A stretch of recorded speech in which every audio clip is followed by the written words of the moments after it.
The Scarlet Letter. By Nathaniel Hawthorne. Presented by Atlas Audiobooks. Chapter 1. The Prison Door.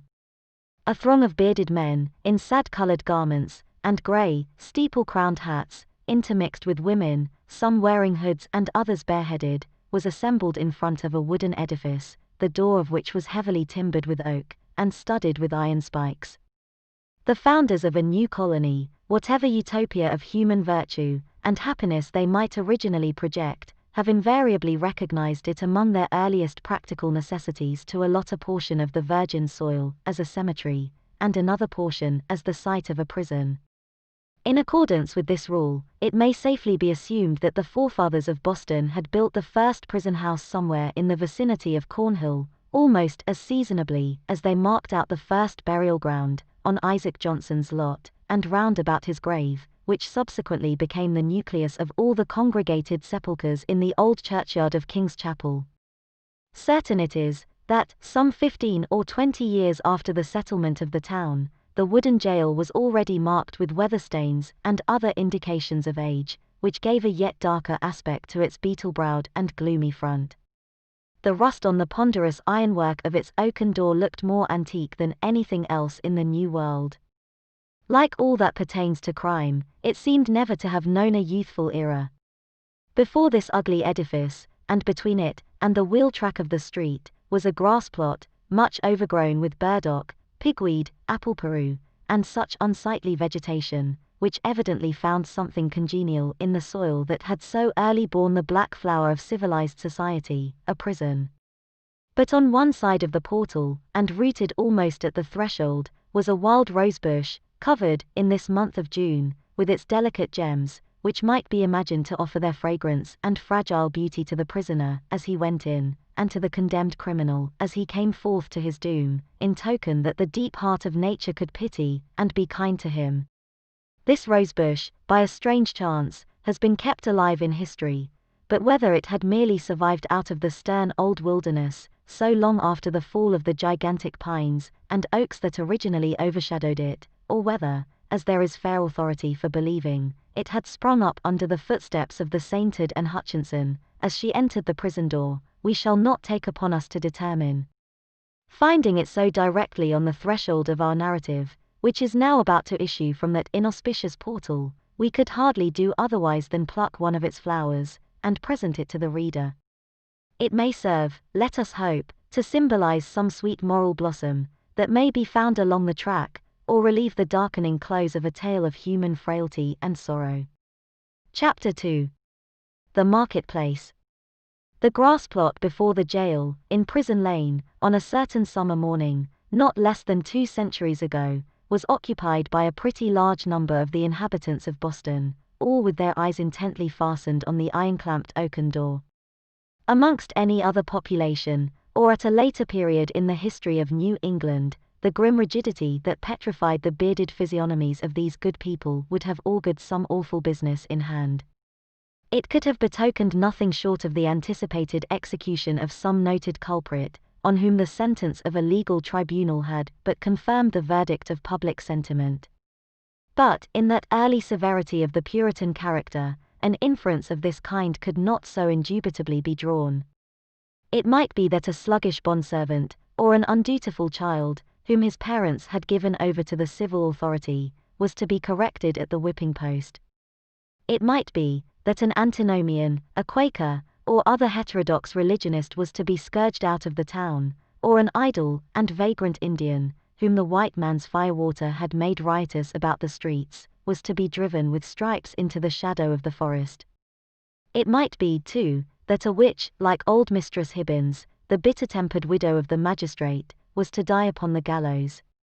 In either case, there was very much the same solemnity of demeanor on the part of the spectators, as befitted a people amongst whom religion and law were almost identical, and in whose character both were so thoroughly interfused, that the mildest and the severest acts of public discipline were alike made venerable and awful.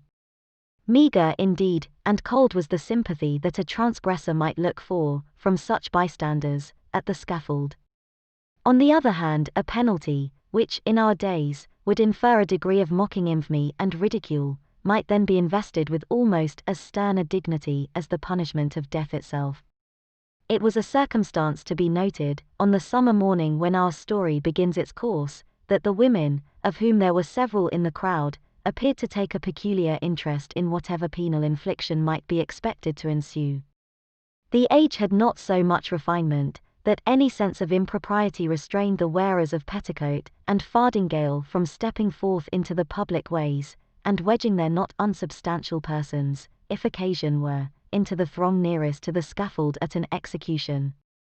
Morally, as well as materially, there was a coarser fibre in those wives and maidens of old English birth and breeding, than in their fair descendants, separated from them by a series of 6 or 7 generations, for, throughout that chain of ancestry, every successive mother has transmitted to her child a fainter bloom, a more delicate and briefer beauty, and a slighter physical frame, if not a character of less force and solidity, than her own. The women who were now standing about the prison door stood within less than half a century of the period when the man like Elizabeth had been the not altogether unsuitable representative of the sex. They were her countrywomen, and the beef and ale of their native land, with a moral diet not a whit more refined, entered largely into their composition. The bright morning sun, therefore, shone on broad shoulders and well-developed busts, and on round and ruddy cheeks, that had ripened in the far-off island, and had hardly yet grown paler or thinner in the atmosphere of New England. There was, moreover, a boldness and rotundity of speech among these matrons, as most of them seemed to be, that would startle us at the present day, whether in respect to its purport or its volume of tone. "Goodwives," said a hard-featured dame of 50, "I'll tell ye a piece of my mind. It would be greatly for the public behoof, if we women, being of mature age and church members in good repute, should have the handling of such malefactresses as this Hester Prynne. What think ye, gossips? If the hussy stood up for judgment before us 5, that are now here in a knot together, would she come off with such a sentence as the worshipful magistrates have awarded? Marry, I trow not." "People say," said another, "that the Reverend Master de Mesdale, her godly pastor, takes it very grievously to heart that such a scandal should have come upon his congregation. The magistrates are God-fearing gentlemen, but merciful overmuch, that is a truth," added a third autumnal matron. "At the very least, they should have put the brand of a hot iron on Hester Prynne's forehead. Madam Hester would have winced at that, I warrant me. But she, the naughty baggage, little will she care what they put upon the bodice of her gown. Why, look you, she may cover it with a brooch, or such like heathenish adornment, and so walk the streets as brave as ever." "Ah, but," interposed, more softly, a young wife, holding a child by the hand, "let her cover the mark as she will, the pang of it will be always in her heart. What do we talk of marks and brands, whether on the bodice of her gown, or the flesh of her forehead?" cried another female, the ugliest as well as the most pitiless of these self-constituted judges. "This woman has brought shame upon us all, and ought to die. Is there not law for it? Truly, there is, both in the Scripture and the statute book. Then let the magistrates, who have made it of no effect, thank themselves if their own wives and daughters go astray." "Mercy on us, good wife," exclaimed a man in the crowd, "is there no virtue in woman, save what springs from a wholesome fear of the gallows? That is the hardest word yet. Hush, now, gossips. For the lock is turning in the prison door, and here comes Mistress Prynne herself." The door of the jail being flung open from within, there appeared, in the first place, like a black shadow emerging into sunshine, the grim and grisly presence of the town beadle, with a sword by his side, and his staff of office in his hand. This personage prefigured and represented in his aspect the whole dismal severity of the Puritanic code of law, which it was his business to administer in its final and closest application to the offender. Stretching forth the official staff in his left hand, he laid his right upon the shoulder of a young woman, whom he thus drew forward, until, on the threshold of the prison door, she repelled him, by an action marked with natural dignity and force of character, and stepped into the open air, as if by her own free will. She bore in her arms a child, a baby of some 3 months old, who winked and turned aside its little face from the too vivid light of day, because its existence, heretofore, had brought it acquainted only with the grey twilight of a dungeon, or other darksome apartment of the prison. When the young woman, the mother of this child, stood fully revealed before the crowd, it seemed to be her first impulse to clasp the infant closely to her bosom, not so much by an impulse of motherly affection, as that she might thereby conceal a certain token, which was wrought or fastened into her dress. In a moment, however, wisely judging that one token of her shame would but poorly serve to hide another, she took the baby on her arm, and, with a burning blush, and yet a haughty smile, and a glance that would not be abashed, looked around at her townspeople and neighbors. On the breast of her gown, in fine red cloth, surrounded with an elaborate embroidery, and fantastic flourishes of gold thread, appeared the letter A. It was so artistically done, and with so much fertility and gorgeous luxuriance of fancy, that it had all the effect of a last and fitting decoration to the apparel which she wore, and which was of a splendor in accordance with the taste of the age, but greatly beyond what was allowed by the sumptuary regulations of the colony. The young woman was tall, with a figure of perfect elegance on a large scale. She had dark and abundant hair, so glossy that it threw off the sunshine with a gleam, and a face which, besides being beautiful from regularity of feature and richness of complexion, had the impressiveness belonging to a marked brow and deep black eyes. She was ladylike, too, after the manner of the feminine gentility of those days, characterized by a certain state and dignity, rather than by the delicate, evanescent, and indescribable grace, which is now recognized as its indication. And never had Hester Prynne appeared more ladylike, in the antique interpretation of the term, than as she issued from the prison.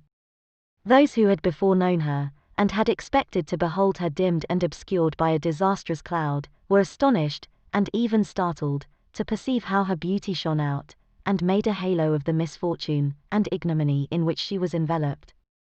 It may be true, that, to a sensitive observer, there was something exquisitely painful in it. Her attire, which, indeed, she had wrought for the occasion, in prison, and had modelled much after her own fancy, seemed to express the attitude of her spirit, the desperate recklessness of her mood, by its wild and picturesque peculiarity. But the point which drew all eyes, and as it were, transfigured the wearer, so that both men and women, who had been familiarly acquainted with Hester Prynne, were now impressed as if they beheld her for the first time, was that scarlet letter, so fantastically embroidered and illuminated upon her bosom. It had the effect of a spell, taking her out of the ordinary relations with humanity, and enclosing her in a sphere by herself. "She hath good skill at her needle, that's certain," remarked one of her female spectators, "but did ever a woman, before this brazen hussy, contrive such a way of showing it? Why, gossips, what is it but to laugh in the faces of our godly magistrates, and make a pride out of what they, worthy gentlemen, meant for a punishment? It were well," muttered the most iron-visaged of the old dames, "if we stripped Madam Hester's rich gown off her dainty shoulders, and as for the red letter, which she hath stitched so curiously, I'll bestow a rag of mine own rheumatic flannel, to make a fitter one." "Oh, peace, neighbors, peace," whispered their youngest companion, "do not let her hear you. Not a stitch in that embroidered letter but she has felt it in her heart." The grim beadle now made a gesture with his staff. "Make way, good people, make way, in the king's name," cried he. "Open a passage, and, I promise ye, Mistress Prynne shall be set where man, woman, and child may have a fair sight of her brave apparel, from this time till an hour past meridian. A blessing on the righteous colony of the Massachusetts, where iniquity is dragged out into the sunshine. Come along, Madam Hester, and show your scarlet letter in the marketplace." A lane was forthwith opened through the crowd of spectators. Preceded by the beadle, and attended by an irregular procession of stern-browed men, and unkindly visaged women, Hester Prynne set forth towards the place appointed for her punishment. A crowd of eager and curious schoolboys, understanding little of the matter in hand, except that it gave them a half-holiday, ran before her progress, turning their heads continually to stare into her face, and at the winking baby in her arms, and at the ignominious letter on her breast. It was no great distance, in those days, from the prison door to the marketplace. Measured by the prisoner's experience, however, it might be reckoned a journey of some length, For, haughty as her demeanor was, she perchance underwent an agony from every footstep of those that thronged to see her, as if her heart had been flung into the street for them all to spurn and trample upon. In our nature, however, there is a provision, alike marvelous and merciful, that the sufferer should never know the intensity of what he endures by its present torture, but chiefly by the pang that rankles after it. With almost a serene deportment, therefore, Hester Prynne passed through this portion of her ordeal, and came to a sort of scaffold, at the western extremity of the marketplace. It stood nearly beneath the eaves of Boston's earliest church, and appeared to be a fixture there. In fact, this scaffold constituted a portion of a penal machine, which now, for 2 or 3 generations past, has been merely historical and traditionary among us, but was held, in the old time, to be as effectual an agent, in the promotion of good citizenship, as ever was the guillotine among the terrorists of France. It was, in short, the platform of the pillory, and above it rose the framework of that instrument of discipline, so fashioned as to confine the human head in its tight grasp, and thus hold it up to the public gaze. The very ideal of ignominy was embodied and made manifest in this contrivance of wood and iron. There can be no outrage, methinks, against our common nature, whatever be the delinquencies of the individual, no outrage more flagrant than to forbid the culprit to hide his face for shame, as it was the essence of this punishment to do. In Hester Prynne's instance, however, as not infrequently in other cases, her sentence bore, that she should stand a certain time upon the platform, but without undergoing that gripe about the neck and confinement of the head, the proneness to which was the most devilish characteristic of this ugly engine. Knowing well her part, she ascended a flight of wooden steps, and was thus displayed to the surrounding multitude, at about the height of a man's shoulders above the street. Had there been a papist among the crowd of Puritans, he might have seen in this beautiful woman, so picturesque in her attire and mien, and with the infant at her bosom, an object to remind him of the image of divine maternity, which so many illustrious painters have vied with one another to represent, something which should remind him, indeed, but only by contrast, of that sacred image of sinless motherhood, whose infant was to redeem the world. Here there was the taint of deepest sin in the most sacred quality of human life, working such effect, that the world was only the darker for this woman's beauty, and the more lost for the infant that she had borne. The scene was not without a mixture of awe, such as must always invest the spectacle of guilt and shame in a fellow creature, before society shall have grown corrupt enough to smile, instead of shuddering, at it. The witnesses of Hester Prynne's disgrace had not yet passed beyond their simplicity. They were stern enough to look upon her death, had that been the sentence, without a murmur at its severity, but had none of the heartlessness of another social state, which would find only a theme for jest in an exhibition like the present. Even had there been a disposition to turn the matter into ridicule, it must have been repressed and overpowered by the solemn presence of men no less dignified than the governor, and several of his councillors, a judge, a general, and the ministers of the town, all of whom sat or stood in a balcony of the meeting-house, looking down upon the platform. When such personages could constitute a part of the spectacle, without risking the majesty or reverence of rank and office, it was safely to be inferred that the infliction of a legal sentence would have an earnest and effectual meaning. Accordingly, the crowd was sombre and grave. The unhappy culprit sustained herself, as best a woman might, under the heavy weight of 1,000 unrelenting eyes, all fastened upon her, and concentrated at her bosom. It was almost intolerable to be borne. Of an impulsive and passionate nature, she had fortified herself to encounter the stings and venomous stabs of public contumely, wreaking itself in every variety of insult, but there was a quality so much more terrible in the solemn mood of the popular mind, that she longed rather to behold all those rigid countenances contorted with scornful merriment, and herself the object. Had a roar of laughter burst from the multitude, each man, each woman, each little shrill-voiced child, contributing their individual parts, Hester Prynne might have repaid them all with a bitter and disdainful smile. But, under the leaden infliction which it was her doom to endure, she felt, at moments, as if she must needs shriek out with the full power of her lungs, and cast herself from the scaffold down upon the ground, or else go mad at once. Yet there were intervals when the whole scene, in which she was the most conspicuous object, seemed to vanish from her eyes, or, at least, glimmered indistinctly before them, like a mass of imperfectly shaped and spectral images. Her mind, and especially her memory, was preternaturally active, and kept bringing up other scenes than this roughly hewn street of a little town, on the edge of the western wilderness, other faces than were lowering upon her from beneath the brims of those steeple-crowned hats. Reminiscences the most trifling and immaterial, passages of infancy and school days, sports, childish quarrels, and the little domestic traits of her maiden years, came swarming back upon her, intermingled with recollections of whatever was gravest in her subsequent life, one picture precisely as vivid as another, as if all were of similar importance, or all alike a play. Possibly, it was an instinctive device of her spirit, to relieve itself, by the exhibition of these phantasmagoric forms, from the cruel weight and hardness of the reality. Be that as it might, the scaffold of the pillory was a point of view that revealed to Hester Prynne the entire track along which she had been treading, since her happy infancy. Standing on that miserable eminence, she saw again her native village, in Old England, and her paternal home, a decayed house of grey stone, with a poverty-stricken aspect, but retaining a half-obliterated shield of arms over the portal, in token of antique gentility. She saw her father's face, with its bald brow, and reverend white beard, that flowed over the old-fashioned Elizabethan ruff, her mother's, too, with the look of heedful and anxious love which it always wore in her remembrance, and which, even since her death, had so often laid the impediment of a gentle remonstrance in her daughter's pathway.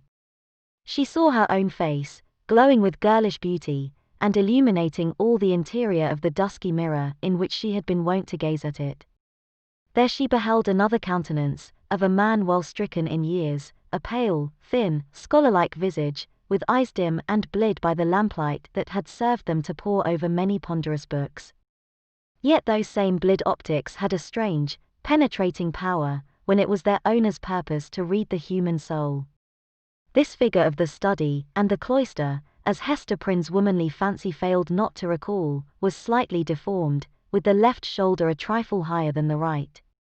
Next rose before her, in memory's picture gallery, the intricate and narrow thoroughfares, the tall, grey houses, the huge cathedrals, and the public edifices, ancient in date and quaint in architecture, of a continental city, where a new life had awaited her, still in connection with the misshapen scholar, a new life, but feeding itself on time-worn materials, like a tuft of green moss on a crumbling wall.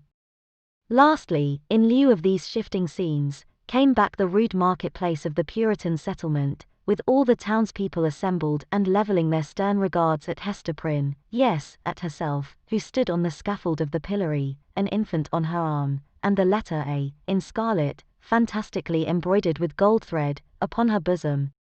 Could it be true? She clutched the child so fiercely to her breast, that it sent forth a cry. She turned her eyes downward at the scarlet letter, and even touched it with her finger, to assure herself that the infant and the shame were real.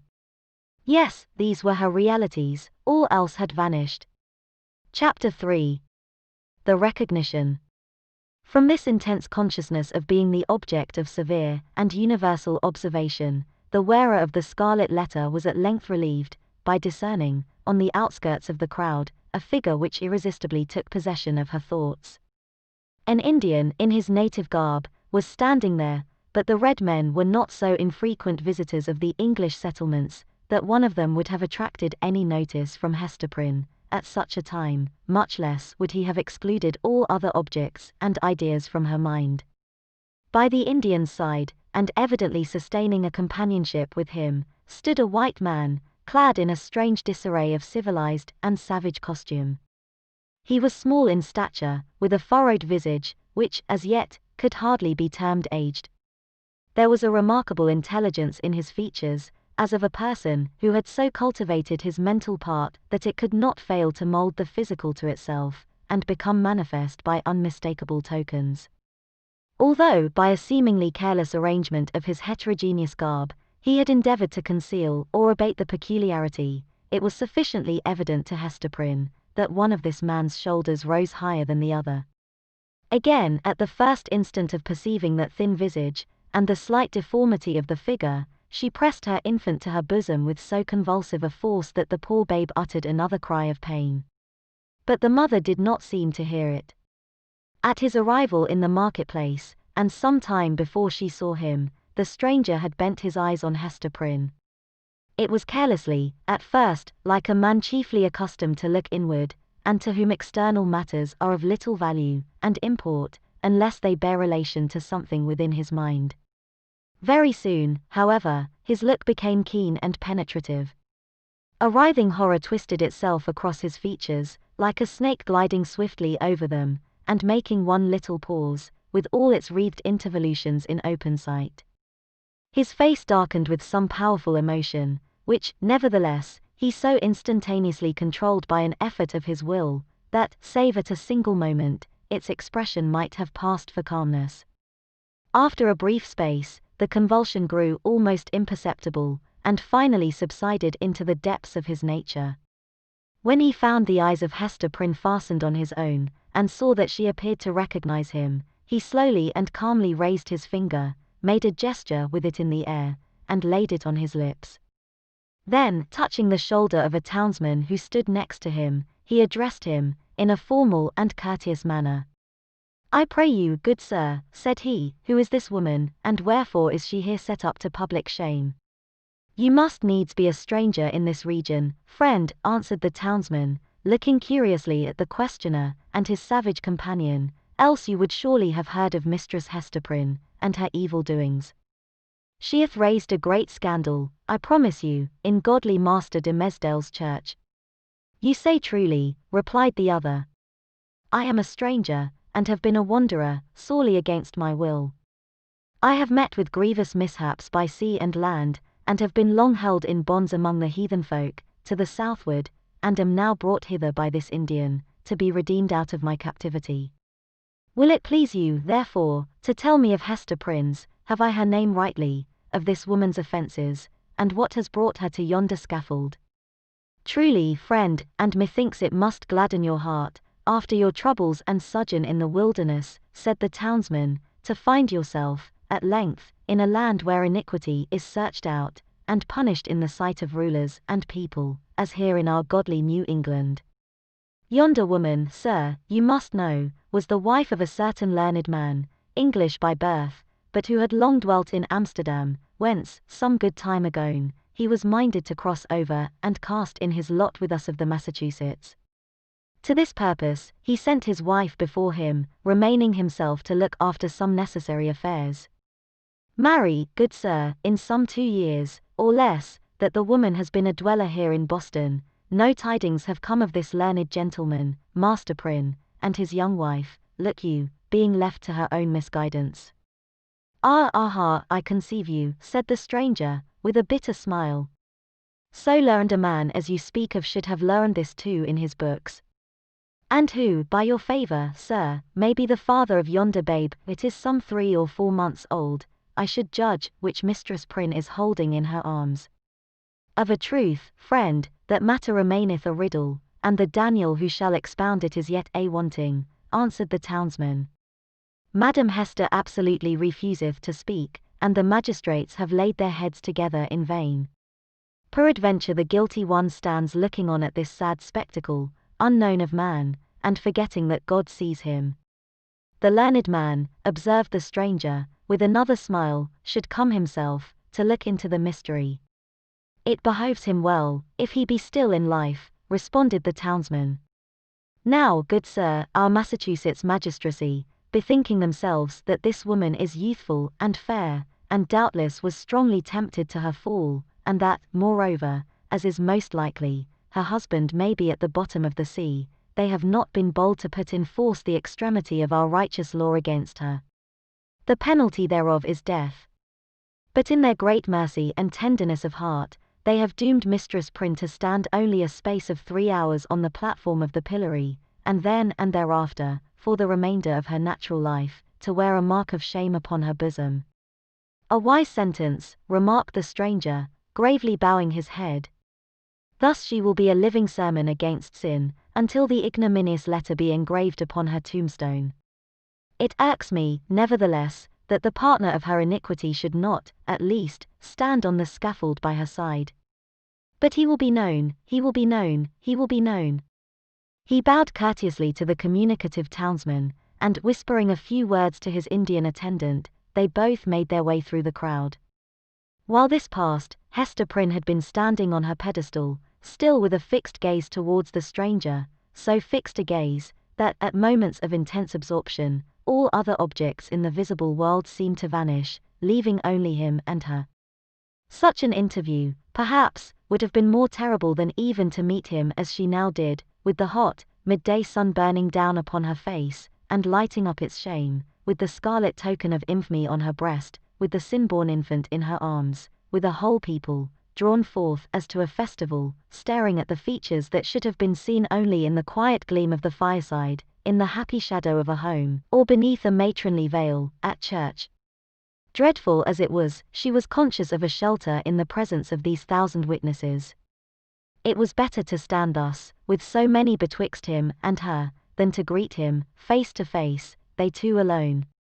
She fled for refuge, as it were, to the public exposure, and dreaded the moment when its protection should be withdrawn from her.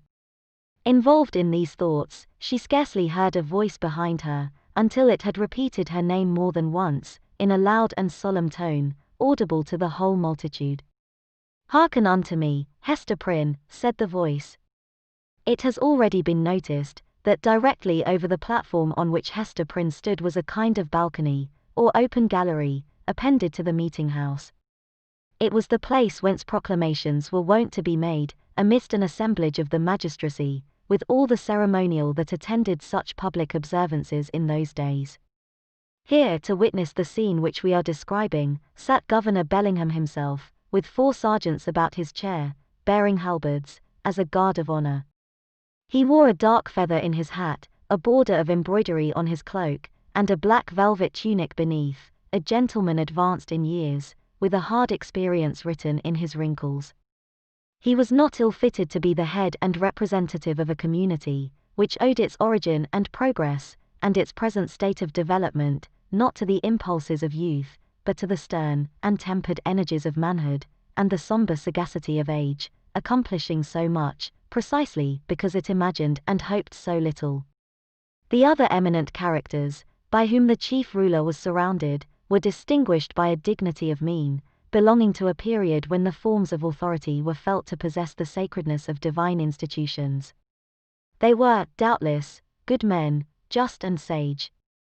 But, out of the whole human family, it would not have been easy to select the same number of wise and virtuous persons, who should be less capable of sitting in judgment on an erring woman's heart, and disentangling its mesh of good and evil, than the sages of rigid aspect towards whom Hester Prynne now turned her face. She seemed conscious, indeed, that whatever sympathy she might expect lay in the larger and warmer heart of the multitude, for, as she lifted her eyes towards the balcony, the unhappy woman grew pale and trembled. The voice which had called her attention was that of the Reverend and famous John Wilson, the eldest clergyman of Boston, a great scholar, like most of his contemporaries in the profession, and withal a man of kind and genial spirit. This last attribute, however, had been less carefully developed than his intellectual gifts, and was, in truth, rather a matter of shame than self-congratulation with him. There he stood, with a border of grizzled locks beneath his skullcap, while his grey eyes, accustomed to the shaded light of his study, were winking, like those of Hester's infant, in the unadulterated sunshine. He looked like the darkly engraved portraits which we see prefixed to old volumes of sermons, and had no more right than one of those portraits would have, to step forth, as he now did, and meddle with a question of human guilt, passion, and anguish. "Hester Prynne," said the clergyman, "I have striven with my young brother here, under whose preaching of the word you have been privileged to sit." Here Mr. Wilson laid his hand on the shoulder of a pale young man beside him. "I have sought, I say, to persuade this godly youth, that he should deal with you, here in the face of heaven, and before these wise and upright rulers, and in hearing of all the people, as touching the vileness and blackness of your sin. Knowing your natural temper better than I, he could the better judge what arguments to use, whether of tenderness or terror, such as might prevail over your hardness and obstinacy, insomuch that you should no longer hide the name of him who tempted you to this grievous fall. But he opposes to me with a young man's oversoftness, albeit wise beyond his years, that it were wronging the very nature of woman to force her to lay open her heart's secrets in such broad daylight, and in presence of so great a multitude. Truly, as I sought to convince him, the shame lay in the commission of the sin, and not in the showing of it forth. What say you to it, once again, brother de Mesdale? Must it be thou, or I, that shall deal with this poor sinner's soul? There was a murmur among the dignified and reverend occupants of the balcony, and Governor Bellingham gave expression to its purport, speaking in an authoritative voice, although tempered with respect towards the youthful clergyman whom he addressed. Good Master de Mesdale, said he, the responsibility of this woman's soul lies greatly with you. It behoves you, therefore, to exhort her to repentance, and to confession, as a proof and consequence thereof. The directness of this appeal drew the eyes of the whole crowd upon the Reverend Mr. de Mesdale, a young clergyman, who had come from one of the great English universities, bringing all the learning of the age into our wild forest land. His eloquence and religious fervor had already given the earnest of high eminence in his profession. He was a person of very striking aspect, with a white, lofty, and impending brow, large brown, melancholy eyes, and a mouth which, unless when he forcibly compressed it, was apt to be tremulous, expressing both nervous sensibility and a vast power of self-restraint. Notwithstanding his high native gifts and scholarlike attainments, there was an air about this young minister, an apprehensive, a startled, a half-frightened look, as of a being who felt himself quite astray, and at a loss in the pathway of human existence, and could only be at ease in some seclusion of his own. Therefore, so far as his duties would permit, he trod in the shadowy bypaths, and thus kept himself simple and childlike, coming forth, when occasion was, with a freshness, and fragrance, and dewy purity of thought, which, as many people said, affected them like the speech of an angel. Such was the young man whom the Reverend Mr. Wilson and the Governor had introduced so openly to the public notice, bidding him speak, in the hearing of all men, to that mystery of a woman's soul, so sacred even in its pollution. The trying nature of his position drove the blood from his cheek, and made his lips tremulous. Speak to the woman, my brother, said Mr. Wilson. It is of moment to her soul, and therefore, as the worshipful Governor says, momentous to thine own, in whose charge hers is. Exhort her to confess the truth.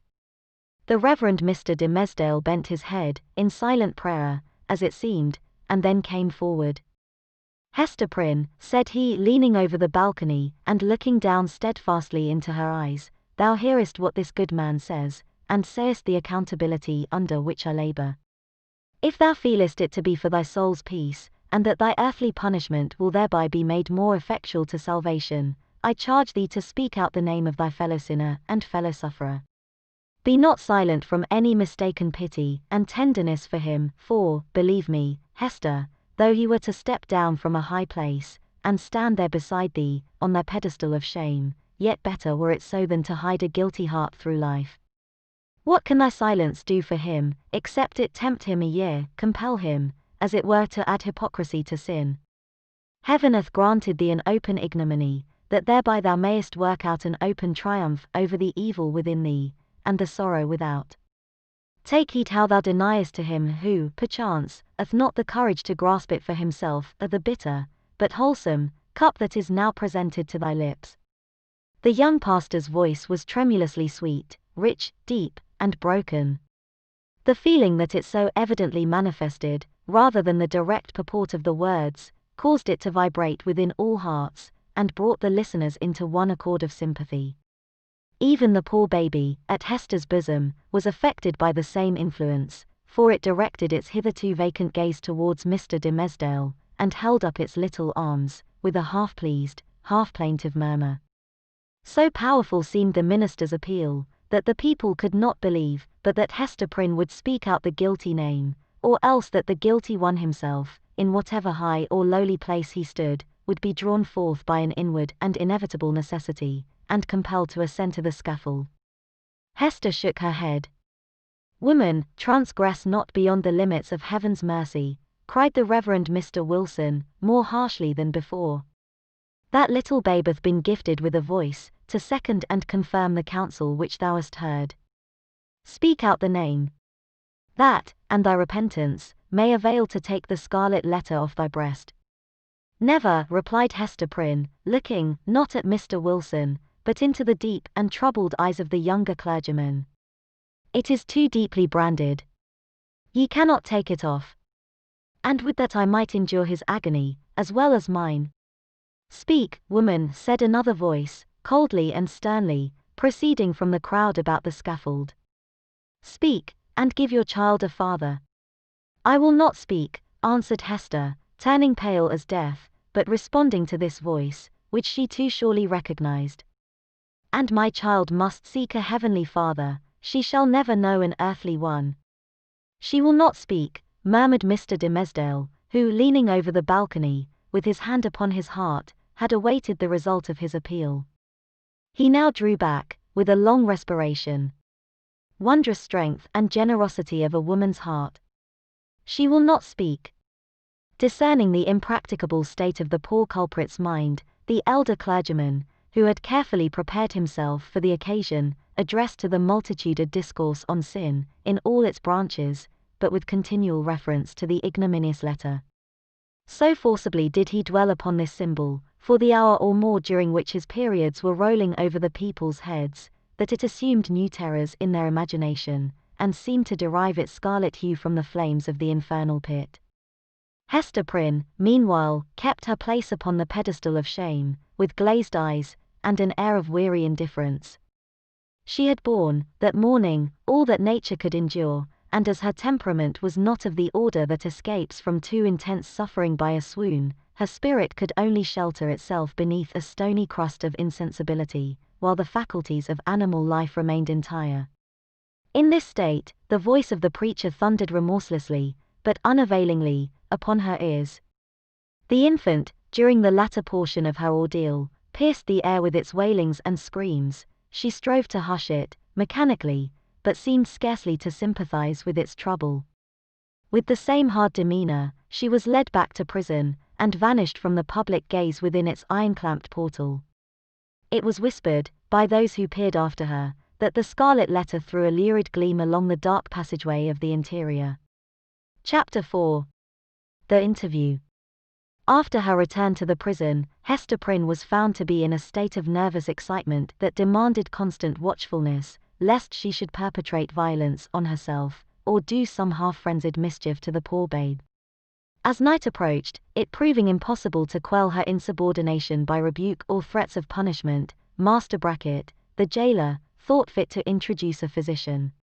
He described him as a man of skill in all Christian modes of physical science, and likewise familiar with whatever the savage people could teach, in respect to medicinal herbs and roots that grew in the forest. To say the truth, there was much need of professional assistance, not merely for Hester herself, but still more urgently for the child, who, drawing its sustenance from the maternal bosom, seemed to have drank in with it all the turmoil, the anguish and despair, which pervaded the mother's system. It now writhed in convulsions of pain, and was a forcible type, in its little frame, of the moral agony which Hester Prynne had borne throughout the day. Closely following the jailer into the dismal apartment appeared that individual, of singular aspect, whose presence in the crowd had been of such deep interest to the wearer of the scarlet letter. He was lodged in the prison, not as suspected of any offence, but as the most convenient and suitable mode of disposing of him, until the magistrates should have conferred with the Indian sagamores respecting his ransom. His name was announced as Roger Chillingworth. The jailer, after ushering him into the room, remained a moment, marvelling at the comparative quiet that followed his entrance, for Hester Prynne had immediately become as still as death, although the child continued to moan. "Prithee, friend, leave me alone with my patient," said the practitioner. "Trust me, good jailer, you shall briefly have peace in your house, and I promise you, Mistress Prynne shall hereafter be more amenable to just authority than you may have found her heretofore." "Nay, if your worship can accomplish that," answered Master Brackett, "I shall own you for a man of skill indeed. Verily, the woman hath been like a possessed one, and there lacks little, that I should take in hand to drive Satan out of her with stripes.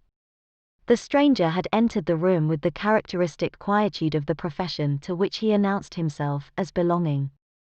Nor did his demeanor change when the withdrawal of the prison keeper left him face to face with the woman whose absorbed notice of him, in the crowd, had intimated so close a relation between himself and her. His first care was given to the child, whose cries, indeed, as she lay writhing on the trundle bed, made it of peremptory necessity to postpone all other business to the task of soothing her. He examined the infant carefully, and then proceeded to unclasp a leathern case, which he took from beneath his dress. It appeared to contain medical preparations, one of which he mingled with a cup of water. "My old studies in alchemy," observed he, "and my sojourn, for above a year past, among a people well versed in the kindly properties of simples, have made a better physician of me than many that claim the medical degree. Here, woman. The child is yours, she is none of mine, neither will she recognize my voice or aspect as a father's. Administer this draught, therefore, with thine own hand." Hester repelled the offered medicine, at the same time gazing with strongly marked apprehension into his face. "Wouldst thou avenge thyself on the innocent babe?" whispered she. "Foolish woman," responded the physician, half coldly, half soothingly. "What should ail me, to harm this misbegotten and miserable babe? The medicine is potent for good, and were it my child, yea, mine own, as well as thine, I could do no better for it." As she still hesitated, being, in fact, in no reasonable state of mind, he took the infant in his arms, and himself administered the draught. It soon proved its efficacy, and redeemed the leech's pledge. The moans of the little patient subsided, its convulsive tossings gradually ceased, and in a few moments, as is the custom of young children after relief from pain, it sank into a profound and dewy slumber. The physician, as he had a fair right to be termed, next bestowed his attention on the mother. With calm and intense scrutiny he felt her pulse, looked into her eyes, a gaze that made her heart shrink and shudder, because so familiar, and yet so strange and cold, and finally, satisfied with his investigation, proceeded to mingle another draught. "I know not Lethe nor Nepenthe," remarked he, "but I have learned many new secrets in the wilderness, and here is one of them, a recipe that an Indian taught me, in requital of some lessons of my own, that were as old as Paracelsus. Drink it. It may be less soothing than a sinless conscience. That I cannot give thee. But it will calm the swell and heaving of thy passion, like oil thrown on the waves of a tempestuous sea." He presented the cup to Hester, who received it with a slow, earnest look into his face, not precisely a look of fear, yet full of doubt and questioning, as to what his purposes might be. She looked also at her slumbering child. "I have thought of death," said she, "have wished for it, would even have prayed for it, were it fit that such as I should pray for anything. Yet if death be in this cup, I bid thee think again, ere thou beholdest me quaff it. See! It is even now at my lips. Drink, then," replied he still with the same cold composure. "Dost thou know me so little, Hester Prynne? Are my purposes wont to be so shallow? Even if I imagine a scheme of vengeance, what could I do better for my object than to let thee live, than to give thee medicines against all harm and peril of life, so that this burning shame may still blaze upon thy bosom?" As he spoke, he laid his long forefinger on the scarlet letter, which forthwith seemed to scorch into Hester's breast, as if it had been red hot.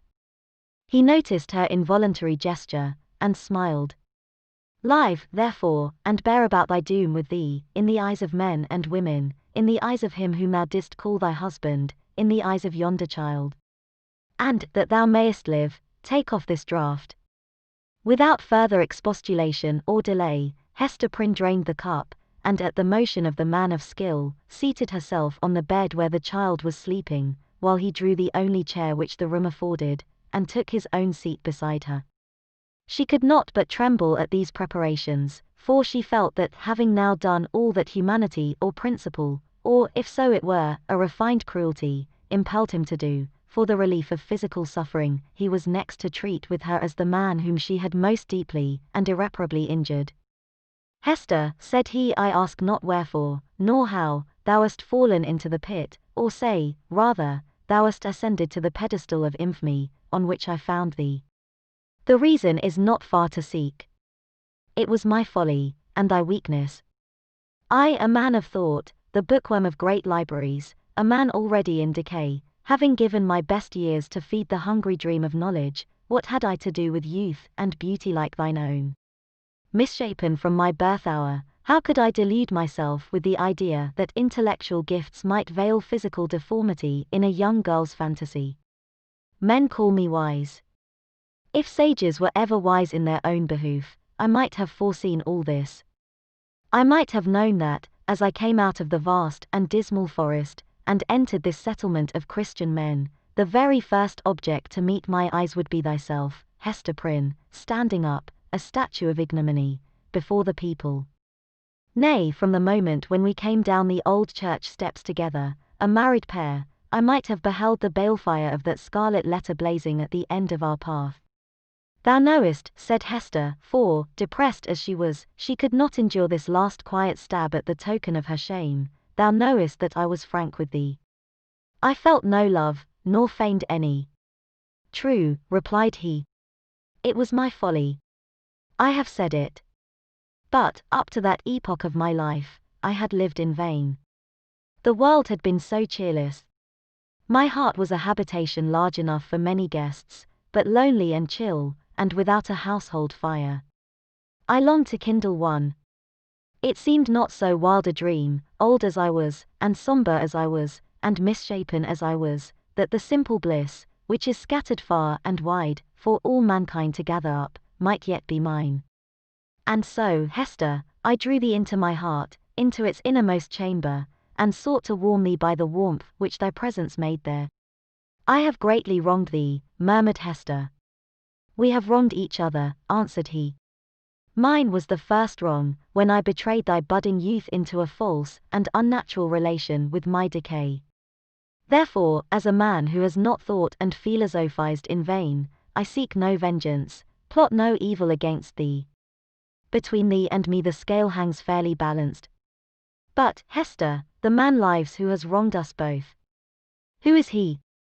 Ask me not, replied Hester Prynne, looking firmly into his face.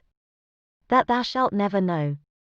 Never, sayest thou, rejoined he, with a smile of dark and self-relying intelligence.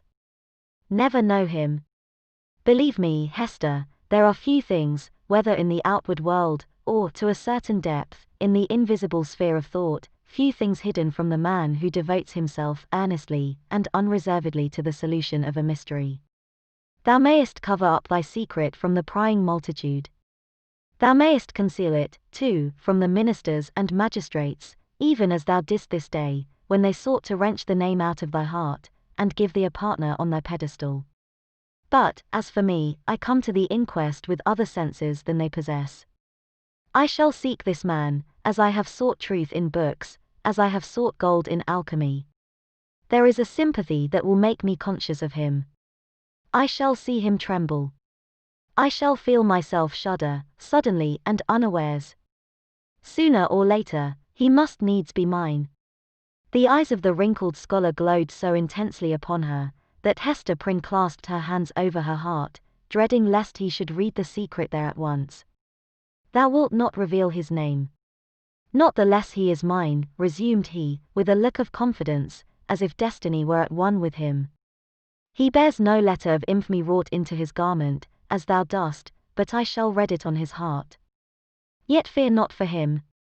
Think not that I shall interfere with heaven's own method of retribution, or, to my own loss, betray him to the gripe of human law. Neither do thou imagine that I shall contrive aught against his life, no, nor against his fame, if, as I judge, he be a man of fair repute. Let him live. Let him hide himself in outward honor, if he may. Not the less he shall be mine. Thy acts are like mercy, said Hester, bewildered and appalled. But thy words interpret thee as a terror. One thing, thou that wast my wife, I would enjoin upon thee, continued the scholar. Thou hast kept the secret of thy paramour. Keep, likewise, mine. There are none in this land that know me. Breathe not, to any human soul, that thou didst ever call me husband. Here on this wild outskirt of the earth, I shall pitch my tent, for, elsewhere a wanderer, and isolated from human interests, I find here a woman, a man, a child, amongst whom and myself there exist the closest ligaments. No matter whether of love or hate, no matter whether of right or wrong. Thou and thine, Hester Prynne, belong to me. My home is where thou art, and where he is. But betray me not. Wherefore dost thou desire it? Inquired Hester, shrinking, she hardly knew why, from this secret bond. Why not announce thyself openly, and cast me off at once? It may be, he replied, because I will not encounter the dishonor that besmirches the husband of a faithless woman. It may be for other reasons. Enough, it is my purpose to live and die unknown. Let, therefore, thy husband be to the world as one already dead, and of whom no tidings shall ever come. Recognize me not, by word, by sign, by look. Breathe not the secret, above all, to the man thou wottest of. Shouldst thou fail me in this, beware. His fame, his position, his life, will be in my hands. Beware. I will keep thy secret, as I have his, said Hester. Swear it, rejoined he. And she took the oath. And now, Mistress Prynne, said old Roger Chillingworth, as he was hereafter to be named, I leave thee alone, alone with thy infant, and the Scarlet Letter. How is it, Hester? Doth thy sentence bind thee to wear the token in thy sleep? Art thou not afraid of nightmares, and hideous dreams? Why dost thou smile so at me? Inquired Hester, troubled at the expression of his eyes. Art thou like the black man that haunts the forest round about us? Hast thou enticed me into a bond that will prove the ruin of my soul? Not thy soul, he answered, with another smile. No, not thine. Chapter 5. Hester at her needle. Hester Prynne's term of confinement was now at an end. Her prison door was thrown open, and she came forth into the sunshine, which, falling on all alike, seemed, to her sick and morbid heart, as if meant for no other purpose than to reveal the scarlet letter on her breast. Perhaps there was a more real torture in her first unattended footsteps from the threshold of the prison, than even in the procession and spectacle that have been described, where she was made the common infamy, at which all mankind was summoned to point its finger. Then, she was supported by an unnatural tension of the nerves, and by all the combative energy of her character, which enabled her to convert the scene into a kind of lurid triumph. It was, moreover, a separate and insulated event, to occur but once in her lifetime, and to meet which, therefore, reckless of economy, she might call up the vital strength that would have sufficed for many quiet years. The very law that condemned her a giant of stern features, but with vigor to support, as well as to annihilate, in his iron arm had held her up, through the terrible ordeal of her ignominy. But now, with this unattended walk from her prison door, began the daily custom, and she must either sustain and carry it forward by the ordinary resources of her nature, or sink beneath it. She could no longer borrow from the future to help her through the present grief. Tomorrow would bring its own trial with it, so would the next day, and so would the next, each its own trial, and yet the very same that was now so unutterably grievous to be borne.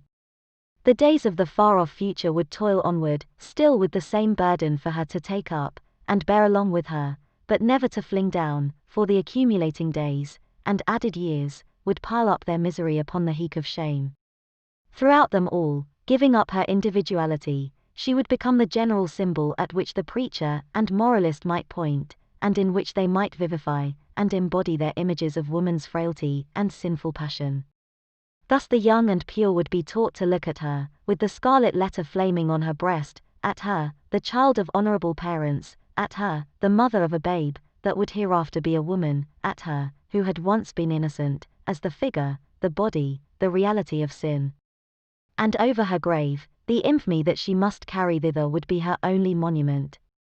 It may seem marvelous, that, with the world before her, kept by no restrictive clause of her condemnation within the limits of the Puritan settlement, so remote and so obscure, free to return to her birthplace, or to any other European land, and there hide her character and identity under a new exterior, as completely as if emerging into another state of being, and having also the passes of the dark, inscrutable forest open to her, where the wildness of her nature might assimilate itself with a people whose customs and life were alien from the law that had condemned her. It may seem marvelous that this woman should still call that place her home, where, and where only, she must needs be the type of shame.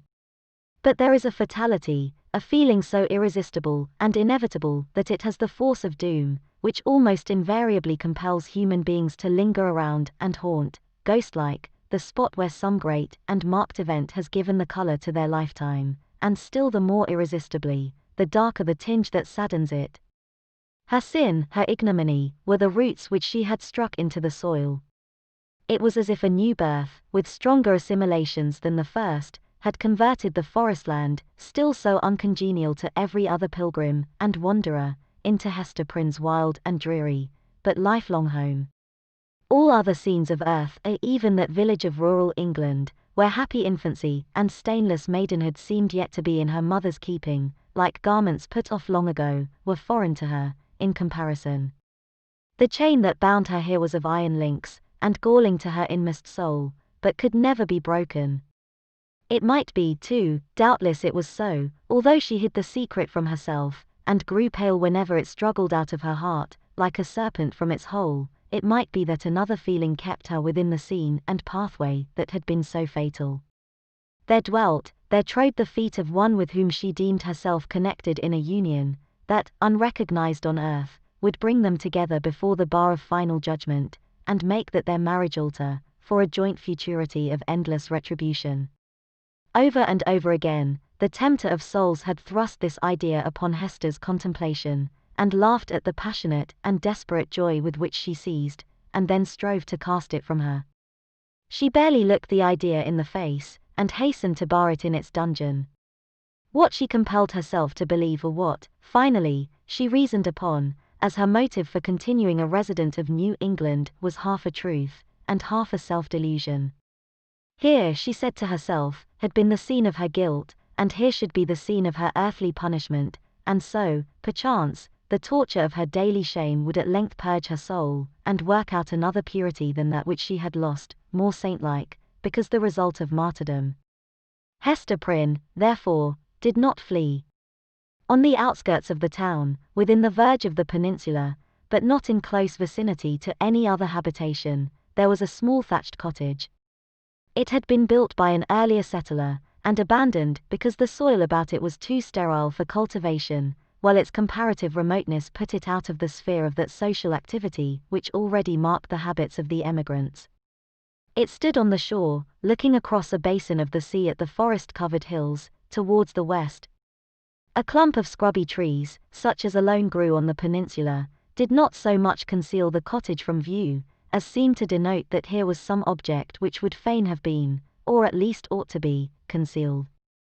In this little, lonesome dwelling, with some slender means that she possessed, and by the license of the magistrates, who still kept an inquisitorial watch over her, Hester established herself, with her infant child. A mystic shadow of suspicion immediately attached itself to the spot. Children, too young to comprehend wherefore this woman should be shut out from the sphere of human charities, would creep nigh enough to behold her plying her needle at the cottage window, or standing in the doorway, or laboring in her little garden, or coming forth along the pathway that led townward, and, discerning the scarlet letter on her breast, would scamper off with a strange, contagious fear. Lonely as was Hester's situation, and without a friend on earth who dared to show himself, she, however, incurred no risk of want. She possessed an art that sufficed, even in a land that afforded comparatively little scope for its exercise, to supply food for her thriving infant and herself. It was the art then, as now, almost the only one within a woman's grasp of needlework. She bore on her breast, in the curiously embroidered letter, a specimen of her delicate and imaginative skill, of which the dames of a court might gladly have availed themselves, to add the richer and more spiritual adornment of human ingenuity to their fabrics of silk and gold. Here, indeed, in the sable simplicity that generally characterized the puritanic modes of dress, there might be an infrequent call for the finer productions of her handiwork. Yet the taste of the age, demanding whatever was elaborate in compositions of this kind, did not fail to extend its influence over our stern progenitors, who had cast behind them so many fashions which it might seem harder to dispense with. Public ceremonies, such as ordinations, the installation of magistrates, and all that could give majesty to the forms in which a new government manifested itself to the people, were, as a matter of policy, marked by a stately and well-conducted ceremonial, and a sombre, but yet a studied magnificence. Deep ruffs, painfully wrought bands, and gorgeously embroidered gloves, were all deemed necessary to the official state of men assuming the reins of power, and were readily allowed to individuals dignified by rank or wealth, even while sumptuary laws forbade these and similar extravagances to the plebeian order. In the array of funerals, too, whether for the apparel of the dead body, or to typify, by manifold emblematic devices of sable cloth and snowy lawn, the sorrow of the survivors, there was a frequent and characteristic demand for such labor as Hester Prynne could supply.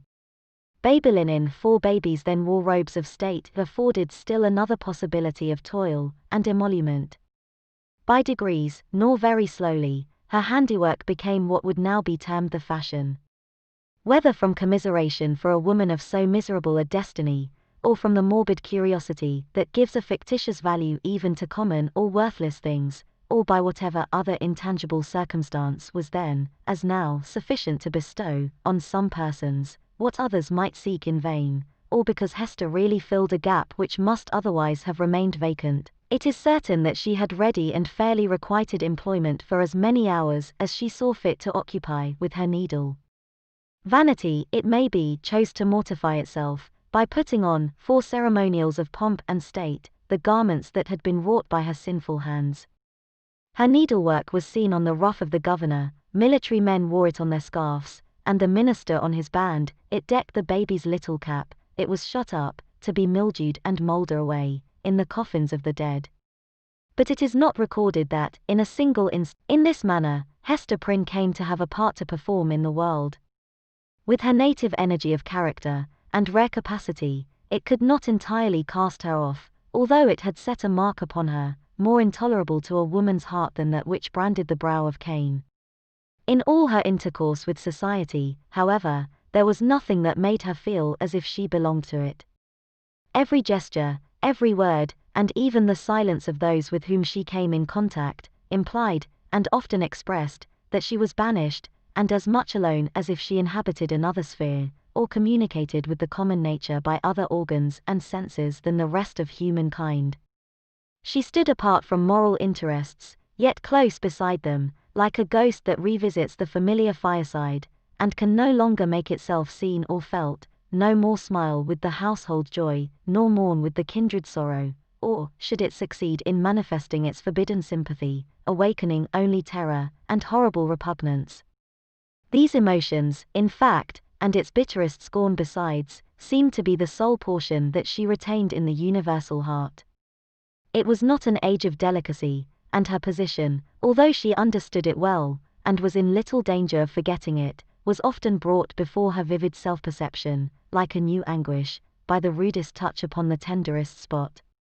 The poor, as we have already said, whom she sought out to be the objects of her bounty, often reviled the hand that was stretched forth to succor them. Dames of elevated rank, likewise, whose doors she entered in the way of her occupation, were accustomed to distill drops of bitterness into her heart, sometimes through that alchemy of quiet malice, by which women can concoct a subtle poison from ordinary trifles, and sometimes, also, by a coarser expression, that fell upon the sufferer's defenseless breast like a rough blow upon an ulcerated wound.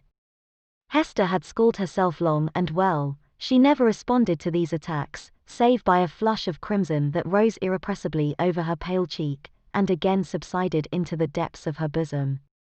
She was patient, a martyr, indeed, but she forbore to pray for her enemies, lest, in spite of her forgiving aspirations, the words of the blessing should stubbornly twist themselves into a curse. Continually, and in 1,000 other ways, did she feel the innumerable throbs of anguish that had been so cunningly contrived for her by the undying, the ever-active sentence of the Puritan tribunal. Clergymen paused in the street to address words of exhortation, that brought a crowd, with its mingled grin and frown, around the poor, sinful woman. If she entered a church, trusting to share the Sabbath smile of the universal Father, it was often her mishap to find herself the text of the discourse. She grew to have a dread of children, for they had imbibed from their parents a vague idea of something horrible in this dreary woman, gliding silently through the town, with never any companion, but one only child. Therefore, first allowing her to pass, they pursued her at a distance with shrill cries, and the utterance of a word that had no distinct purport to their own minds, but was none the less terrible to her, as proceeding from lips that babbled it unconsciously. It seemed to argue so wide a diffusion of her shame, that all nature knew of it. It could have caused her no deeper pang, had the leaves of the trees whispered the dark story among themselves, had the summer breeze murmured about it, had the wintry blast shrieked it aloud. Another peculiar torture was felt in the gaze of a new eye. When strangers looked curiously at the Scarlet Letter, and none ever failed to do so, they branded it afresh into Hester's soul, so that, oftentimes, she could scarcely refrain, yet always did refrain, from covering the symbol with her hand. But then, again, an accustomed eye had likewise its own anguish to inflict. Its cool stare of familiarity was intolerable. From first to last, in short, Hester Prynne had always this dreadful agony in feeling a human eye upon the token. The spot never grew callous, it seemed, on the contrary, to grow more sensitive with daily torture. But sometimes, once in many days, or perchance in many months, she felt an eye, a human eye upon the ignominious brand, that seemed to give a momentary relief, as if half of her agony were shed. The next instant, back it all rushed again, with still a deeper throb of pain, for, in that brief interval, she had sinned anew. Had Hester sinned alone? Her imagination was somewhat affected, and had she been of a softer moral and intellectual fibre, would have been still more so, by the strange and solitary anguish of her life. Walking to and fro, with those lonely footsteps, in the little world with which she was outwardly connected, it now and then appeared to Hester, if altogether fancy, it was nevertheless too potent to be resisted. She felt or fancied, then, that the Scarlet Letter had endowed her with a new sense. She shuddered to believe, yet could not help believing, that it gave her a sympathetic knowledge of the hidden sin in other hearts. She was terror-stricken by the revelations that were thus made. What were they? Could they be other than the insidious whispers of the bad angel, who would fain have persuaded the struggling woman, as yet only half his victim, that the outward guise of purity was but a lie, and that, if truth were everywhere to be shown, a Scarlet Letter would blaze forth on many a bosom besides Hester Prynne's? Or must she receive those intimations so obscure, yet so distinct, as truth? In all her miserable experience, there was nothing else so awful and so loathsome as this sense. It perplexed, as well as shocked her, by the irreverent inopportuneness of the occasions that brought it into vivid action. Sometimes the red infamy upon her breast would give a sympathetic throb, as she passed near a venerable minister or magistrate, the model of piety and justice, to whom that age of antique reverence looked up, as to a mortal man in fellowship with angels. What evil thing is at hand, would Hester say to herself. Lifting her reluctant eyes, there would be nothing human within the scope of view, save the form of this earthly saint. Again, a mystic sisterhood would contumaciously assert itself, as she met the sanctified frown of some matron, who, according to the rumor of all tongues, had kept cold snow within her bosom throughout life. That unsunned snow in the matron's bosom, and the burning shame on Hester Prynne's, what had the two in common? Or, once more, the electric thrill would give her warning, behold, Hester, here is a companion. And, looking up, she would detect the eyes of a young maiden glancing at the Scarlet Letter, shyly and aside, and quickly averted with a faint, chill crimson in her cheeks, as if her purity was somewhat sullied by that momentary glance. O fiend, whose talisman was that fatal symbol, wouldst thou leave nothing, whether in youth or age, for this poor sinner to revere? Such loss of faith is ever one of the saddest results of sin. Be it accepted as a proof that all was not corrupt in this poor victim of her own frailty, and man's hard law, that Hester Prynne yet struggled to believe that no fellow mortal was guilty like herself. The vulgar, who in those dreary old times, were always contributing a grotesque horror to what interested their imaginations, had a story about the Scarlet Letter which we might readily work up into a terrific legend. They averred that the symbol was not mere scarlet cloth, tinged in an earthly dye-pot, but was red-hot with infernal fire, and could be seen glowing all alight, whenever Hester Prynne walked abroad in the night-time. And we must needs say, it seared Hester's bosom so deeply, that perhaps there was more truth in the rumour than our modern incredulity may be inclined to admit. Chapter 6. Pearl. We have as yet hardly spoken of the infant, that little creature, whose innocent life had sprung, by the inscrutable decree of Providence, a lovely and immortal flower, out of the rank luxuriance of a guilty passion. How strange it seemed to the sad woman, as she watched the growth, and the beauty that became every day more brilliant, and the intelligence that threw its quivering sunshine over the tiny features of this child. Her Pearl, for so had Hester called her, not as a name expressive of her aspect, which had nothing of the calm, white, unimpassioned lustre that would be indicated by the comparison. But she named the infant Pearl, as being of great price, purchased with all she had, her mother's only treasure. How strange, indeed! Man had marked this woman's sin by a scarlet letter, which had such potent and disastrous efficacy that no human sympathy could reach her, save it was sinful like herself. God, as a direct consequence of the sin which man thus punished, had given her a lovely child, whose place was on that same dishonoured bosom, to connect her parent forever with the race and descent of mortals, and to be finally a blessed soul in heaven. Yet these thoughts affected Hester Prynne less with hope than apprehension. She knew that her deed had been evil, she could have no faith, therefore, that its result would be good. Day after day, she looked fearfully into the child's expanding nature, ever dreading to detect some dark and wild peculiarity that should correspond with the guiltiness to which she owed her being. Certainly, there was no physical defect. By its perfect shape, its vigor, and its natural dexterity in the use of all its untried limbs, the infant was worthy to have been brought forth in Eden, worthy to have been left there, to be the plaything of the angels, after the world's first parents were driven out. The child had a native grace which does not invariably coexist with faultless beauty. Its attire, however simple, always impressed the beholder as if it were the very garb that precisely became it best. But little Pearl was not clad in rustic weeds. Her mother, with a morbid purpose that may be better understood hereafter, had bought the richest tissues that could be procured, and allowed her imaginative faculty its full play in the arrangement and decoration of the dresses which the child wore, before the public eye. So magnificent was the small figure, when thus arrayed, and such was the splendor of Pearl's own proper beauty, shining through the gorgeous robes which might have extinguished a paler loveliness, that there was an absolute circle of radiance around her, on the darksome cottage floor. And yet a russet gown, torn and soiled with the child's rude play, made a picture of her just as perfect. Pearl's aspect was imbued with a spell of infinite variety. In this one child there were many children, comprehending the full scope between the wildflower prettiness of a peasant baby, and the pomp, in little, of an infant princess.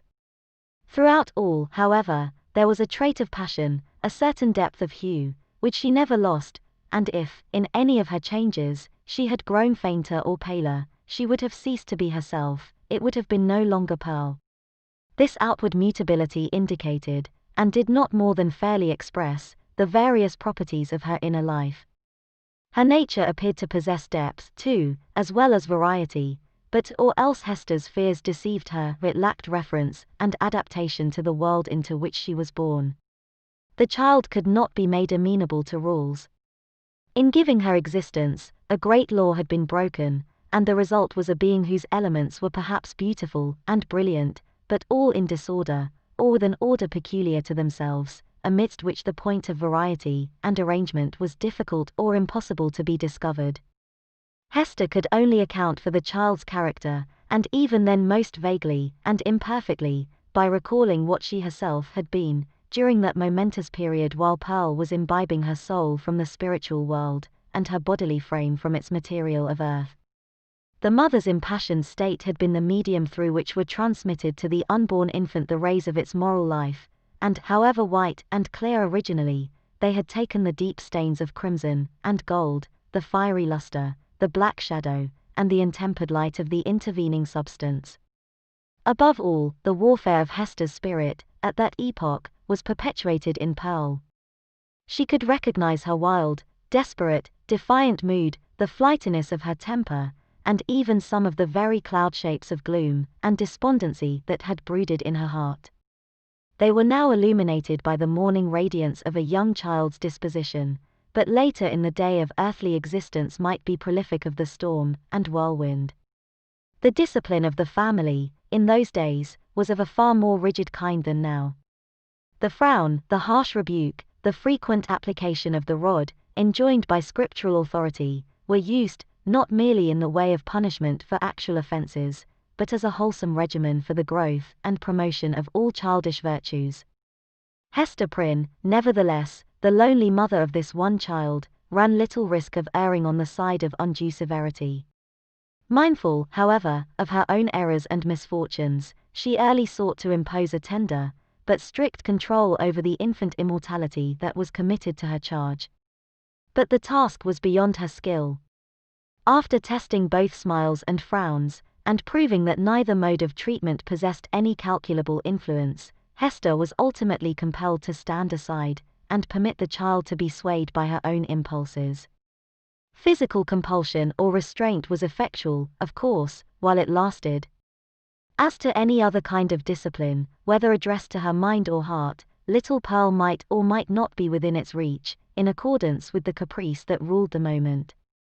Her mother, while Pearl was yet an infant, grew acquainted with a certain peculiar look, that warned her when it would be labor thrown away to insist, persuade, or plead.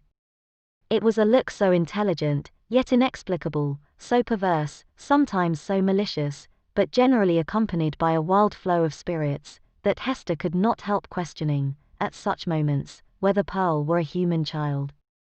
She seemed rather an airy sprite, which, after playing its fantastic sports for a little while upon the cottage floor, would flit away with a mocking smile. Whenever that look appeared in her wild, bright, deeply black eyes, it invested her with a strange remoteness and intangibility. It was as if she were hovering in the air and might vanish, like a glimmering light, that comes we know not whence, and goes we know not whither. Beholding it, Hester was constrained to rush towards the child, to pursue the little elf in the flight which she invariably began, to snatch her to her bosom, with a close pressure and earnest kisses, not so much from overflowing love, as to assure herself that Pearl was flesh and blood, and not utterly delusive. But Pearl's laugh, when she was caught, though full of merriment and music, made her mother more doubtful than before. Heart-smitten at this bewildering and baffling spell, that so often came between herself and her sole treasure, whom she had bought so dear, and who was all her world, Hester sometimes burst into passionate tears. Then, perhaps, for there was no foreseeing how it might affect her, Pearl would frown, and clench her little fist, and harden her small features into a stern, unsympathizing look of discontent. Not seldom, she would laugh anew, and louder than before, like a thing incapable and unintelligent of human sorrow. Or, but this more rarely happened, she would be convulsed with a rage of grief, and sob out her love for her mother, in broken words, and seem intent on proving that she had a heart, by breaking it. Yet Hester was hardly safe in confiding herself to that gusty tenderness. It passed, as suddenly as it came. Brooding over all these matters, the mother felt like one who has evoked a spirit, but, by some irregularity in the process of conjuration, has failed to win the masterword that should control this new and incomprehensible intelligence. Her only real comfort was when the child lay in the placidity of sleep. Then she was sure of her, and tasted hours of quiet, sad, delicious happiness, until, perhaps with that perverse expression glimmering from beneath her opening lids, a little Pearl awoke. How soon and with what strange rapidity, indeed, did Pearl arrive at an age that was capable of social intercourse, beyond the mother's ever-ready smile and nonsense words. And then what a happiness would it have been, could Hester Prynne have heard her clear, bird-like voice mingling with the uproar of other childish voices, and have distinguished and unravelled her own darling's tones, amid all the entangled outcry of a group of sportive children. But this could never be. Pearl was a born outcast of the infantile world. An imp of evil, emblem and product of sin, she had no right among christened infants. Nothing was more remarkable than the instinct, as it seemed, with which the child comprehended her loneliness, the destiny that had drawn an inviolable circle round about her, the whole peculiarity, in short, of her position in respect to other children. Never, since her release from prison, had Hester met the public gaze without her. In all her walks about the town, Pearl, too, was there, first as the babe in arms, and afterwards as the little girl, small companion of her mother, holding a forefinger with her whole grasp, and tripping along at the rate of 3 or 4 footsteps to one of Hester's. She saw the children of the settlement, on the grassy margin of the street, or at the domestic thresholds, disporting themselves in such grim fashion as the puritanic nurture would permit, playing at going to church, perchance, or at scourging Quakers, or taking scalps in a sham fight with the Indians, or scaring one another with freaks of imitative witchcraft.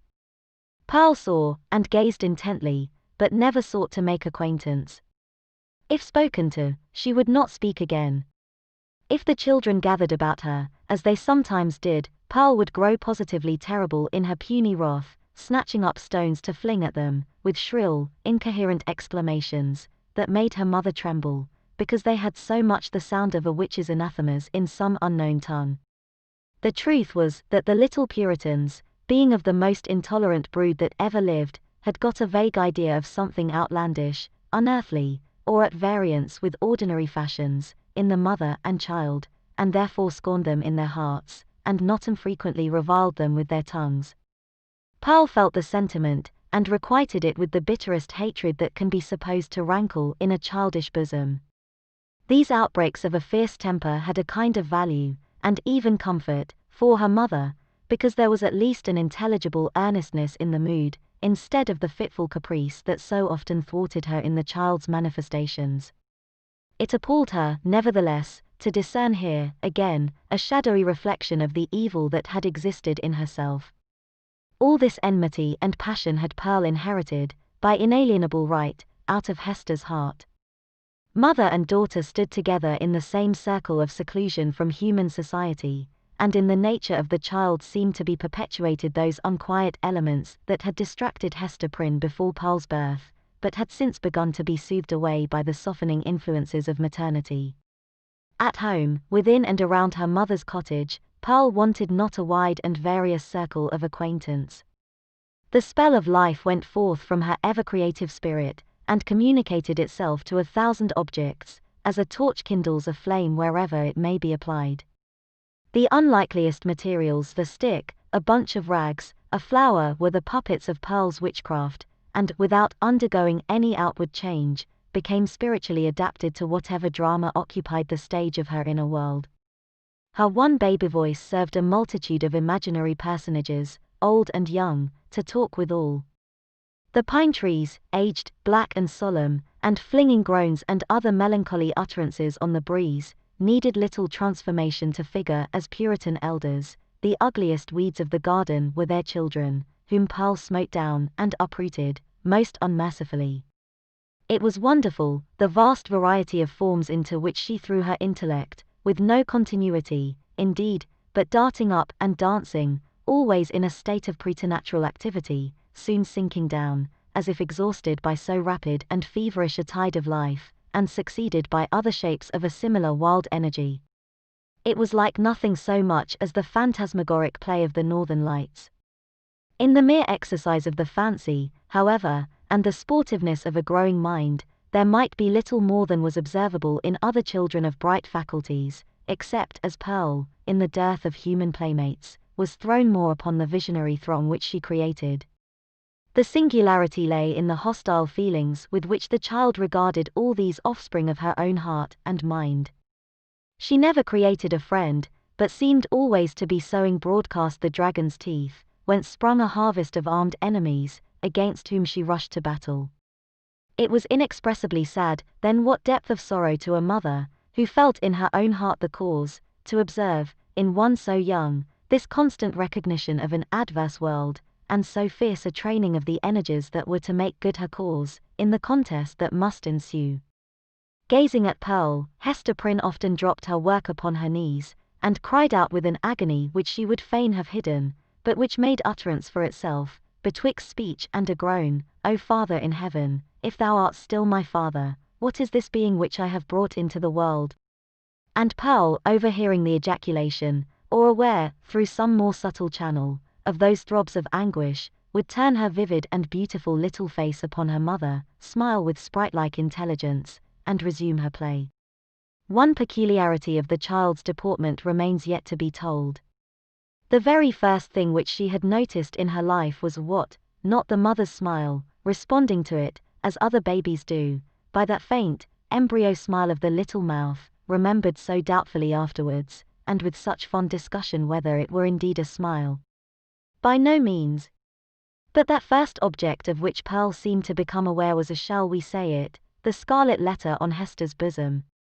One day, as her mother stooped over the cradle, the infant's eyes had been caught by the glimmering of the gold embroidery about the letter, and, putting up her little hand, she grasped at it, smiling, not doubtfully, but with a decided gleam, that gave her face the look of a much older child. Then, gasping for breath, did Hester Prynne clutch the fatal token, instinctively endeavoring to tear it away, so infinite was the torture inflicted by the intelligent touch of Pearl's baby hand. Again, as if her mother's agonized gesture were meant only to make sport for her, did little Pearl look into her eyes, and smile. From that epoch, except when the child was asleep, Hester had never felt a moment's safety, not a moment's calm enjoyment of her. Weeks, it is true, would sometimes elapse, during which Pearl's gaze might never once be fixed upon the scarlet letter, but then, again, it would come at unawares, like the stroke of sudden death, and always with that peculiar smile, and odd expression of the eyes. Once, this freakish, elvish cast came into the child's eyes, while Hester was looking at her own image in them, as mothers are fond of doing, and suddenly, for women in solitude, and with troubled hearts, are pestered with unaccountable delusions, she fancied that she beheld, not her own miniature portrait, but another face, in the small black mirror of Pearl's eye. It was a face, fiend-like, full of smiling malice, yet bearing the semblance of features that she had known full well, though seldom with a smile, and never with malice in them. It was as if an evil spirit possessed the child, and had just then peeped forth in mockery. Many a time afterwards had Hester been tortured, though less vividly, by the same illusion. In the afternoon of a certain summer's day, after Pearl grew big enough to run about, she amused herself with gathering handfuls of wildflowers, and flinging them, one by one, at her mother's bosom, dancing up and down, like a little elf, whenever she hit the scarlet letter. Hester's first motion had been to cover her bosom with her clasped hands.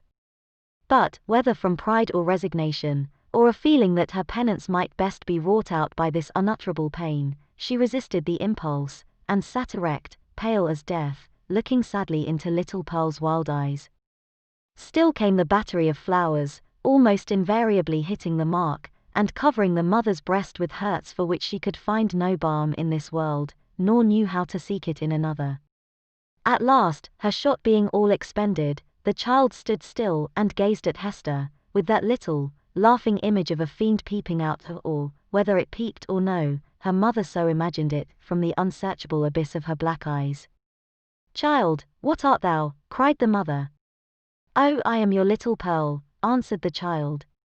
But, while she said it, Pearl laughed, and began to dance up and down, with the humoursome gesticulation of a little imp, whose next freak might be to fly up the chimney. "Art thou my child, in very truth?" asked Hester.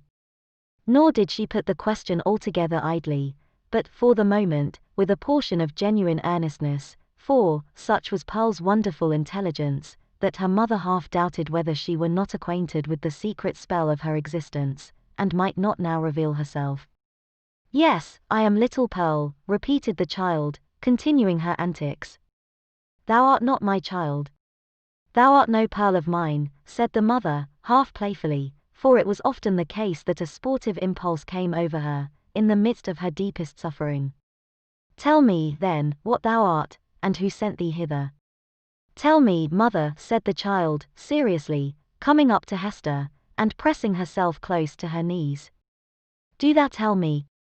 "Thy heavenly Father sent thee," answered Hester Prynne. But she said it with a hesitation that did not escape the acuteness of the child.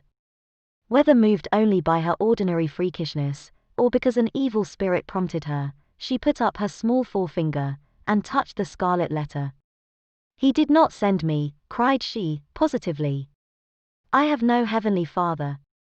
"Hush, Pearl, hush. Thou must not talk so," answered the mother, suppressing a groan. "He sent us all into this world. He sent even me, thy mother. Then, much more, thee. Or if not, thou strange and elfish child, whence didst thou come? Tell me." "Tell me," repeated Pearl, no longer seriously, but laughing, and capering about the floor. "It is thou that must tell me." But Hester could not resolve the query, being herself in a dismal labyrinth of doubt.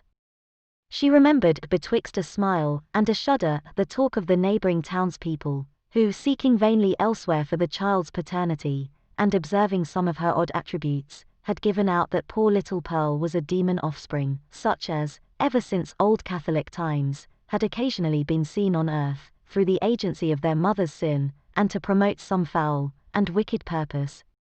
Luther, according to the scandal of his monkish enemies, was a brat of that hellish breed, nor was Pearl the only child to whom this inauspicious origin was assigned, among the New England Puritans.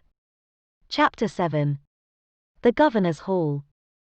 Hester Prynne went, one day, to the mansion of Governor Bellingham, with a pair of gloves, which she had fringed and embroidered to his order, and which were to be worn on some great occasion of state, for, though the chances of a popular election had caused this former ruler to descend a step or two from the highest rank, he still held an honorable and influential place among the colonial magistracy.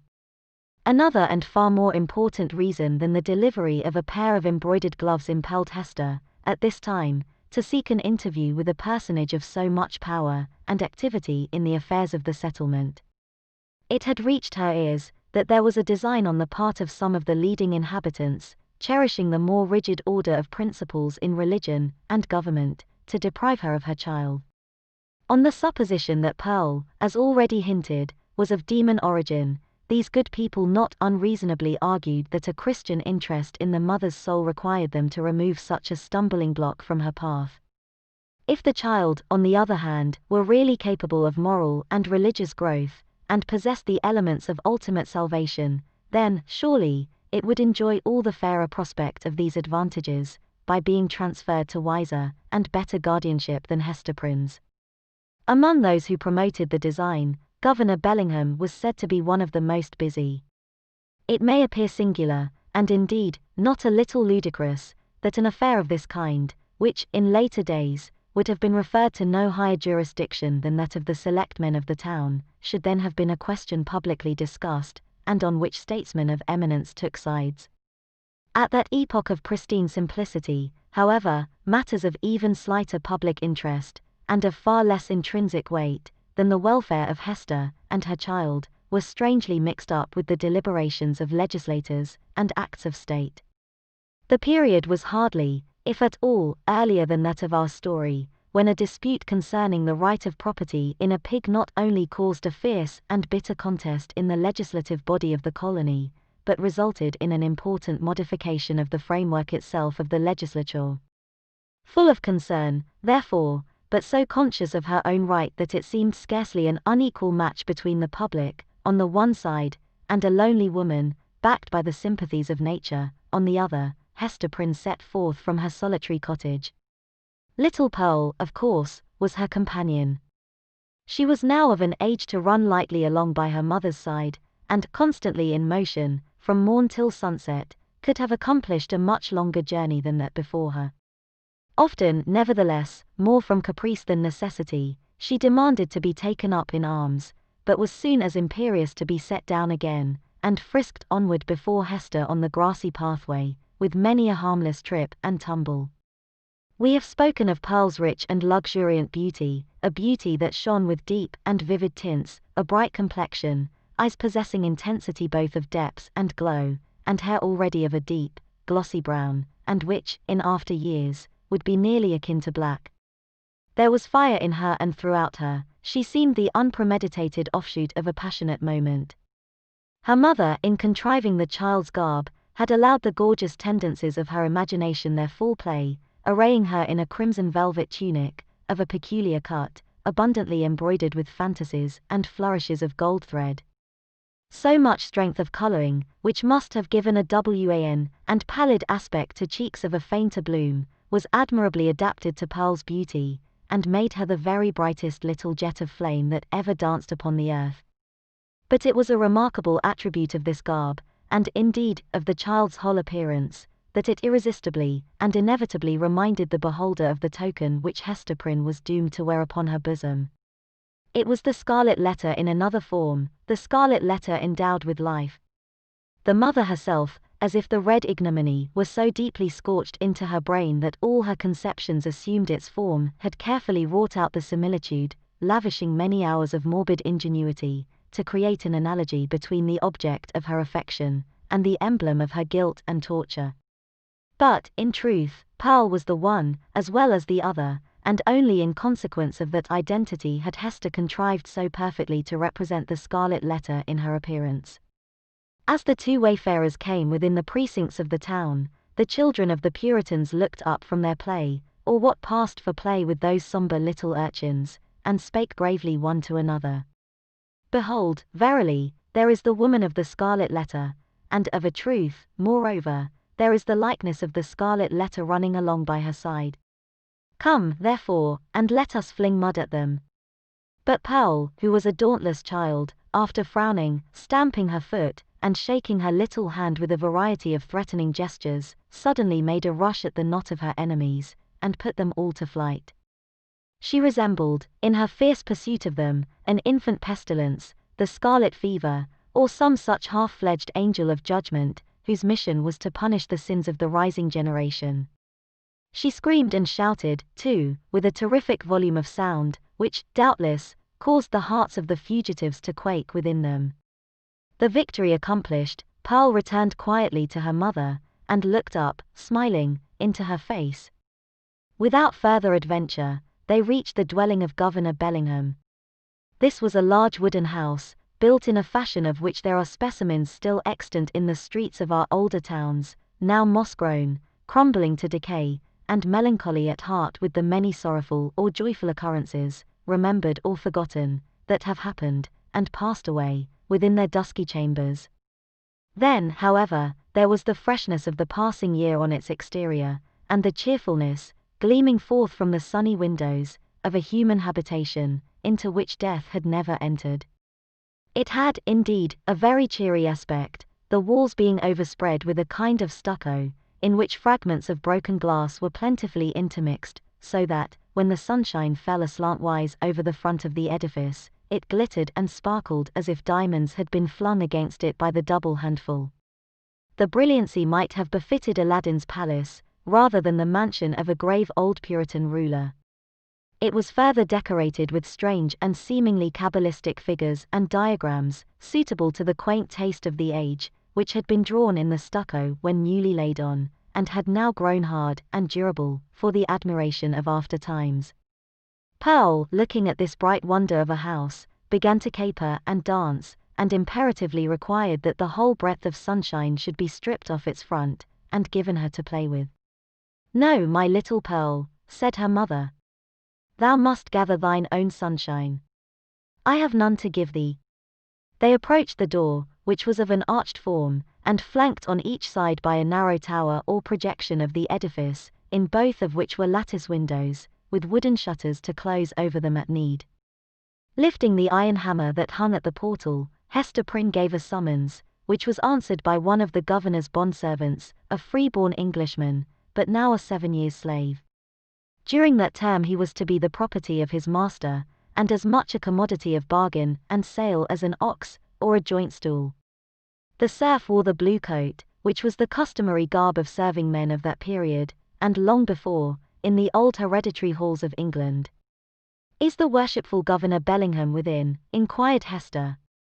"Yea, forsooth," replied the bondservant, staring with wide-open eyes at the Scarlet Letter, which, being a newcomer in the country, he had never before seen. "Yea, his honourable worship is within. But he hath a godly minister or two with him, and likewise a leech. Ye may not see his worship now.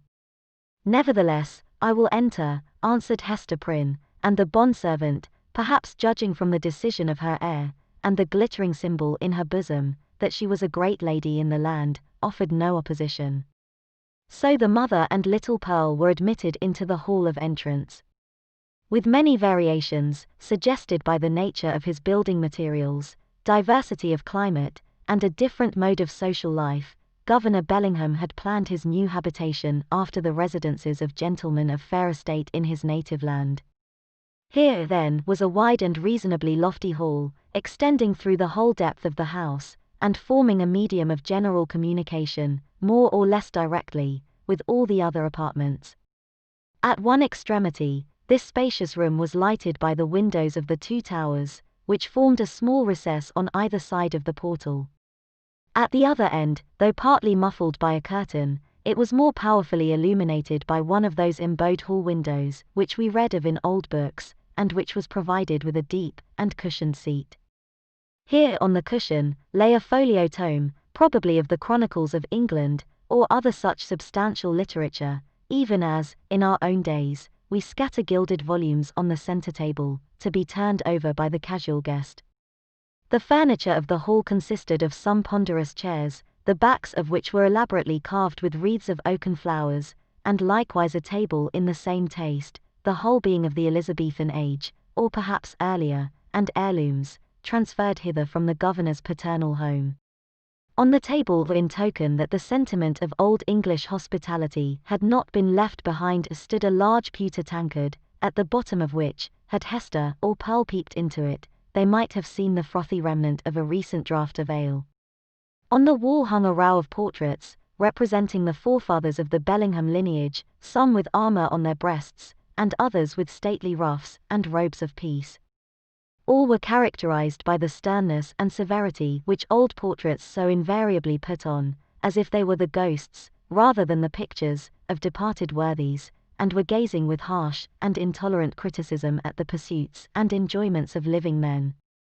At about the center of the oaken panels that lined the hall was suspended a suit of mail, not, like the pictures, an ancestral relic, but of the most modern date, for it had been manufactured by a skillful armorer in London, the same year in which Governor Bellingham came over to New England. There was a steel headpiece, a cuirass, a gorget, and greaves, with a pair of gauntlets and a sword hanging beneath, all, and especially the helmet and breastplate, so highly burnished as to glow with white radiance, and scatter an illumination everywhere about upon the floor. This bright panoply was not meant for mere idle show, but had been worn by the governor on many a solemn muster and training field, and had glittered, moreover, at the head of a regiment in the Pequod War. For, though bred a lawyer, and accustomed to speak of Bacon, Coke, Noy, and Finch as his professional associates, the exigencies of this new country had transformed Governor Bellingham into a soldier, as well as a statesman and ruler. Little Pearl, who was as greatly pleased with the gleaming armor as she had been with the glittering frontispiece of the house, spent some time looking into the polished mirror of the breastplate. "Mother," cried she, "I see you here. Look! Look!" Hester looked, by way of humoring the child, and she saw that, owing to the peculiar effect of this convex mirror, the Scarlet Letter was represented in exaggerated and gigantic proportions, so as to be greatly the most prominent feature of her appearance. In truth, she seemed absolutely hidden behind it. Pearl pointed upward, also, at a similar picture in the headpiece, smiling at her mother, with the elfish intelligence that was so familiar an expression on her small physiognomy. That look of naughty merriment was likewise reflected in the mirror, with so much breadth and intensity of effect, that it made Hester Prynne feel as if it could not be the image of her own child, but of an imp who was seeking to mold itself into Pearl's shape. "Come along, Pearl," said she, drawing her away. "Come and look into this fair garden. It may be we shall see flowers there, more beautiful ones than we find in the woods." Pearl, accordingly, ran to the bow window, at the farther end of the hall, and looked along the vista of a garden walk, carpeted with closely shaven grass, and bordered with some rude and immature attempt at shrubbery. But the proprietor appeared already to have relinquished, as hopeless, the effort to perpetuate on this side of the Atlantic, in a hard soil, and amid the close struggle for subsistence, the native English taste for ornamental gardening. Cabbages grew in plain sight, and a pumpkin vine, rooted at some distance, had run across the intervening space, and deposited one of its gigantic products directly beneath the hall window, as if to warn the governor that this great lump of vegetable gold was as rich an ornament as New England earth would offer him. There were a few rose bushes, however, and a number of apple trees, probably the descendants of those planted by the Reverend Mr. Blackstone, the first settler of the peninsula, that half-mythological personage, who rides through our early annals, seated on the back of a bull. Pearl, seeing the rose bushes, began to cry for a red rose, and would not be pacified. "Hush, child, hush," said her mother, earnestly. "Do not cry, dear little Pearl. I hear voices in the garden. The governor is coming, and gentlemen along with him." In fact, adown the vista of the garden avenue a number of persons were seen approaching towards the house. Pearl, in utter scorn of her mother's attempt to quiet her, gave an eldritch scream, and then became silent, not from any notion of obedience, but because the quick and mobile curiosity of her disposition was excited by the appearance of these new personages. Chapter 8. The Child and the Minister. Governor Bellingham, in a loose gown and easy cap, such as elderly gentlemen love to endue themselves with in their domestic privacy, walked foremost, and appeared to be showing off his estate, and expatiating on his projected improvements. The wide circumference of an elaborate ruff, beneath his grey beard, in the antiquated fashion of King James's reign, caused his head to look not a little like that of John the Baptist in a charger. The impression made by his aspect, so rigid and severe, and frostbitten with more than autumnal age, was hardly in keeping with the appliances of worldly enjoyment wherewith he had evidently done his utmost to surround himself. But it is an error to suppose that our grave forefathers, though accustomed to speak and think of human existence as a state merely of trial and warfare, and though unfeignedly prepared to sacrifice goods and life at the behest of duty, made it a matter of conscience to reject such means of comfort, or even luxury, as lay fairly within their grasp.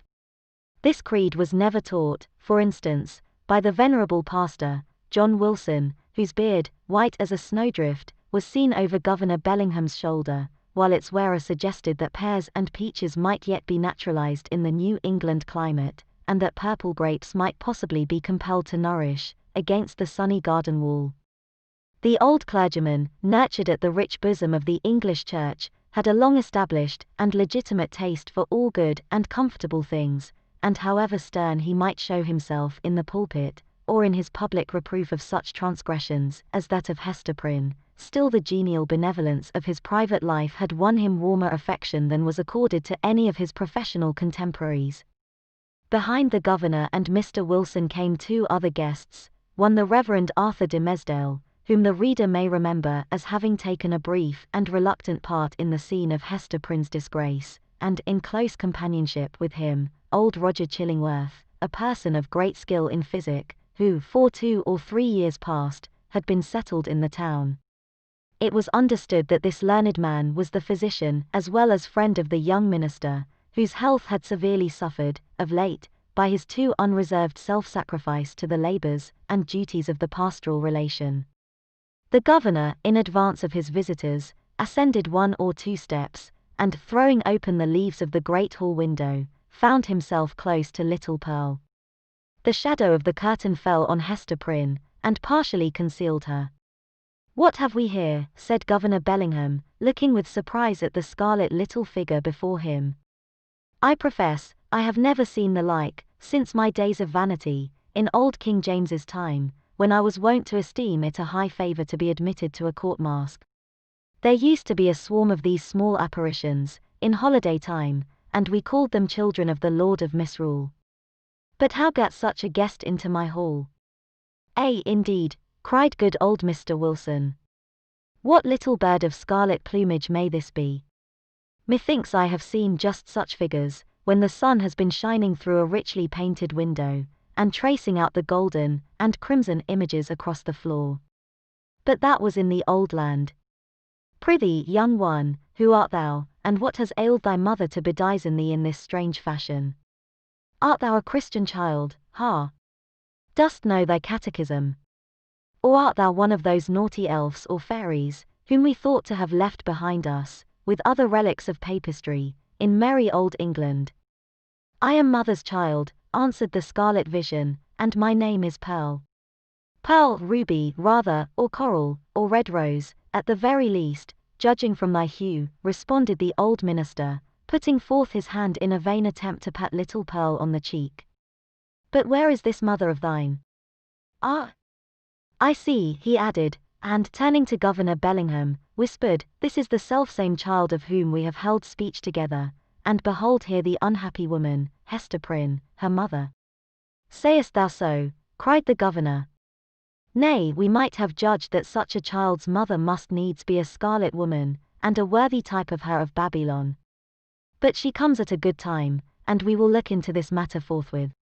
Governor Bellingham stepped through the window into the hall, followed by his 3 guests. Hester Prynne, said he, fixing his naturally stern regard on the wearer of the Scarlet Letter, there hath been much question concerning thee, of late. The point hath been weightily discussed, whether we, that are of authority and influence, do well discharge our consciences by trusting an immortal soul, such as there is in yonder child, to the guidance of one who hath stumbled and fallen, amid the pitfalls of this world. Speak thou, the child's own mother.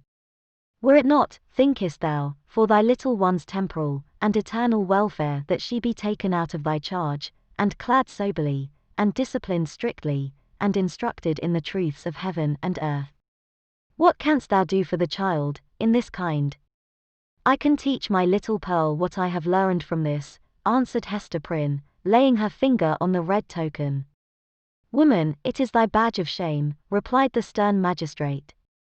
It is because of the stain which that letter indicates, that we would transfer thy child to other hands. Nevertheless, said the mother, calmly, though growing more pale, this badge hath taught me, it daily teaches me, it is teaching me at this moment, lessons whereof my child may be the wiser, and better, albeit they can profit nothing to myself. We will judge warily, said Bellingham, and look well what we are about to do. Good Master Wilson, I pray you, examine this Pearl, since that is her name, and see whether she hath had such Christian nurture as befits a child of her age. The old minister seated himself in an armchair, and made an effort to draw Pearl betwixt his knees.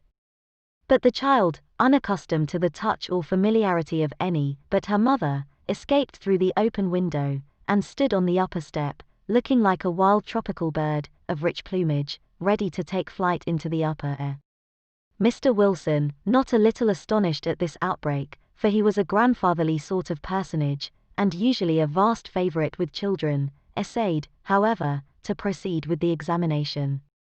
Pearl, said he with great solemnity, thou must take heed to instruction, that so, in due season, thou mayest wear in thy bosom the pearl of great price. Canst thou tell me, my child, who made thee?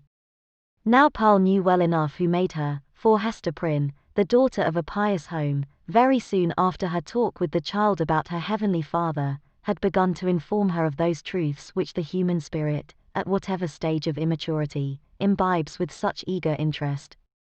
Pearl, therefore, so large were the attainments of her 3 years' lifetime, could have borne a fair examination in the New England Primer, or the first column of the Westminster Catechisms, although unacquainted with the outward form of either of those celebrated works.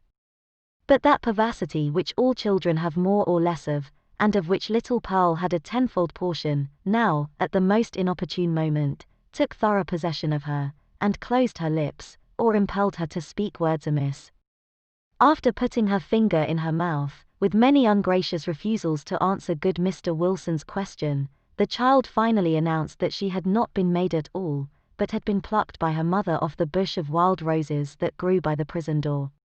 This fantasy was probably suggested by the near proximity of the governor's red roses, as Pearl stood outside of the window, together with her recollection of the prison rosebush, which she had passed in coming hither.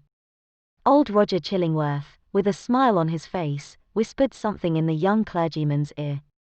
Hester Prynne looked at the man of skill, and even then, with her fate hanging in the balance, was startled to perceive what a change had come over his features, how much uglier they were, how his dark complexion seemed to have grown duskier, and his figure more misshapen, since the days when she had familiarly known him.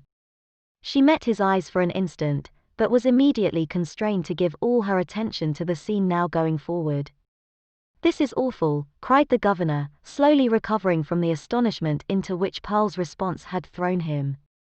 "Here is a child of 3 years old, and she cannot tell who made her. Without question, she is equally in the dark as to her soul, its present depravity, and future destiny. Methinks, gentlemen, we need inquire no further."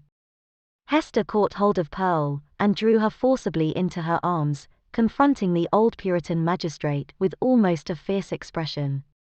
Alone in the world, cast off by it, and with this sole treasure to keep her heart alive, she felt that she possessed indefeasible rights against the world, and was ready to defend them to the death. "God gave me the child," cried she. "He gave her in requital of all things else, which he had taken from me. She is my happiness, she is my torture, none the less. Pearl keeps me here in life. Pearl punishes me too. See ye not, she is the Scarlet Letter, only capable of being loved, and so endowed with a millionfold the power of retribution for my sin. Ye shall not take her. I will die first." "My poor woman," said the not unkind old minister, "the child shall be well cared for, far better than thou canst do it." "God gave her into my keeping," repeated Hester Prynne, raising her voice almost to a shriek. "I will not give her up." And here, by a sudden impulse, she turned to the young clergyman, Mr. de Mesdale, at whom, up to this moment, she had seemed hardly so much as once to direct her eyes. "To speak thou for me," cried she. "Thou wast my pastor, and hadst charge of my soul, and knowest me better than these men can. I will not lose the child. Speak for me. Thou knowest, for thou hast sympathies which these men lack, thou knowest what is in my heart, and what are a mother's rights, and how much the stronger they are, when that mother has but her child, and the Scarlet Letter. Look thou to it. I will not lose the child. Look to it." At this wild and singular appeal, which indicated that Hester Prynne's situation had provoked her to little less than madness, the young minister at once came forward, pale, and holding his hand over his heart, as was his custom whenever his peculiarly nervous temperament was thrown into agitation. He looked now more careworn and emaciated than as we described him at the scene of Hester's public ignominy, and whether it were his failing health, or whatever the cause might be, his large dark eyes had a world of pain in their troubled and melancholy depth. "There is truth in what she says," began the minister, with a voice sweet, tremulous, but powerful, insomuch that the hall re-echoed, and the hollow armor rang with it, "truth in what Hester says, and in the feeling which inspires her. God gave her the child, and gave her, too, an instinctive knowledge of its nature and requirements, both seemingly so peculiar, which no other mortal being can possess. And, moreover, is there not a quality of awful sacredness in the relation between this mother and this child?" How is that, good Master de Mesdale?" interrupted the governor. "Make that plain, I pray you." "It must be even so," resumed the minister. "For, if we deem it otherwise, do we not thereby say that the Heavenly Father, the Creator of all flesh, hath lightly recognized a deed of sin, and made of no account the distinction between unhallowed lust and holy love? This child of its father's guilt and its mother's shame hath come from the hand of God, to work in many ways upon her heart, who pleads so earnestly, and with such bitterness of spirit, the right to keep her. It was meant for a blessing, for the one blessing of her life. It was meant, doubtless, as the mother herself hath told us, for a retribution too, a torture to be felt at many an unthought of moment, a pang, a sting, an ever-recurring agony, in the midst of a troubled joy. Hath she not expressed this thought in the garb of the poor child, so forcibly reminding us of that red symbol which sears her bosom?" "Well said, again," cried good Mr. Wilson. "I feared the woman had no better thought than to make a mountebank of her child." "Oh, not so, not so," continued Mr. de Mesdale. "She recognizes, believe me, the solemn miracle which God hath wrought, in the existence of that child. And may she feel, too, what, methinks, is the very truth, that this boon was meant, above all things else, to keep the mother's soul alive, and to preserve her from blacker depths of sin into which Satan might else have sought to plunge her. Therefore it is good for this poor, sinful woman that she hath an infant immortality, a being capable of eternal joy or sorrow, confided to her care, to be trained up by her to righteousness, to remind her, at every moment, of her fall, but yet to teach her, as it were by the Creator's sacred pledge, that, if she bring the child to heaven, the child also will bring its parent thither. Herein is the sinful mother happier than the sinful father. For Hester Prynne's sake, then, and no less for the poor child's sake, let us leave them as Providence hath seen fit to place them. You speak, my friend, with a strange earnestness, said old Roger Chillingworth, smiling at him. And there is a weighty import in what my young brother hath spoken, added the Reverend Mr. Wilson. What say you, worshipful Master Bellingham? Hath he not pleaded well for the poor woman? Indeed hath he, answered the magistrate, and hath adduced such arguments, that we will even leave the matter as it now stands, so long, at least, as there shall be no further scandal in the woman. Care must be had, nevertheless, to put the child to due and stated examination in the catechism, at thy hands or Master de Mesdale's. Moreover, at a proper season, the tithing men must take heed that she go both to school and to meeting. The young minister, on ceasing to speak, had withdrawn a few steps from the group, and stood with his face partially concealed in the heavy folds of the window curtain, while the shadow of his figure, which the sunlight cast upon the floor, was tremulous with the vehemence of his appeal. Pearl, that wild and flighty little elf, stole softly towards him, and taking his hand in the grasp of both her own, laid her cheek against it, a caress so tender, and withal so unobtrusive, that her mother, who was looking on, asked herself, is that my Pearl? Yet she knew that there was love in the child's heart, although it mostly revealed itself in passion, and hardly twice in her lifetime had been softened by such gentleness as now. The minister, for, save the long-sought regards of woman, nothing is sweeter than these marks of childish preference, accorded spontaneously by a spiritual instinct, and therefore seeming to imply in us something truly worthy to be loved, the minister looked round, laid his hand on the child's head, hesitated an instant, and then kissed her brow. Little Pearl's unwonted mood of sentiment lasted no longer. She laughed, and went capering down the hall, so airily, that old Mr. Wilson raised a question whether even her tiptoes touched the floor. The little baggage hath witchcraft in her, I profess, said he to Mr. de Mesdale. She needs no old woman's broomstick to fly withal. A strange child, remarked old Roger Chillingworth. It is easy to see the mother's part in her. Would it be beyond a philosopher's research, think ye, gentlemen, to analyze that child's nature, and from its make and mold, to give a shrewd guess at the father? Nay, it would be sinful, in such a question, to follow the clue of profane philosophy, said Mr. Wilson. Better to fast and pray upon it, and still better, it may be, to leave the mystery as we find it, unless Providence reveal it of its own accord. Thereby, every good Christian man hath a title to show a father's kindness towards the poor, deserted babe. The affair being so satisfactorily concluded, Hester Prynne, with Pearl, departed from the house. As they descended the steps, it is averred that the lattice of a chamber window was thrown open, and forth into the sunny day was thrust the face of Mistress Hibbins, Governor Bellingham's bitter-tempered sister, and the same who, a few years later, was executed as a witch. Hist, hist, said she, while her ill-omened physiognomy seemed to cast a shadow over the cheerful newness of the house. Wilt thou go with us tonight? There will be a merry company in the forest, and I well-nigh promised the black man that comely Hester Prynne should make one. Make my excuse to him, so please you, answered Hester, with a triumphant smile. I must tarry at home, and keep watch over my little Pearl. Had they taken her from me, I would willingly have gone with thee into the forest, and signed my name in the black man's book too, and that with mine own blood. We shall have thee there anon, said the witch lady, frowning, as she drew back her head. But here, if we suppose this interview betwixt Mistress Hibbins and Hester Prynne to be authentic, and not a parable, was already an illustration of the young minister's argument against sundering the relation of a fallen mother to the offspring of her frailty. Even thus early had the child saved her from Satan's snare. Chapter 9. The Leech. Under the appellation of Roger Chillingworth, the reader will remember, was hidden another name, which its former wearer had resolved should never more be spoken. It has been related, how, in the crowd that witnessed Hester Prynne's ignominious exposure, stood a man, elderly, travel-worn, who, just emerging from the perilous wilderness, beheld the woman, in whom he hoped to find embodied the warmth and cheerfulness of home, set up as a type of sin before the people.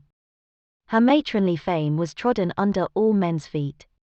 Infamy was babbling around her in the public marketplace.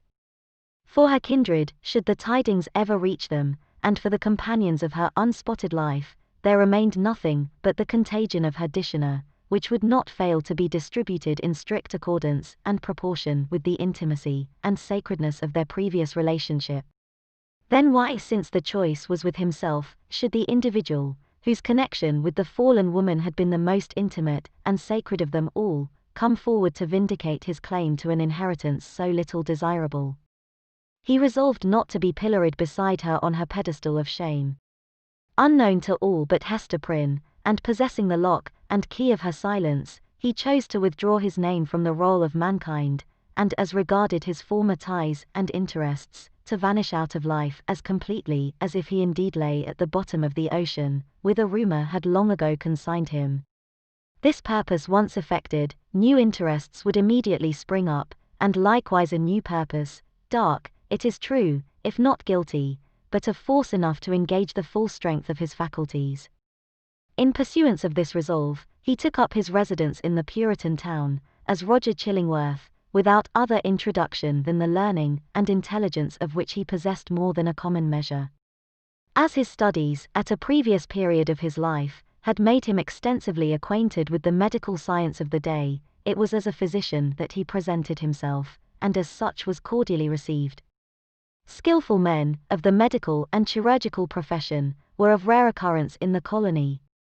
They seldom, it would appear, partook of the religious zeal that brought other emigrants across the Atlantic.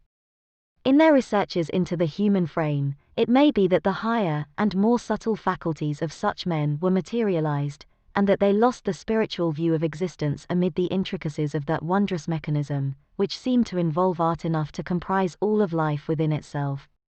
At all events, the health of the good town of Boston, so far as medicine had aught to do with it, had hitherto lain in the guardianship of an aged deacon and apothecary, whose piety and godly deportment were stronger testimonials in his favor than any that he could have produced in the shape of a diploma. The only surgeon was one who combined the occasional exercise of that noble art with the daily and habitual flourish of a razor. To such a professional body Roger Chillingworth was a brilliant acquisition. He soon manifested his familiarity with the ponderous and imposing machinery of antique physic, in which every remedy contained a multitude of far-fetched and heterogeneous ingredients, as elaborately compounded as if the proposed result had been the elixir of life. In his Indian captivity, moreover, he had gained much knowledge of the properties of native herbs and roots, nor did he conceal from his patients that these simple medicines, nature's boon to the untutored savage, had quite as large a share of his own confidence as the European pharmacopoeia, which so many learned doctors had spent centuries in elaborating. This learned stranger was exemplary, as regarded, at least, the outward forms of a religious life, and early after his arrival, had chosen for his spiritual guide the Reverend Mr. de Mesdale. The young divine, whose scholarlike renown still lived in Oxford, was considered by his more fervent admirers as little less than a heaven-ordained apostle, destined, should he live and labor for the ordinary term of life, to do as great deeds for the now feeble New England Church, as the early fathers had achieved for the infancy of the Christian faith. About this period, however, the health of Mr. de Mesdale had evidently begun to fail. By those best acquainted with his habits, the paleness of the young minister's cheek was accounted for by his too earnest devotion to study, his scrupulous fulfillment of parochial duty, and, more than all, by the fasts and vigils of which he made a frequent practice, in order to keep the grossness of this earthly state from clogging and obscuring his spiritual lamp. Some declared that, if Mr. de Mesdale were really going to die, it was cause enough, that the world was not worthy to be any longer trodden by his feet. He himself, on the other hand, with characteristic humility, avowed his belief that, if Providence should see fit to remove him, it would be because of his own unworthiness to perform its humblest mission here on earth. With all this difference of opinion as to the cause of his decline, there could be no question of the fact. His form grew emaciated, his voice, though still rich and sweet, had a certain melancholy prophecy of decay in it. He was often observed, on any slight alarm or other sudden accident, to put his hand over his heart, with first a flush, and then a paleness, indicative of pain. Such was the young clergyman's condition, and so imminent the prospect that his dawning light would be extinguished, all untimely, when Roger Chillingworth made his advent to the town. His first entry on the scene, few people could tell whence, dropping down, as it were out of the sky, or starting from the nether earth, had an aspect of mystery, which was easily heightened to the miraculous. He was now known to be a man of skill. It was observed that he gathered herbs, and the blossoms of wildflowers, and dug up roots, and plucked off twigs from the forest trees, like one acquainted with hidden virtues in what was valueless to common eyes.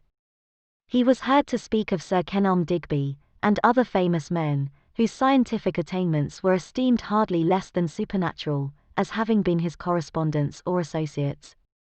Why, with such rank in the learned world, had he come hither? What could he, whose sphere was in great cities, be seeking in the wilderness? In answer to this query, a rumour gained ground, and, however absurd, was entertained by some very sensible people, that heaven had wrought an absolute miracle, by transporting an eminent doctor of physic, from a German university, bodily through the air, and setting him down at the door of Mr. de Mesdale's study.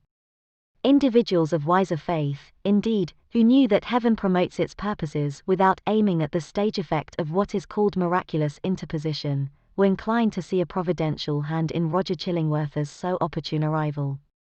This idea was countenanced by the strong interest which the physician ever manifested in the young clergyman. He attached himself to him as a parishioner, and sought to win a friendly regard and confidence from his naturally reserved sensibility.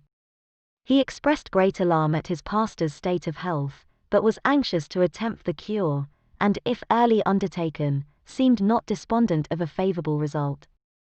The elders, the deacons, the motherly dames, and the young and fair maidens, of Mr. de Mesdale's flock, were alike importunate that he should make trial of the physician's frankly offered skill. Mr. de Mesdale gently repelled their entreaties. "I need no medicine," said he. But how could the young minister say so, when, with every successive Sabbath, his cheek was paler and thinner, and his voice more tremulous than before, when it had now become a constant habit, rather than a casual gesture, to press his hand over his heart? Was he weary of his labors? Did he wish to die? These questions were solemnly propounded to Mr. de Mesdale by the elder ministers of Boston, and the deacons of his church, who, to use their own phrase, dealt with him on the sin of rejecting the aid which Providence so manifestly held out. He listened in silence, and finally promised to confer with the physician.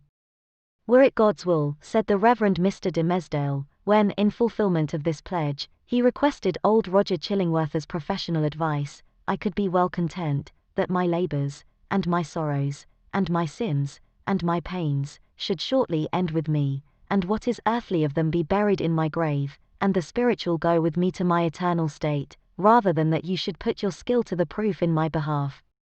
"Ah," replied Roger Chillingworth, with that quietness which, whether imposed or natural, marked all his deportment, "it is thus that a young clergyman is apt to speak. Youthful men, not having taken a deep root, give up their hold of life so easily. And saintly men, who walk with God on earth, would fain be away, to walk with him on the golden pavements of the New Jerusalem." "Nay," rejoined the young minister, putting his hand to his heart, with a flush of pain flitting over his brow, "were I worthier to walk there, I could be better content to toil here." "Good men ever interpret themselves too meanly," said the physician. In this manner, the mysterious old Roger Chillingworth became the medical adviser of the Reverend Mr. de Mesdale. As not only the disease interested the physician, but he was strongly moved to look into the character and qualities of the patient, these two men, so different in age, came gradually to spend much time together. For the sake of the minister's health, and to enable the leech to gather plants with healing balm in them, they took long walks on the seashore, or in the forest, mingling various talk with the plash and murmur of the waves, and the solemn wind anthem among the treetops. Often, likewise, one was the guest of the other, in his place of study and retirement. There was a fascination for the minister in the company of the man of science, in whom he recognized an intellectual cultivation of no moderate depth or scope, together with a range and freedom of ideas, that he would have vainly looked for among the members of his own profession. In truth, he was startled, if not shocked, to find this attribute in the physician. Mr. de Mesdale was a true priest, a true religionist, with the reverential sentiment largely developed, and an order of mind that impelled itself powerfully along the track of a creed, and wore its passage continually deeper, with the lapse of time. In no state of society would he have been what is called a man of liberal views. It would always be essential to his peace to feel the pressure of a faith about him, supporting, while it confined him within its iron framework. Not the less, however, though with a tremulous enjoyment, did he feel the occasional relief of looking at the universe through the medium of another kind of intellect than those with which he habitually held converse. It was as if a window were thrown open, admitting a freer atmosphere into the close and stifled study, where his life was wasting itself away, amid lamplight, or obstructed daybeams, and the musty fragrance, be it sensual or moral, that exhales from books.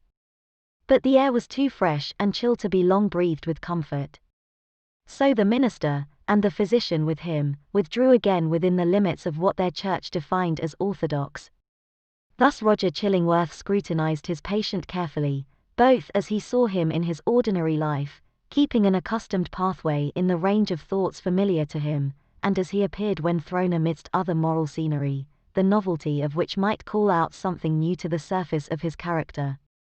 He deemed it essential, it would seem, to know the man, before attempting to do him good. Wherever there is a heart and an intellect, the diseases of the physical frame are tinged with the peculiarities of these. In Arthur de Mesdale, thought and imagination were so active, and sensibility so intense, that the bodily infirmity would be likely to have its groundwork there. So Roger Chillingworth, the man of skill, the kind and friendly physician, strove to go deep into his patient's bosom, delving among his principles, prying into his recollections, and probing everything with a cautious touch, like a treasure-seeker in a dark cavern. Few secrets can escape an investigator, who has opportunity and license to undertake such a quest, and skill to follow it up. A man burdened with a secret should especially avoid the intimacy of his physician.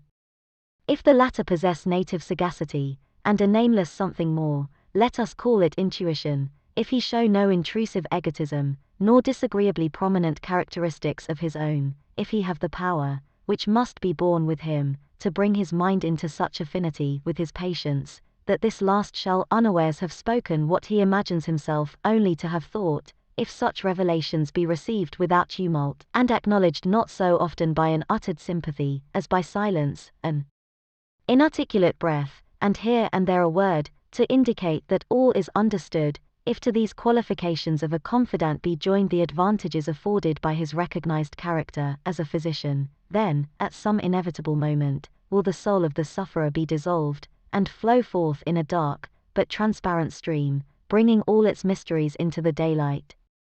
Roger Chillingworth possessed all, or most, of the attributes above enumerated. Nevertheless, time went on, a kind of intimacy, as we have said, grew up between these two cultivated minds, which had as wide a field as the whole sphere of human thought and study, to meet upon. They discussed every topic of ethics and religion, of public affairs and private character. They talked much, on both sides, of matters that seemed personal to themselves, and yet no secret, such as the physician fancied must exist there, ever stole out of the minister's consciousness into his companion's ear. The latter had his suspicions, indeed, that even the nature of Mr. de Mesdale's bodily disease had never fairly been revealed to him. It was a strange reserve. After a time, at a hint from Roger Chillingworth, the friends of Mr. de Mesdale effected an arrangement by which the two were lodged in the same house, so that every ebb and flow of the minister's life tide might pass under the eye of his anxious and attached physician. There was much joy throughout the town when this greatly desirable object was attained. It was held to be the best possible measure for the young clergyman's welfare, unless, indeed, as often urged by such as felt authorized to do so, he had selected some one of the many blooming damsels, spiritually devoted to him, to become his devoted wife. This latter step, however, there was no present prospect that Arthur de Mesdale would be prevailed upon to take. He rejected all suggestions of the kind, as if priestly celibacy were one of his articles of church discipline.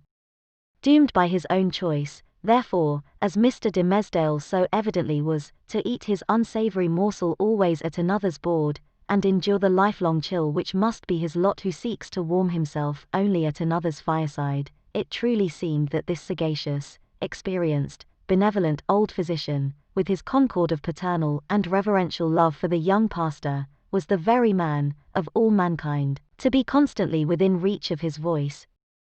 The new abode of the two friends was with a pious widow, of good social rank, who dwelt in a house covering pretty nearly the site on which the venerable structure of King's Chapel has since been built. It had the graveyard, originally Isaac Johnson's home field, on one side, and so was well adapted to call up serious reflections, suited to their respective employments, in both minister and man of physic. The motherly care of the good widow assigned to Mr. de Mesdale a front apartment, with a sunny exposure, and heavy window curtains, to create a noontide shadow, when desirable. The walls were hung round with tapestry, said to be from the Gobelin looms, and at all events, representing the scriptural story of David and Bathsheba, and Nathan the prophet, in colours still unfaded, but which made the fair woman of the scene almost as grimly picturesque as the woe-denouncing seer. Here the pale clergyman piled up his library, rich with parchment-bound folios of the Fathers, and the law of rabbis, and monkish erudition, of which the Protestant divines, even while they vilified and decried that class of writers, were yet constrained often to avail themselves. On the other side of the house old Roger Chillingworth arranged his study and laboratory, not such as a modern man of science would reckon even tolerably complete, but provided with a distilling apparatus, and the means of compounding drugs and chemicals, which the practiced alchemist knew well how to turn to purpose. With such commodiousness of situation, these two learned persons sat themselves down, each in his own domain, yet familiarly passing from one apartment to the other, and bestowing a mutual, and not incurious inspection into one another's business. And the Reverend Arthur de Mesdale's best discerning friends, as we have intimated, very reasonably imagined that the hand of Providence had done all this, for the purpose, besought in so many public, and domestic, and secret prayers, of restoring the young minister to health. But it must now be said, another portion of the community had latterly begun to take its own view of the relation betwixt Mr. de Mesdale and the mysterious old physician. When an uninstructed multitude attempts to see with its eyes, it is exceedingly apt to be deceived. When, however, it forms its judgment, as it usually does, on the intuitions of its great and warm heart, the conclusions thus attained are often so profound and so unerring, as to possess the character of truth supernaturally revealed. The people, in the case of which we speak, could justify its prejudice against Roger Chillingworth by no fact or argument worthy of serious refutation. There was an aged handicraftsman, it is true, who had been a citizen of London at the period of Sir Thomas Overbury's murder, now some 30 years ago. He testified to having seen the physician, under some other name, which the narrator of the story had now forgotten, in company with Dr. Forman, the famous old conjurer, who was implicated in the affair of Overbury. 2 or 3 individuals hinted that the man of skill, during his Indian captivity, had enlarged his medical attainments by joining in the incantations of the savage priests, who were universally acknowledged to be powerful enchanters, often performing seemingly miraculous cures by their skill in the black art.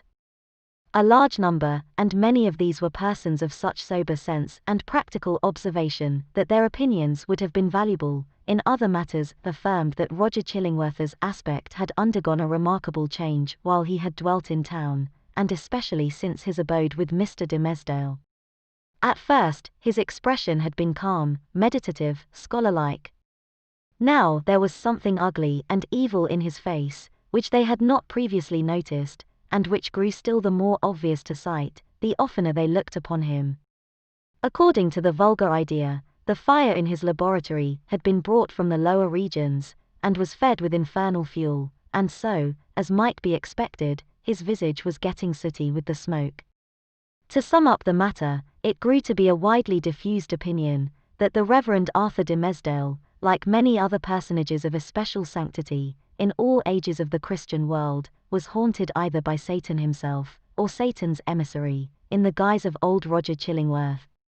This diabolical agent had the divine permission, for a season, to burrow into the clergyman's intimacy, and plot against his soul. No sensible man, it was confessed, could doubt on which side the victory would turn. The people looked, with an unshaken hope, to see the minister come forth out of the conflict, transfigured with the glory which he would unquestionably win. Meanwhile, nevertheless, it was sad to think of the perchance mortal agony through which he must struggle towards his triumph. Alas!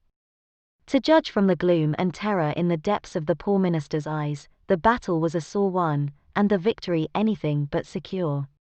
Chapter 10. The Leech and His Patient.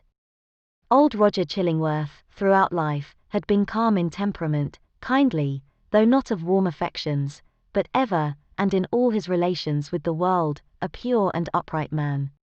He had begun an investigation, as he imagined, with the severe and equal integrity of a judge, desirous only of truth, even as if the question involved no more than the air-drawn lines and figures of a geometrical problem, instead of human passions, and wrongs inflicted on himself.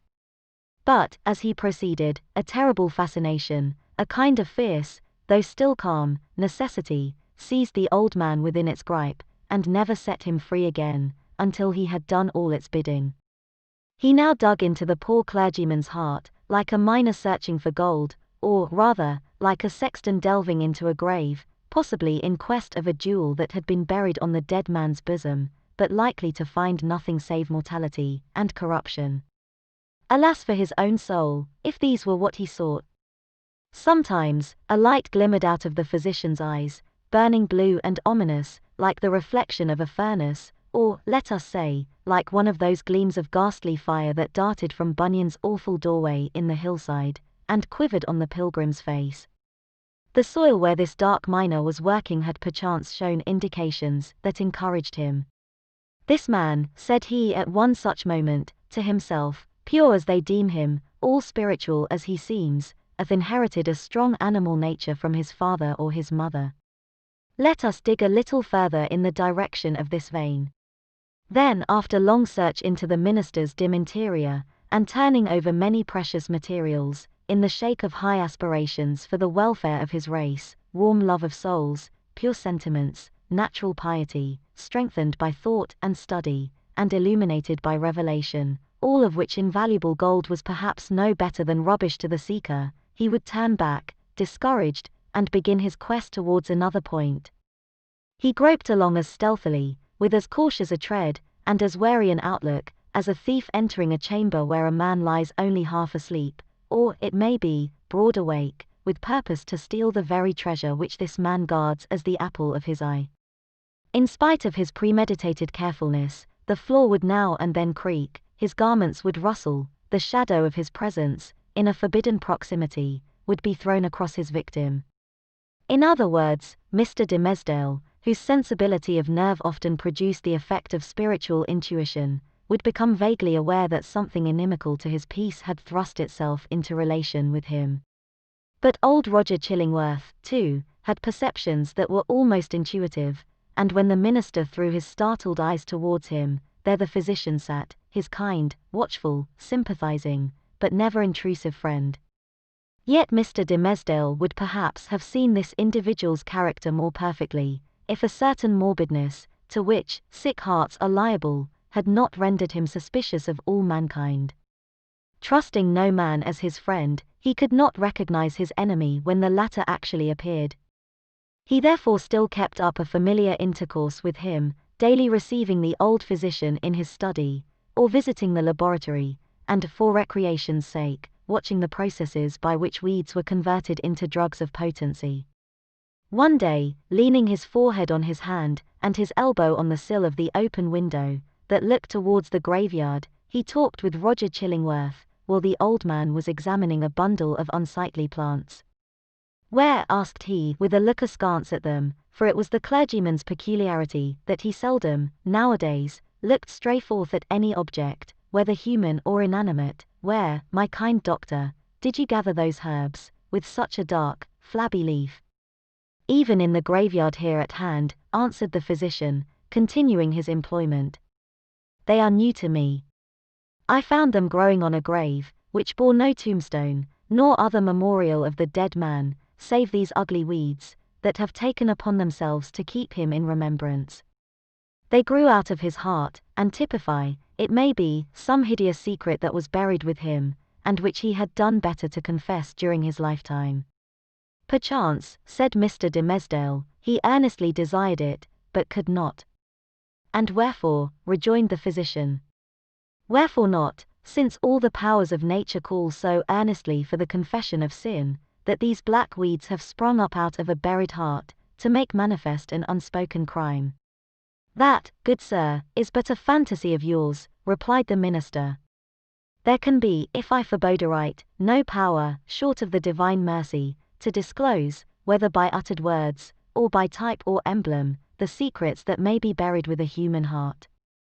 The heart, making itself guilty of such secrets, must perforce hold them, until the day when all hidden things shall be revealed.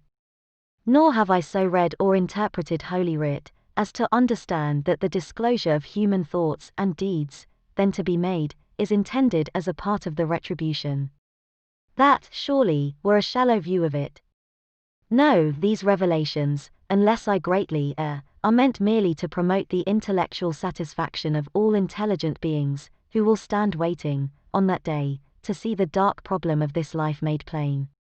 A knowledge of men's hearts will be needful to the completest solution of that problem. And I conceive, moreover, that the hearts holding such miserable secrets as you speak of will yield them up, at that last day, not with reluctance, but with a joy unutterable." "Then why not reveal them here?" asked Roger Chillingworth, glancing quietly aside at the minister. "Why should not the guilty ones sooner avail themselves of this unutterable solace?" "They mostly do," said the clergyman, griping hard at his breast as if afflicted with an importunate throb of pain. Many a poor soul hath given its confidence to me, not only on the deathbed, but while strong in life, and fair in reputation. And ever after such an outpouring, oh, what a relief have I witnessed in those sinful brethren! Even as in one who at last draws free air, after long stifling with his own polluted breath. How can it be otherwise? Why should a wretched man, guilty, we will say, of murder, prefer to keep the dead corpse buried in his own heart, rather than fling it forth at once, and let the universe take care of it? Yet some men bury their secrets thus," observed the calm physician. "True, there are such men," answered Mr. de Mesdale. "But, not to suggest more obvious reasons, it may be that they are kept silent by the very constitution of their nature. Or can we not suppose it, guilty as they may be, retaining, nevertheless, a zeal for God's glory and man's welfare, they shrink from displaying themselves black and filthy in the view of men, because, thenceforward, no good can be achieved by them, no evil of the past be redeemed by better service. So, to their own unutterable torment, they go about among their fellow creatures, looking pure as new-fallen snow while their hearts are all speckled and spotted with iniquity of which they cannot rid themselves. These men deceive themselves," said Roger Chillingworth, with somewhat more emphasis than usual, and making a slight gesture with his forefinger. "They fear to take up the shame that rightfully belongs to them.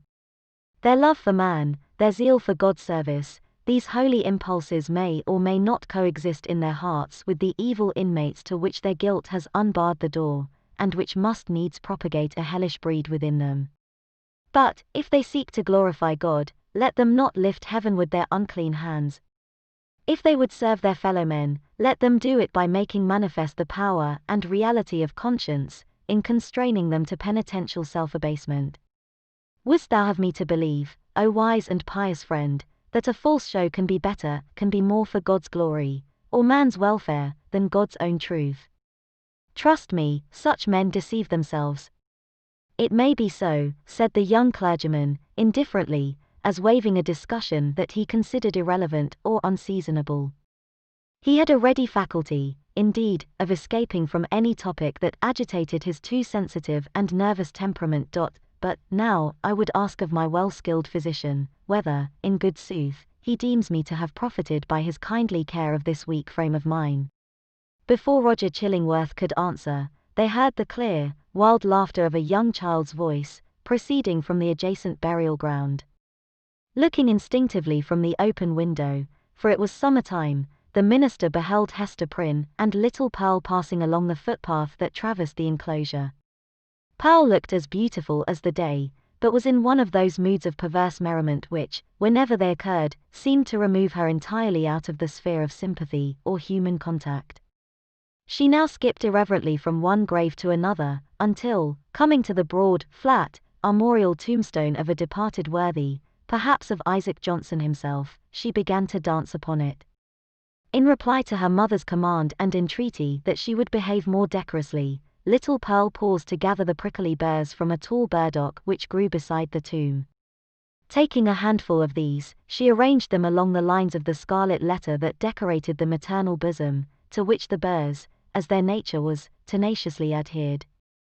Hester did not pluck them off. Roger Chillingworth had by this time approached the window, and smiled grimly down. There is no law nor reverence for authority, no regard for human ordinances or opinions, right or wrong, mixed up with that child's composition, remarked he, as much to himself as to his companion. I saw her, the other day, bespatter the governor himself with water, at the cattle trough in Spring Lane. What, in heaven's name, is she? Is the imp altogether evil? Hath she affections? Hath she any discoverable principle of being? None, save the freedom of a broken law, answered Mr. de Mesdale, in a quiet way, as if he had been discussing the point within himself. Whether capable of good, I know not. The child probably overheard their voices, for, looking up to the window, with a bright, but naughty smile of mirth and intelligence, she threw one of the prickly burrs at the Reverend Mr. de Mesdale. The sensitive clergyman shrunk, with nervous dread, from the light missile. Detecting his emotion, Pearl clapped her little hands, in the most extravagant ecstasy. Hester Prynne, likewise, had involuntarily looked up, and all these 4 persons, old and young, regarded one another in silence, till the child laughed aloud, and shouted, "Come away, mother. Come away, or yonder old black man will catch you. He hath got hold of the minister already. Come away, mother, or he will catch you. But he cannot catch little Pearl." So she drew her mother away, skipping, dancing, and frisking fantastically, among the hillocks of the dead people, like a creature that had nothing in common with a bygone and buried generation, nor owned herself akin to it. It was as if she had been made afresh, out of new elements, and must perforce be permitted to live her own life, and be a law unto herself, without her eccentricities being reckoned to her for a crime. There goes a woman, resumed Roger Chillingworth, after a pause, who, be her demerits what they may, hath none of that mystery of hidden sinfulness which you deem so grievous to be borne. Is Hester Prynne the less miserable, think you, for that scarlet letter on her breast? I do verily believe it, answered the clergyman. Nevertheless, I cannot answer for her. There was a look of pain in her face, which I would gladly have been spared the sight of. But still, methinks, it must needs be better for the sufferer to be free to show his pain, as this poor woman Hester is, than to cover it all up in his heart. There was another pause, and the physician began anew to examine and arrange the plants which he had gathered. You inquired of me, a little time ago, said he at length, my judgment as touching your health. I did, answered the clergyman, and would gladly learn it. Speak frankly, I pray you, be it for life or death.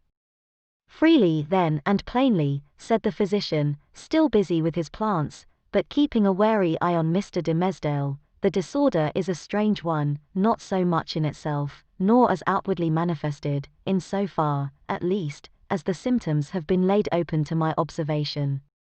Looking daily at you, my good sir, and watching the tokens of your aspect, now for months gone by, I should deem you a man sore sick, it may be, yet not so sick, but that an instructed and watchful physician might well hope to cure you.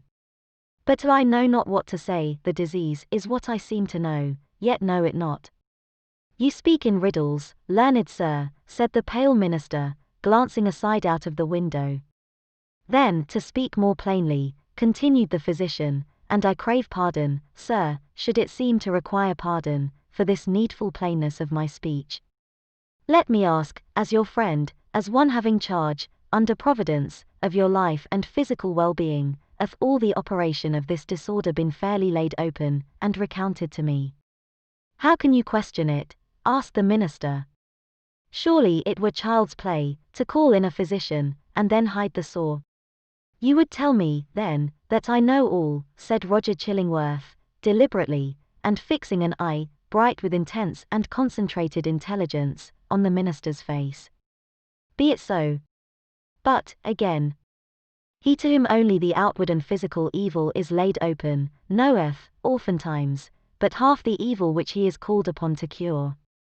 A bodily disease, which we look upon as whole and entire within itself, may, after all, be but a symptom of some ailment in the spiritual part. Your pardon, once again, good sir, if my speech give the shadow of offence. You, sir, of all men whom I have known, are he whose body is the closest conjoined, and imbued, and identified, so to speak, with the spirit whereof it is the instrument. Then I need ask no further, said the clergyman, somewhat hastily rising from his chair. You deal not, I take it, in medicine for the soul. Thus, a sickness, continued Roger Chillingworth, going on, in an unaltered tone, without heeding the interruption, but standing up, and confronting the emaciated and white-cheeked minister, with his low, dark, and misshapen figure, a sickness, a sore place, if we may so call it, in your spirit, hath immediately its appropriate manifestation in your bodily frame. Would you, therefore, that your physician heal the bodily evil? How may this be, unless you first lay open to him the wound or trouble in your soul? No, not to thee, not to an earthly physician, cried Mr. de Mesdale, passionately, and turning his eyes, full and bright, and with a kind of fierceness, on old Roger Chillingworth. Not to thee. But if it be the soul's disease, then do I commit myself to the one physician of the soul. He, if it stand with his good pleasure, can cure, or he can kill. Let him do with me as, in his justice and wisdom, he shall see good. But who art thou, that meddlest in this matter, that dares thrust himself between the sufferer and his God? With a frantic gesture he rushed out of the room. It is as well to have made this step, said Roger Chillingworth to himself, looking after the minister with a grave smile. There is nothing lost. We shall be friends again anon. But see now how passion takes hold upon this man, and hurrieth him out of himself. As with one passion, so with another. He hath done a wild thing ere now, this pious Master de Mesdale, in the hot passion of his heart. It proved not difficult to re-establish the intimacy of the two companions, on the same footing, and in the same degree as heretofore. The young clergyman, after a few hours of privacy, was sensible that the disorder of his nerves had hurried him into an unseemly outbreak of temper, which there had been nothing in the physician's words to excuse or palliate. He marvelled, indeed, at the violence with which he had thrust back the kind old man, when merely proffering the advice which it was his duty to bestow, and which the minister himself had expressly sought. With these remorseful feelings, he lost no time in making the amplest apologies, and besought his friend still to continue the care, which, if not successful in restoring him to health, had, in all probability, been the means of prolonging his feeble existence to that hour.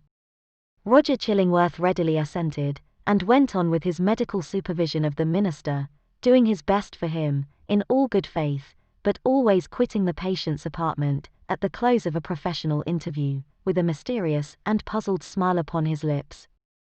This expression was invisible in Mr. de Mesdale's presence, but grew strongly evident as the physician crossed the threshold. A rare case, he muttered. I must needs look deeper into it. A strange sympathy betwixt soul and body. Were it only for the Aarhi's sake, I must search this matter to the bottom. It came to pass, not long after the scene above recorded, that the Reverend Mr. de Mesdale, at noonday, and entirely unawares, fell into a deep, deep slumber, sitting in his chair, with a large black-letter volume open before him on the table. It must have been a work of vast ability in the somniferous school of literature.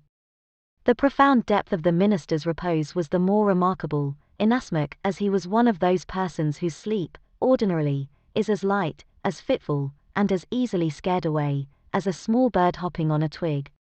To such an unwonted remoteness, however, had his spirit now withdrawn into itself, that he stirred not in his chair, when old Roger Chillingworth, without any extraordinary precaution, came into the room. The physician advanced directly in front of his patient, laid his hand upon his bosom, and thrust aside the vestment that, hitherto, had always covered it even from the professional eye. Then, indeed, Mr. de Mesdale shuddered, and slightly stirred. After a brief pause, the physician turned away. But, with what a wild look of wonder, joy, and horror! With what a ghastly rapture, as it were, too mighty to be expressed only by the eye and features, and therefore bursting forth through the whole ugliness of his figure, and making itself even riotously manifest by the extravagant gestures with which he threw up his arms towards the ceiling, and stamped his foot upon the floor. Had a man seen old Roger Chillingworth, at that moment of his ecstasy, he would have had no need to ask how Satan comports himself, when a precious human soul is lost to heaven, and won into his kingdom. But what distinguished the physician's ecstasy from Satan's was the trait of wonder in it. Chapter 11. The interior of a heart. After the incident last described, the intercourse between the clergyman and the physician, though externally the same, was really of another character than it had previously been. The intellect of Roger Chillingworth had now a sufficiently plain path before it. It was not, indeed, precisely that which he had laid out for himself to tread. Calm, gentle, passionless, as he appeared, there was yet, we fear, a quiet depth of malice, hitherto latent, but active now, in this unfortunate old man, which led him to imagine a more intimate revenge than any mortal had ever wreaked upon an enemy. To make himself the one trusted friend, to whom should be confided all the fear, the remorse, the agony, the ineffectual repentance, the backward rush of sinful thoughts, expelled in vain. All that guilty sorrow, hidden from the world, whose great heart would have pitied and forgiven, to be revealed to him, the pitiless, to him, the unforgiving. All that dark treasure to be lavished on the very man, to whom nothing else could so adequately pay the debt of vengeance. The clergyman's shy and sensitive reserve had balked this scheme. Roger Chillingworth, however, was inclined to be hardly, if at all, less satisfied with the aspect of affairs, which Providence, using the avenger, and his victim for its own purposes, and, perchance, pardoning where it seemed most to punish, had substituted for his black devices. A revelation, he could almost say, had been granted to him. It mattered little, for his object, whether celestial, or from what other region. By its aid in all the subsequent relations betwixt him and Mr. de Mesdale, not merely the external presence, but the very inmost soul, of the latter, seemed to be brought out before his eyes, so that he could see and comprehend its every movement. He became, thenceforth, not a spectator only, but a chief actor, in the poor minister's interior world. He could play upon him as he chose. Would he arouse him with a throb of agony? The victim was forever on the rack, it needed only to know the spring that controlled the engine, and the physician knew it well. Would he startle him with sudden fear? As at the waving of a magician's wand, uprose a grisly phantom, uprose 1,000 phantoms, in many shapes, of death, or more awful shame, all flocking round about the clergyman, and pointing with their fingers at his breast. All this was accomplished with a subtlety so perfect, that the minister, though he had constantly a dim perception of some evil influence watching over him, could never gain a knowledge of its actual nature. True, he looked doubtfully, fearfully, even, at times, with horror and the bitterness of hatred, at the deformed figure of the old physician. His gestures, his gait, his grizzled beard, his slightest and most indifferent acts, the very fashion of his garments, were odious in the clergyman's sight, a token implicitly to be relied on, of a deeper antipathy in the breast of the latter than he was willing to acknowledge to himself. For, as it was impossible to assign a reason for such distrust and abhorrence, so Mr. de Mesdale, conscious that the poison of one morbid spot was infecting his heart's entire substance, attributed all his presentiments to no other cause. He took himself to task for his bad sympathies in reference to Roger Chillingworth, disregarded the lesson that he should have drawn from them, and did his best to root them out. Unable to accomplish this, he nevertheless, as a matter of principle, continued his habits of social familiarity with the old man, and thus gave him constant opportunities for perfecting the purpose to which, poor, forlorn creature that he was, and more wretched than his victim, the avenger had devoted himself. While thus suffering under bodily disease, and gnawed and tortured by some black trouble of the soul, and given over to the machinations of his deadliest enemy, the Reverend Mr. de Mesdale had achieved a brilliant popularity in his sacred office. He won it, indeed, in great part, by his sorrows. His intellectual gifts, his moral perceptions, his power of experiencing and communicating emotion, were kept in a state of preternatural activity by the prick and anguish of his daily life. His fame, though still on its upward slope, already overshadowed the soberer reputations of his fellow clergymen, eminent as several of them were. There were scholars among them, who had spent more years in acquiring abstruse lore, connected with the divine profession, than Mr. de Mesdale had lived, and who might well, therefore, be more profoundly versed in such solid and valuable attainments than their youthful brother. There were men, too, of a sturdier texture of mind than his, and endowed with a far greater share of shrewd, hard, iron, or granite understanding, which, duly mingled with a fair proportion of doctrinal ingredient, constitutes a highly respectable, efficacious, and unamiable variety of the clerical species. There were others, again, true saintly fathers, whose faculties had been elaborated by weary toil among their books, and by patient thought, and etherealized, moreover, by spiritual communications with the better world, into which their purity of life had almost introduced these holy personages, with their garments of mortality still clinging to them. All that they lacked was the gift that descended upon the chosen disciples at Pentecost, in tongues of flame, symbolizing, it would seem, not the power of speech in foreign and unknown languages, but that of addressing the whole human brotherhood in the heart's native language. These fathers, otherwise so apostolic, lacked heaven's last and rarest attestation of their office, the tongue of flame. They would have vainly sought, had they ever dreamed of seeking to express the highest truths through the humblest medium of familiar words and images. Their voices came down, afar and indistinctly, from the upper heights where they habitually dwelt. Not improbably, it was to this latter class of men that Mr. de Mesdale, by many of his traits of character, naturally belonged. To the high mountain peaks of faith and sanctity he would have climbed, had not the tendency been thwarted by the burden, whatever it might be, of crime or anguish, beneath which it was his doom to totter. It kept him down, on a level with the lowest, him, the man of ethereal attributes, whose voice the angels might else have listened to and answered. But this very burden it was, that gave him sympathies so intimate with the sinful brotherhood of mankind, so that his heart vibrated in unison with theirs, and received their pain into itself, and sent its own throb of pain through 1,000 other hearts, in gushes of sad, persuasive eloquence. Oftenest persuasive, but sometimes terrible. The people knew not the power that moved them thus. They deemed the young clergyman a miracle of holiness. They fancied him the mouthpiece of heaven's messages of wisdom, and rebuke, and love. In their eyes, the very ground on which he trod was sanctified.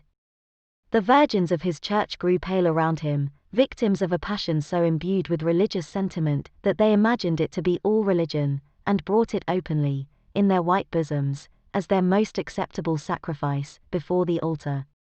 The aged members of his flock, beholding Mr. de Mesdale's frame so feeble, while they were themselves so rugged in their infirmity, believed that he would go heavenward before them, and enjoined it upon their children, that their old bones should be buried close to their young pastor's holy grave.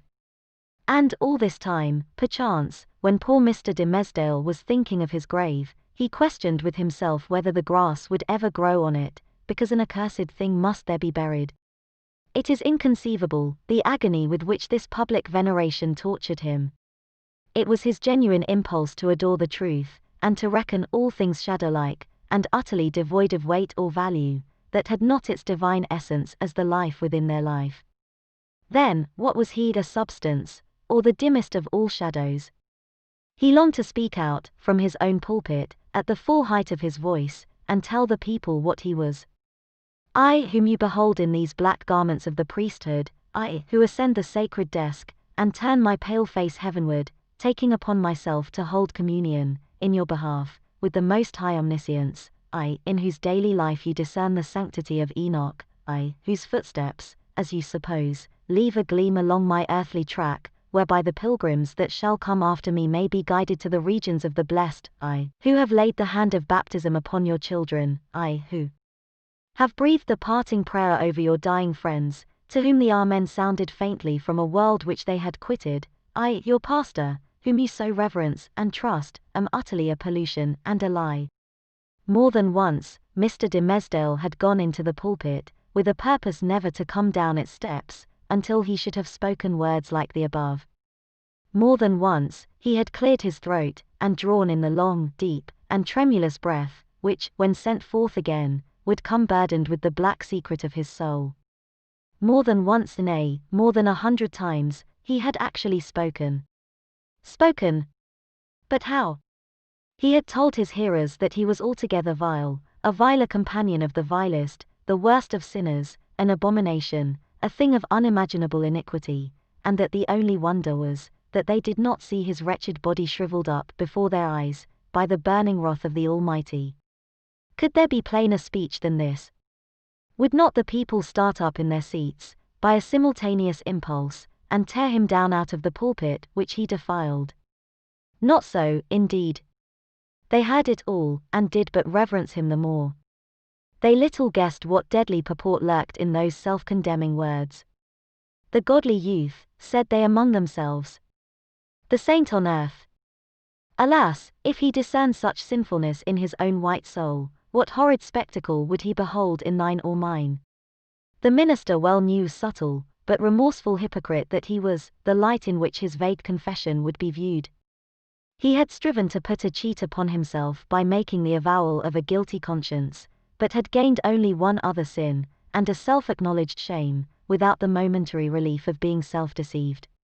He had spoken the very truth, and transformed it into the veriest falsehood. And yet, by the constitution of his nature, he loved the truth, and loathed the lie, as few men ever did. Therefore, above all things else, he loathed his miserable self. His inward trouble drove him to practices more in accordance with the old, corrupted faith of Rome, than with the better light of the church in which he had been born and bred. In Mr. de Mesdale's secret closet, under lock and key, there was a bloody scourge. Oftentimes, this Protestant and Puritan divine had plied it on his own shoulders, laughing bitterly at himself the while, and smiting so much the more pitilessly, because of that bitter laugh. It was his custom, too, as it has been that of many other pious Puritans, to fast, not, however, like them, in order to purify the body and render it the fitter medium of celestial illumination, but rigorously, and until his knees trembled beneath him, as an act of penance. He kept vigils, likewise, night after night, sometimes in utter darkness, sometimes with a glimmering lamp, and sometimes, viewing his own face in a looking-glass, by the most powerful light which he could throw upon it. He thus typified the constant introspection wherewith he tortured, but could not purify, himself. In these lengthened vigils, his brain often reeled, and visions seemed to flit before him, perhaps seen doubtfully, and by a faint light of their own, in the remote dimness of the chamber, or more vividly, and close beside him, within the looking-glass.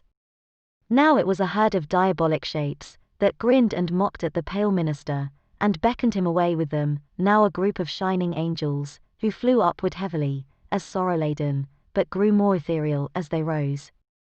Now came the dead friends of his youth, and his white-bearded father, with a saint-like frown, and his mother, turning her face away as she passed by.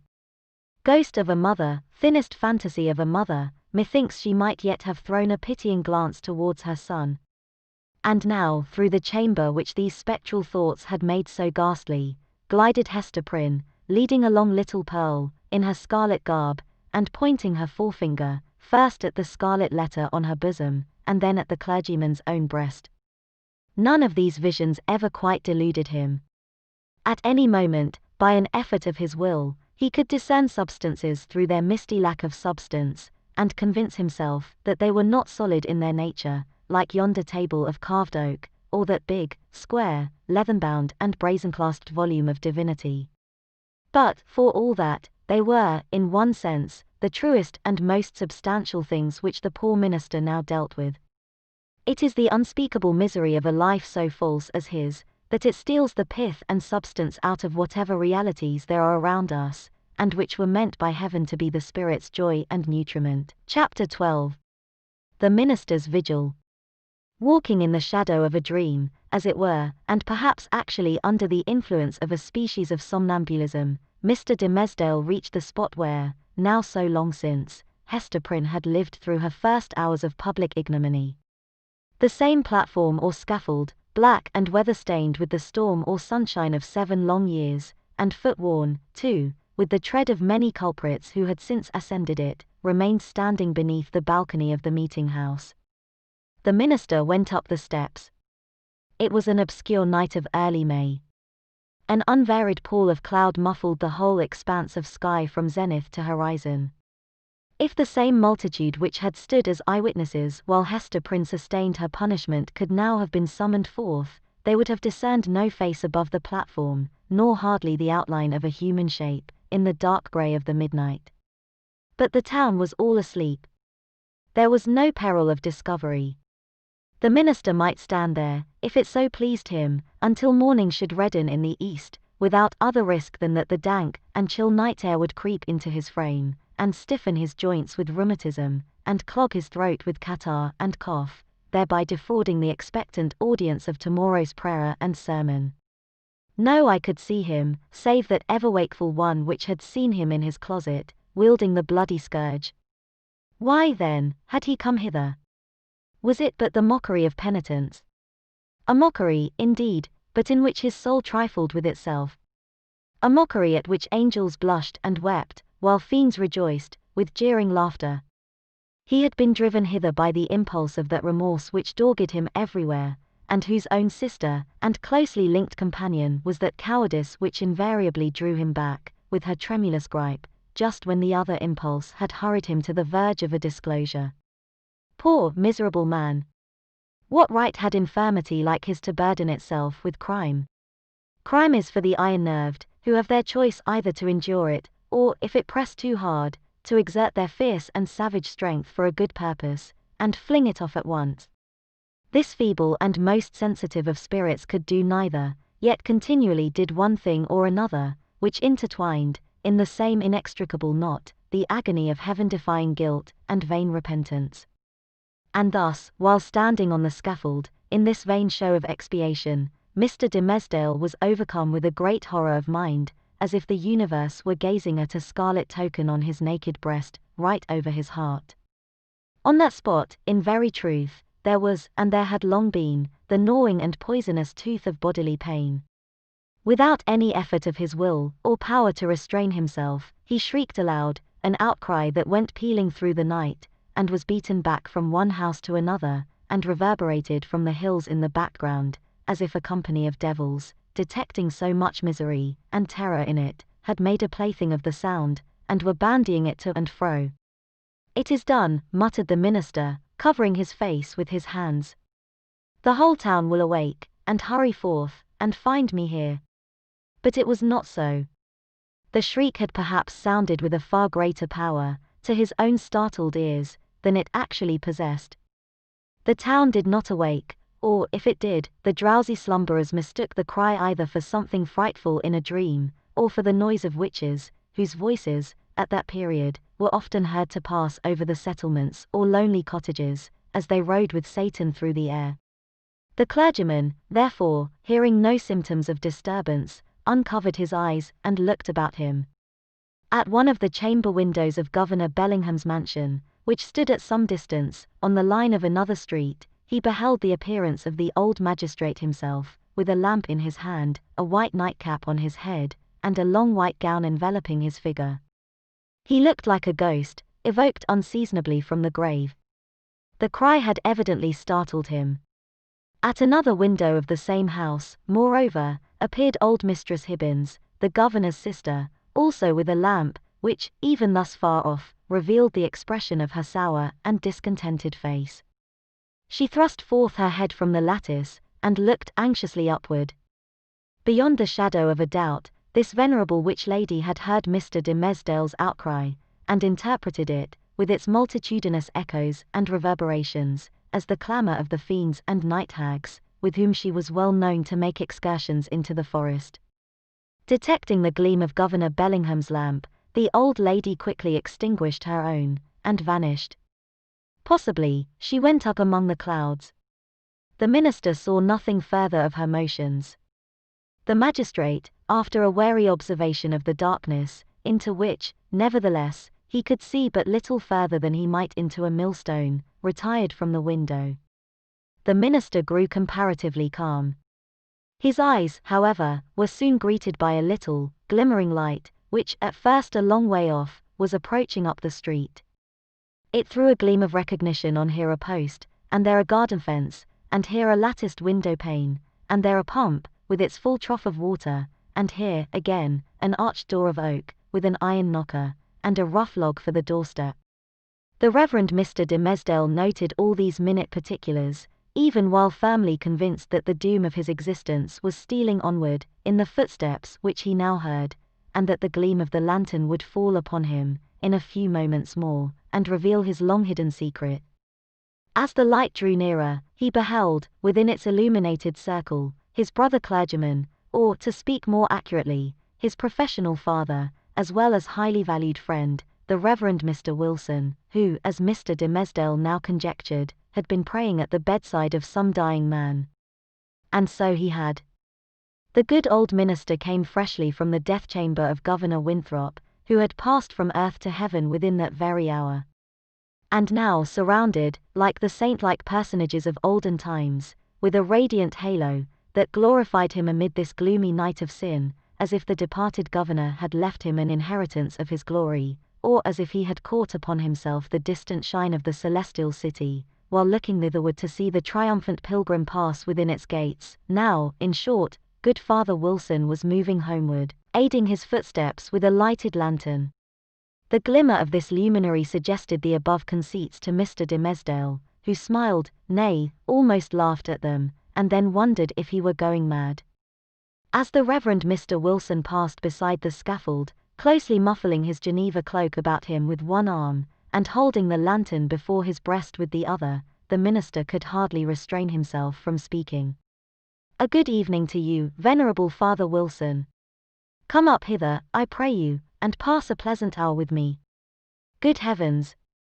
Had Mr. de Mesdale actually spoken? For one instant, he believed that these words had passed his lips. But they were uttered only within his imagination. The venerable Father Wilson continued to step slowly onward, looking carefully at the muddy pathway before his feet, and never once turning his head towards the guilty platform. When the light of the glimmering lantern had faded quite away, the minister discovered, by the faintness which came over him, that the last few moments had been a crisis of terrible anxiety, although his mind had made an involuntary effort to relieve itself by a kind of lurid playfulness. Shortly afterwards, the light grisly sense of the humorous again stole in among the solemn phantoms of his thought. He felt his limbs growing stiff with the unaccustomed chilliness of the night, and doubted whether he should be able to descend the steps of the scaffold. Morning would break, and find him there. The neighborhood would begin to rouse itself.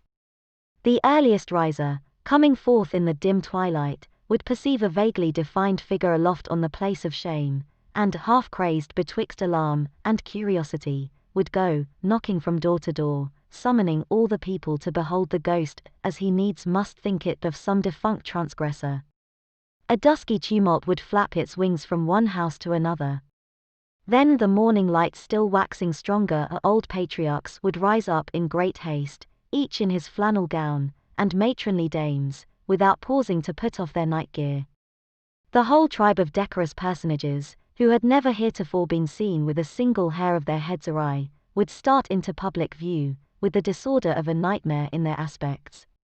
Old Governor Bellingham would come grimly forth, with his King James's ruff fastened askew, and Mistress Hibbins, with some twigs of the forest clinging to her skirts, and looking sourer than ever, as having hardly got a wink of sleep after her night ride, and good Father Wilson, too, after spending half the night at a deathbed, and liking ill to be disturbed, thus early, out of his dreams about the glorified saints. Hither, likewise, would come the elders and deacons of Mr. de Mesdale's church, and the young virgins who so idolized their minister, and had made a shrine for him in their white bosoms, which now, by the by, in their hurry and confusion, they would scantly have given themselves time to cover with their kerchiefs. All people, in a word, would come stumbling over their thresholds, and turning up their amazed and horror-stricken visages around the scaffold. Whom would they discern there, with the red eastern light upon his brow? Whom, but the Reverend Arthur de Mesdale, half frozen to death, overwhelmed with shame, and standing where Hester Prynne had stood. Carried away by the grotesque horror of this picture, the minister, unawares, and to his own infinite alarm, burst into a great peal of laughter. It was immediately responded to by a light, airy, childish laugh, in which, with a thrill of the heart, but he knew not whether of exquisite pain, or pleasure as acute, he recognized the tones of little Pearl. "Pearl! Little Pearl!" cried he after a moment's pause, then, suppressing his voice, "Hester! Hester Prynne! Are you there?" "Yes, it is Hester Prynne," she replied, in a tone of surprise, and the minister heard her footsteps approaching from the sidewalk, along which she had been passing. "It is I, and my little Pearl." "Whence come you, Hester?" asked the minister. "What sent you hither?" "I have been watching at a deathbed," answered Hester Prynne, "at Governor Winthrop's deathbed, and have taken his measure for a robe, and am now going homeward to my dwelling." "Come up hither, Hester, thou and little Pearl," said the Reverend Mr. de Mesdale. "Ye have both been here before, but I was not with you. Come up hither once again, and we will stand all three together." She silently ascended the steps, and stood on the platform, holding little Pearl by the hand. The minister felt for the child's other hand, and took it. The moment that he did so, there came what seemed a tumultuous rush of new life, other life than his own, pouring like a torrent into his heart, and hurrying through all his veins, as if the mother and the child were communicating their vital warmth to his half-torpid system. The three formed an electric chain. "Minister," whispered little Pearl. "What wouldst thou say, child?" asked Mr. de Mesdale. "Wilt thou stand here with mother and me, tomorrow noontide?" inquired Pearl. "Nay, not so, my little Pearl," answered the minister, for, with the new energy of the moment, all the dread of public exposure, that had so long been the anguish of his life, had returned upon him, and he was already trembling at the conjunction in which, with a strange joy, nevertheless, he now found himself. "Not so, my child. I shall, indeed, stand with thy mother and thee one other day, but not tomorrow." Pearl laughed, and attempted to pull away her hand. But the minister held it fast. "A moment longer, my child," said he. "But wilt thou promise," asked Pearl, "to take my hand, and mother's hand, tomorrow noontide?"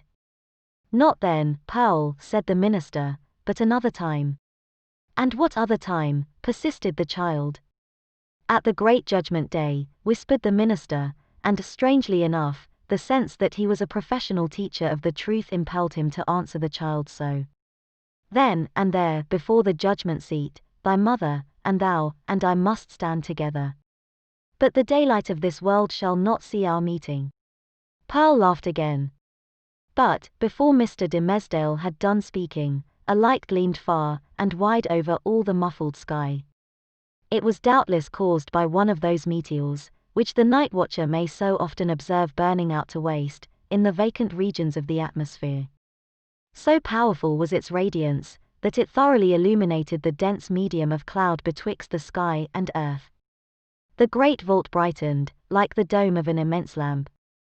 It showed the familiar scene of the street, with the distinctness of midday, but also with the awfulness that is always imparted to familiar objects by an unaccustomed light.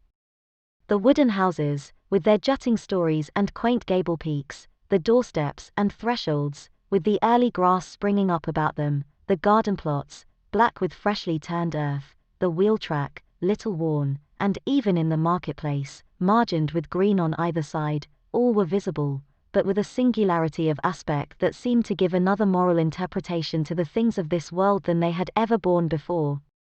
And there stood the minister, with his hand over his heart, and Hester Prynne, with the embroidered letter glimmering on her bosom, and little Pearl, herself a symbol, and the connecting link between those two. They stood in the noon of that strange and solemn splendor, as if it were the light that is to reveal all secrets, and the daybreak that shall unite all who belong to one another.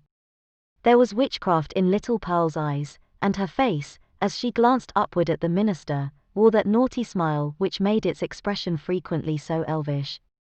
She withdrew her hand from Mr. de Mesdale's, and pointed across the street.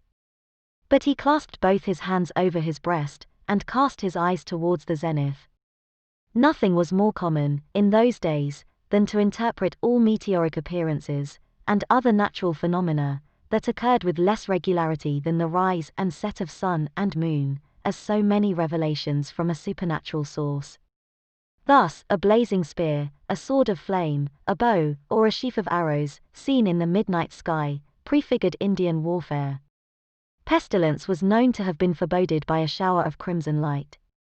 We doubt whether any marked event, for good or evil, ever befell New England, from its settlement down to Revolutionary times, of which the inhabitants had not been previously warned by some spectacle of this nature.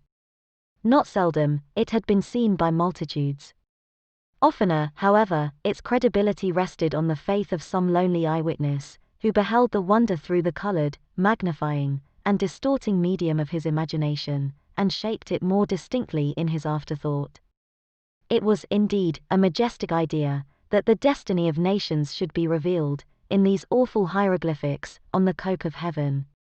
A scroll so wide might not be deemed too expansive for Providence to write a people's doom upon.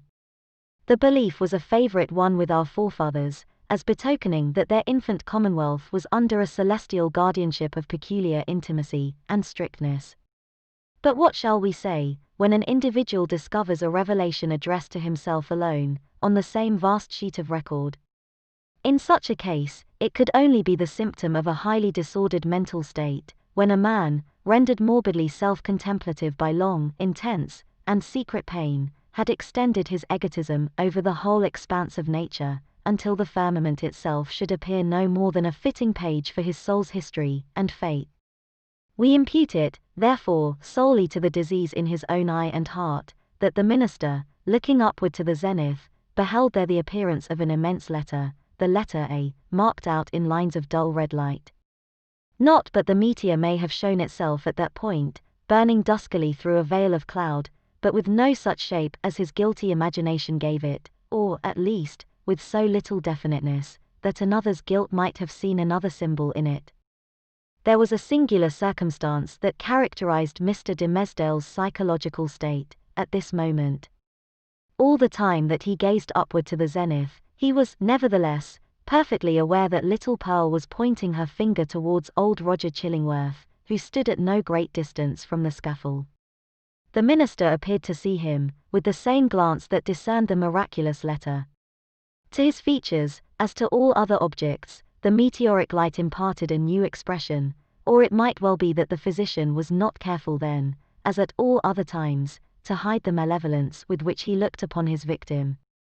Certainly, if the meteor kindled up the sky, and disclosed the earth, with an awfulness that admonished Hester Prynne, and the clergyman of the day of judgment, then might Roger Chillingworth have passed with them for the archfiend, standing there with a smile and scowl, to claim his own.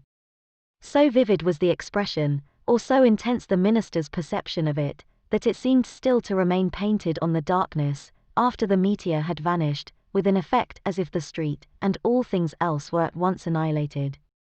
Who is that man, Hester? Gasped Mr. de Mesdale, overcome with terror. I shiver at him. Dost thou know the man? I hate him, Hester. She remembered her oath, and was silent. I tell thee my soul shivers at him, muttered the minister again. Who is he? Who is he? Canst thou do nothing for me? I have a nameless horror of the man. Minister, said little Pearl, I can tell thee who he is. Quickly, then, child, said the minister, bending his ear close to her lips. Quickly, and as low as thou canst whisper. Pearl mumbled something into his ear, that sounded, indeed, like human language, but was only such gibberish as children may be heard amusing themselves with, by the hour together. At all events, if it involved any secret information in regard to old Roger Chillingworth, it was in a tongue unknown to the erudite clergyman, and did but increase the bewilderment of his mind. The elvish child then laughed aloud. Dost thou mock me now? Said the minister. Thou wast not bold, thou wast not true, answered the child. Thou wast not promise to take my hand, and mother's hand, tomorrow noontide. Worthy sir, answered the physician, who had now advanced to the foot of the platform. Pious Master de Mesdale, can this be you? Well, well, indeed.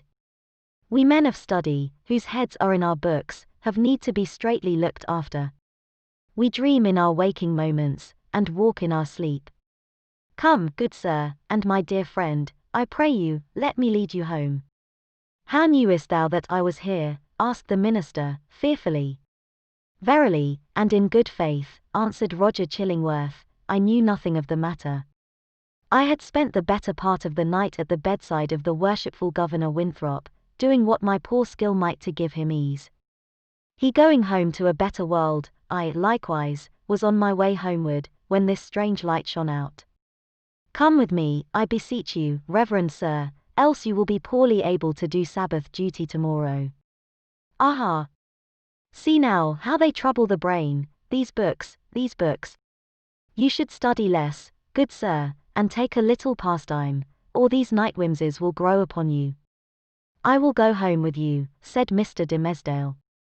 With a chill despondency, like one awaking, all nerveless, from an ugly dream, he yielded himself to the physician, and was led away.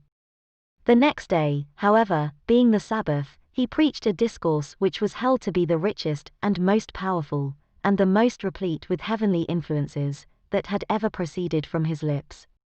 Souls, it is said more souls than one, were brought to the truth by the efficacy of that sermon, and vowed within themselves to cherish a holy gratitude towards Mr. de Mesdale throughout the long hereafter. But, as he came down the pulpit steps, the grey-bearded sexton met him, holding up a black glove, which the minister recognized as his own. It was found, said the sexton, this morning, on the scaffold where evildoers are set up to public shame. Satan dropped it there, I take it, intending a scurrilous jest against your reverence. But, indeed, he was blind and foolish, as he ever and always is. A pure hand needs no glove to cover it. Thank you, my good friend, said the minister, gravely, but startled at heart, for, so confused was his remembrance, that he had almost brought himself to look at the events of the past night as visionary. Yes, it seems to be my glove, indeed. And since Satan saw fit to steal it, your reverence must needs handle him without gloves, henceforward, remarked the old sexton, grimly smiling. But did your reverence hear of the portent that was seen last night, a great red letter in the sky, the letter A, which we interpret to stand for angel? For as our good Governor Winthrop was made an angel this past night, it was doubtless held fit that there should be some notice thereof. No, answered the minister, I had not heard of it. Chapter 13. Another view of Hester. In her late singular interview with Mr. de Mesdale, Hester Prynne was shocked at the condition to which she found the clergyman reduced. His nerve seemed absolutely destroyed. His moral force was abased into more than childish weakness. It grovelled helpless on the ground, even while his intellectual faculties retained their pristine strength, or had perhaps acquired a morbid energy, which disease only could have given them. With her knowledge of a train of circumstances hidden from all others, she could readily infer that, besides the legitimate action of his own conscience, a terrible machinery had been brought to bear, and was still operating, on Mr. de Mesdale's well-being and repose. Knowing what this poor, fallen man had once been, her whole soul was moved by the shuddering terror with which he had appealed to her, the outcast woman, for support against his instinctively discovered enemy. She decided, moreover, that he had a right to her utmost aid. Little accustomed, in her long seclusion from society, to measure her ideas of right and wrong by any standard external to herself, Hester saw or seemed to see that there lay a responsibility upon her, in reference to the clergyman, which she owed to no other, nor to the whole world besides. The links that united her to the rest of humankind are links of flowers, or silk, or gold, or whatever the material, had all been broken. Here was the iron link of mutual crime, which neither he nor she could break. Like all other ties, it brought along with it its obligations. Hester Prynne did not now occupy precisely the same position in which we beheld her during the earlier periods of her ignominy. Years had come and gone. Pearl was now 7 years old. Her mother, with the Scarlet Letter on her breast, glittering in its fantastic embroidery, had long been a familiar object to the townspeople.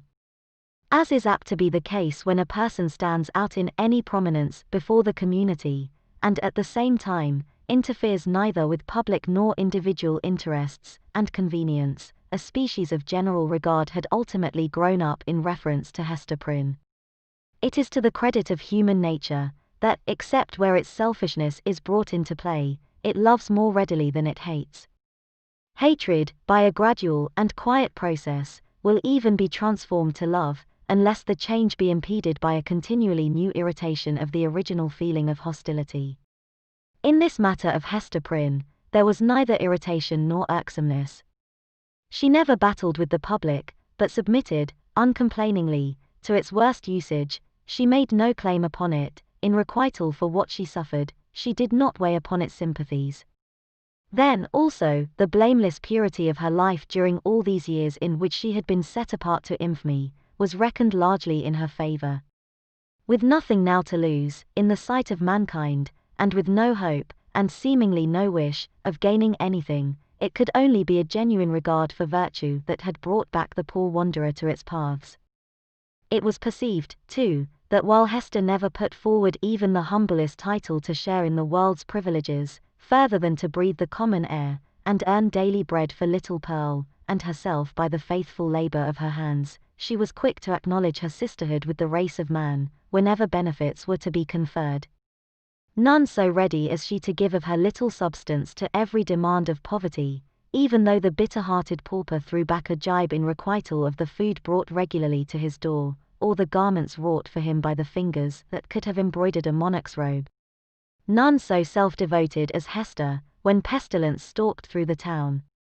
In all seasons of calamity, indeed, whether general or of individuals, the outcast of society at once found her place. She came not as a guest, but as a rightful inmate, into the household that was darkened by trouble, as if its gloomy twilight were a medium in which she was entitled to hold intercourse with her fellow creatures. There glimmered the embroidered letter, with comfort in its unearthly ray. Elsewhere the token of sin, it was the taper of the sick chamber. It had even thrown its gleam, in the sufferer's hard extremity, across the verge of time. It had shown him where to set his foot, while the light of earth was fast becoming dim, and ere the light of futurity could reach him. In such emergencies, Hester's nature showed itself warm and rich, a wellspring of human tenderness, unfailing to every real demand, and inexhaustible by the largest. Her breast, with its badge of shame, was but the softer pillow for the head that needed one. She was self-ordained a sister of mercy, or, we may rather say, the world's heavy hand had so ordained her, when neither the world nor she looked forward to this result. The letter was the symbol of her calling. Such helpfulness was found in her, so much power to do, and power to sympathize, that many people refused to interpret the scarlet by its original signification. They said that it meant able, so strong was Hester Prynne, with a woman's strength. It was only the darkened house that could contain her. When sunshine came again, she was not there. Her shadow had faded across the threshold. The helpful inmate had departed, without one backward glance to gather up the meed of gratitude, if any were in the hearts of those whom she had served so zealously. Meeting them in the street, she never raised her head to receive their greeting. If they were resolute to accost her, she laid her finger on the scarlet letter, and passed on. This might be pride, but was so like humility, that it produced all the softening influence of the latter quality on the public mind. The public is despotic in its temper, it is capable of denying common justice, when too strenuously demanded as a right, but quite as frequently it awards more than justice, when the appeal is made, as despots love to have it made, entirely to its generosity. Interpreting Hester Prynne's deportment as an appeal of this nature, society was inclined to show its former victim a more benign countenance than she cared to be favoured with, or, perchance, than she deserved.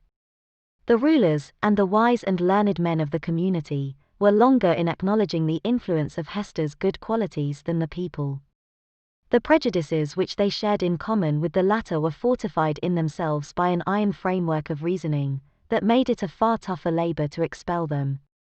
Day by day, nevertheless, their sour and rigid wrinkles were relaxing into something which, in the due course of years, might grow to be an expression of almost benevolence. Thus it was with the men of rank, on whom their eminent position imposed the guardianship of the public morals. Individuals in private life, meanwhile, had quite forgiven Hester Prynne for her frailty, nay, more, they had begun to look upon the Scarlet Letter as the token, not of that one sin, for which she had borne so long and dreary a penance, but of her many good deeds since. "Do you see that woman with the embroidered badge?" they would say to strangers. "It is our Hester, the town's own Hester, who is so kind to the poor, so helpful to the sick, so comfortable to the afflicted." Then, it is true, the propensity of human nature to tell the very worst of itself, when embodied in the person of another, would constrain them to whisper the black scandal of bygone years. It was none the less a fact, however, that, in the eyes of the very men who spoke thus, the Scarlet Letter had the effect of the cross on a nun's bosom. It imparted to the wearer a kind of sacredness, which enabled her to walk securely amid all peril. Had she fallen among thieves, it would have kept her safe. It was reported, and believed by many, that an Indian had drawn his arrow against the badge, and that the missile struck it, but fell harmless to the ground. The effect of the symbol, or rather, of the position in respect to society that was indicated by it on the mind of Hester Prynne herself, was powerful and peculiar. All the light and graceful foliage of her character had been withered up by this red-hot brand, and had long ago fallen away, leaving a bare and harsh outline, which might have been repulsive, had she possessed friends or companions to be repelled by it. Even the attractiveness of her person had undergone a similar change. It might be partly owing to the studied austerity of her dress, and partly to the lack of demonstration in her manners. It was a sad transformation, too, that her rich and luxuriant hair had either been cut off, or was so completely hidden by a cap, that not a shining lock of it ever once gushed into the sunshine. It was due in part to all these causes, but still more to something else, that there seemed to be no longer anything in Hester's face for love to dwell upon, nothing in Hester's form, though majestic and statue-like, that passion would ever dream of clasping in its embrace, nothing in Hester's bosom, to make it ever again the pillow of affection. Some attribute had departed from her, the permanence of which had been essential to keep her a woman. Such is frequently the fate, and such the stern development, of the feminine character and person, when the woman has encountered, and lived through, an experience of peculiar severity. If she be all tenderness, she will die. If she survive, the tenderness will either be crushed out of her, or, and the outward semblance is the same, crushed so deeply into her heart that it can never show itself more. The latter is perhaps the truest theory. She who has once been woman, and ceased to be so, might at any moment become a woman again if there were only the magic touch to effect the transfiguration. We shall see whether Hester Prynne were ever afterwards so touched, and so transfigured. Much of the marble coldness of Hester's impression was to be attributed to the circumstance that her life had turned, in a great measure, from passion and feeling to thought. Standing alone in the world, alone, as to any dependence on society, and with little Pearl to be guided and protected, alone, and hopeless of retrieving her position, even had she not scorned to consider it desirable, she cast away the fragments of a broken chain. The world's law was no law for her mind. It was an age in which the human intellect, newly emancipated, had taken a more active and a wider range than for many centuries before. Men of the sword had overthrown nobles and kings. Men bolder than these had overthrown and rearranged not actually, but within the sphere of theory, which was their most real abode, the whole system of ancient prejudice, wherewith was linked much of ancient principle. Hester Prynne imbibed this spirit. She assumed a freedom of speculation, then common enough on the other side of the Atlantic, but which our forefathers, had they known it, would have held to be a deadlier crime than that stigmatized by the Scarlet Letter. In her lonesome cottage, by the seashore, thoughts visited her, such as dared to enter no other dwelling in New England, shadowy guests, that would have been as perilous as demons to their entertainer, could they have been seen so much as knocking at her door. It is remarkable, that persons who speculate the most boldly often conform with the most perfect quietude to the external regulations of society. The thought suffices them, without investing itself in the flesh and blood of action. So it seemed to be with Hester.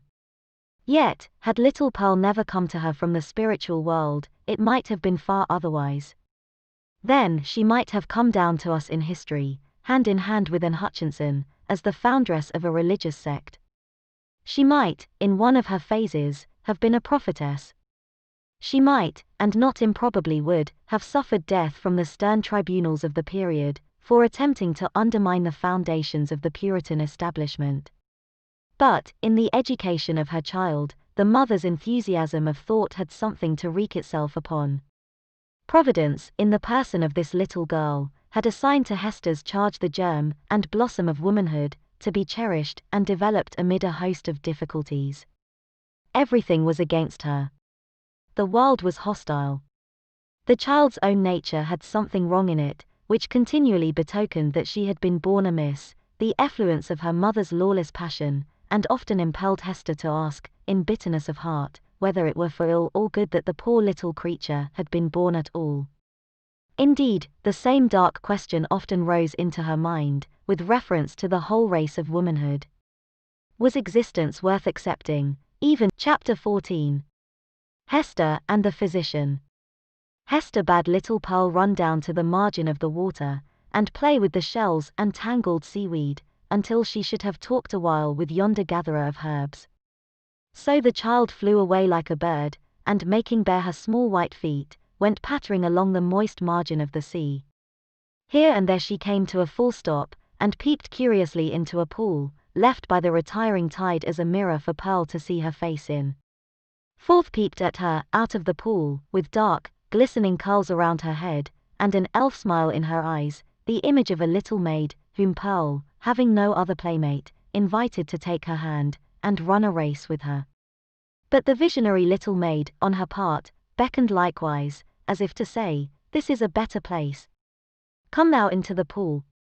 And Pearl, stepping in, mid-leg deep, beheld her own white feet at the bottom, while, out of a still lower depth, came the gleam of a kind of fragmentary smile, floating to and fro in the agitated water. Meanwhile, her mother had accosted the physician. "I would speak a word with you," said she, "a word that concerns us much." "Aha! And is it Mistress Hester that has a word for old Roger Chillingworth?" answered he, raising himself from his stooping posture.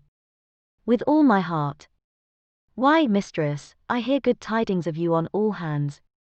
No longer ago than yestereve, a magistrate, a wise and godly man, was discoursing of your affairs, Mistress Hester, and whispered me that there had been question concerning you in the council.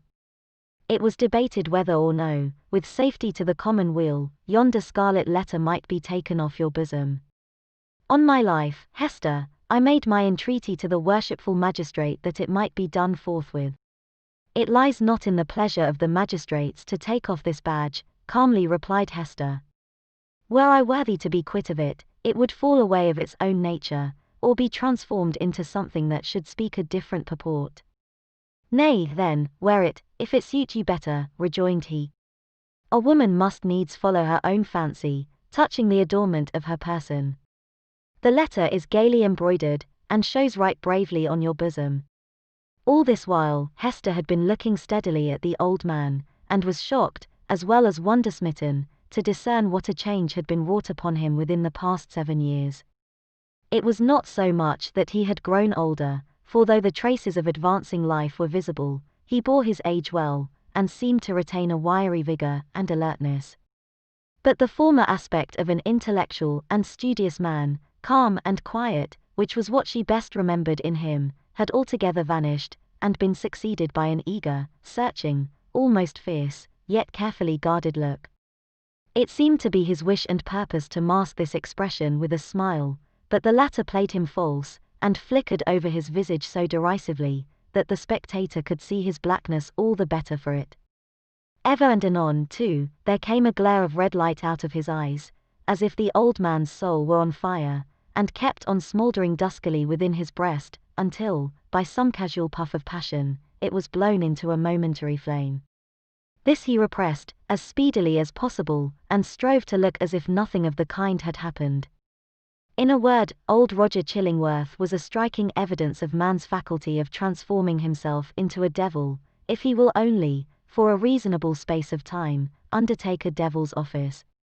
This unhappy person had effected such a transformation, by devoting himself, for 7 years, to the constant analysis of a heart full of torture, and deriving his enjoyment thence, and adding fuel to those fiery tortures which he analyzed, and gloated over. The Scarlet Letter burned on Hester Prynne's bosom. Here was another ruin, the responsibility of which came partly home to her. "What see you in my face," asked the physician, "that you look at it so earnestly?" "Something that would make me weep, if there were any tears bitter enough for it," answered she. "But let it pass. It is of yonder miserable man that I would speak." "And what of him?" cried Roger Chillingworth, eagerly, as if he loved the topic, and were glad of an opportunity to discuss it with the only person of whom he could make a confidant. "Not to hide the truth, Mistress Hester, my thoughts happen just now to be busy with the gentleman. So speak freely, and I will make answer." "When we last spake together," said Hester, "now 7 years ago, it was your pleasure to extort a promise of secrecy, as touching the former relation betwixt yourself and me. As the life and good fame of yonder man were in your hands, there seemed no choice to me, save to be silent, in accordance with your behest. Yet it was not without heavy misgivings that I thus bound myself, for, having cast off all duty towards other human beings, there remained a duty towards him, and something whispered me that I was betraying it, in pledging myself to keep your counsel. Since that day, no man is so near to him as you. You tread behind his every footstep. You are beside him, sleeping and waking. You search his thoughts. You burrow and rankle in his heart. Your clutch is on his life, and you cause him to die daily a living death, and still he knows you not.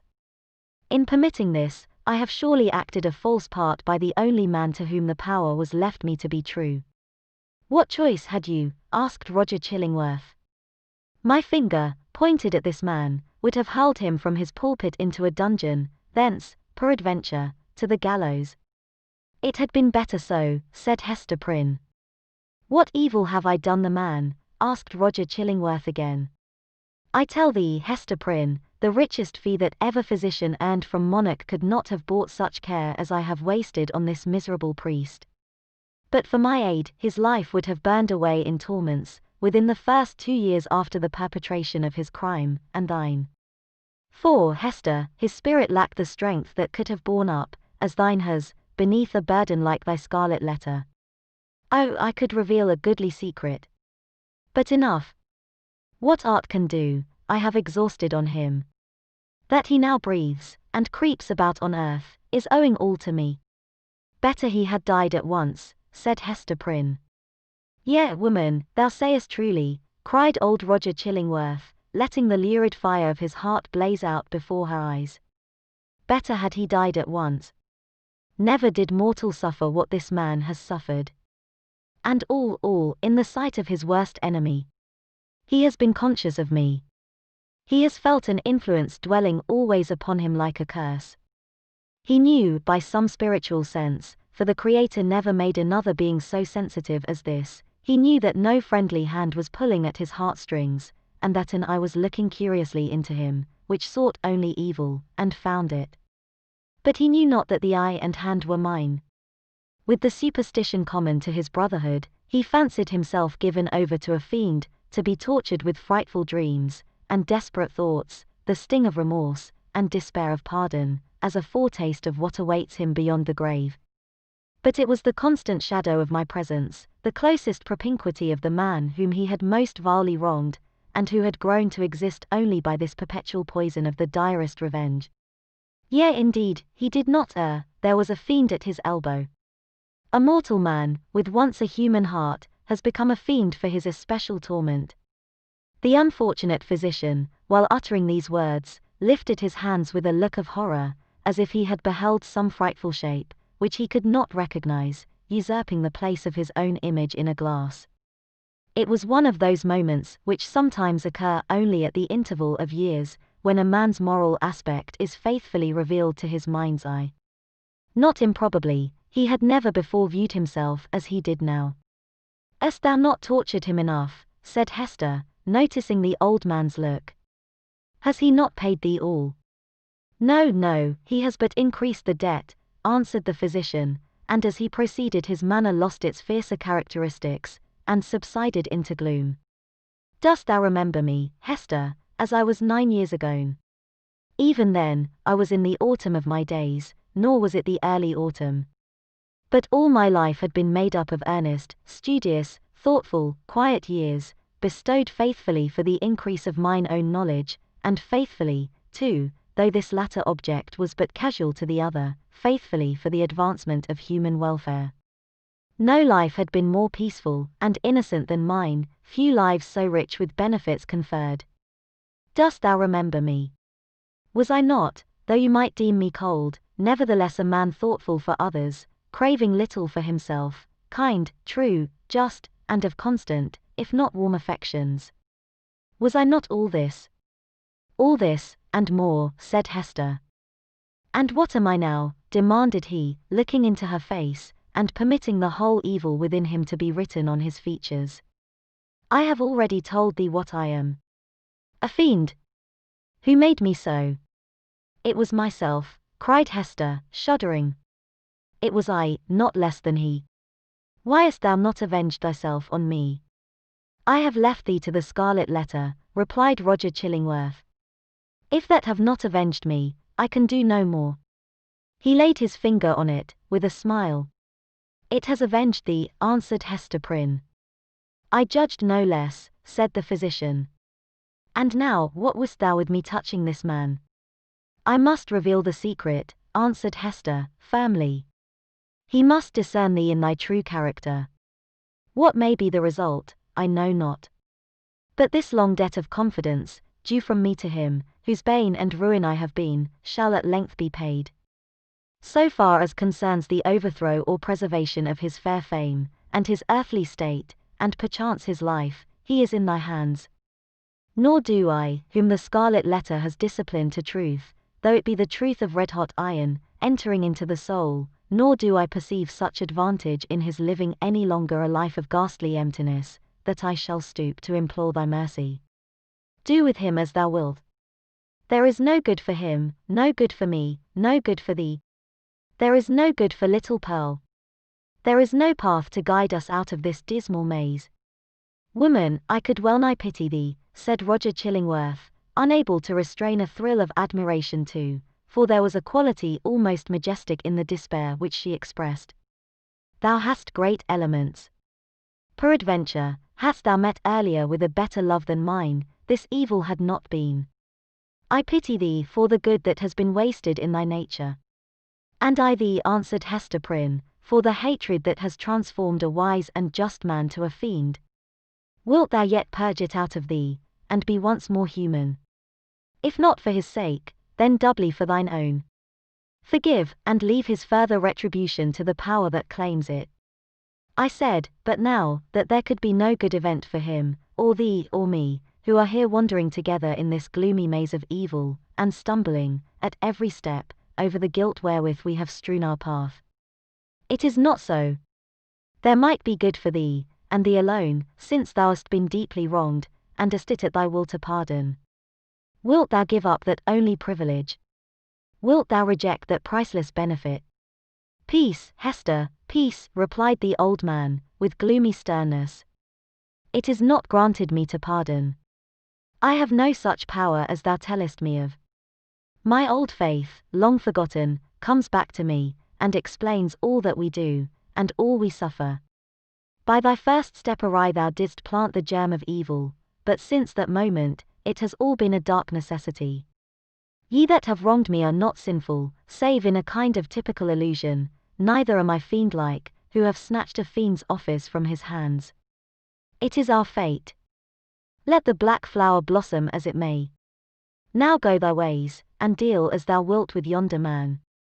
He waved his hand, and betook himself again to his employment of gathering herbs. Chapter 15. Hester and Pearl. So Roger Chillingworth, the deformed old figure, with a face that haunted men's memories longer than they liked, took leave of Hester Prynne, and went stooping away along the earth. He gathered here and there an herb, or grubbed up a root, and put it into the basket on his arm. His grey beard almost touched the ground, as he crept onward.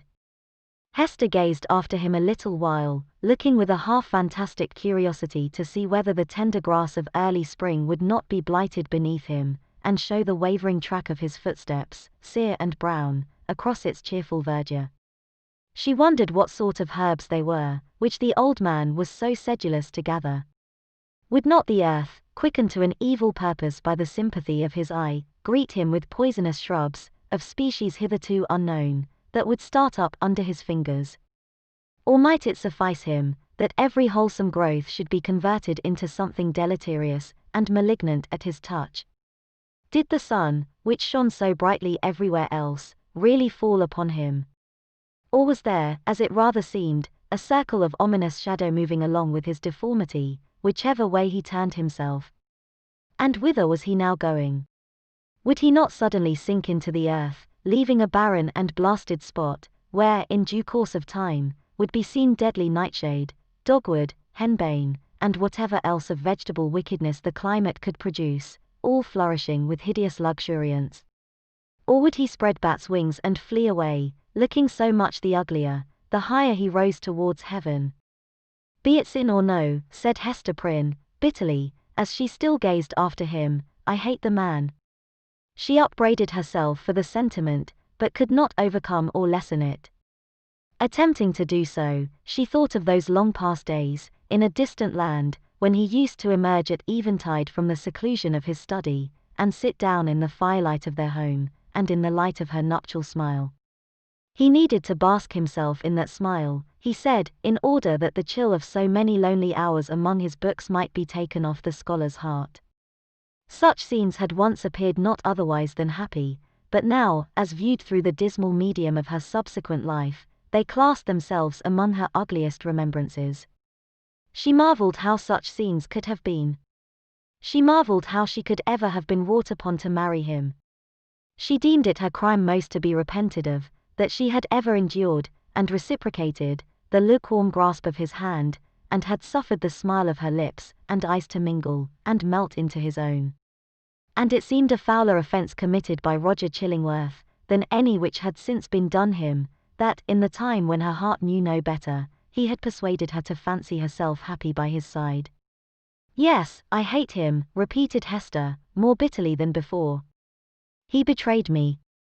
He has done me worse wrong than I did him. Let men tremble to win the hand of woman, unless they win along with it the utmost passion of her heart. Else it may be their miserable fortune, as it was Roger Chillingworth's, when some mightier touch than their own may have awakened all her sensibilities, to be reproached even for the calm content, the marble image of happiness, which they will have imposed upon her as the warm reality.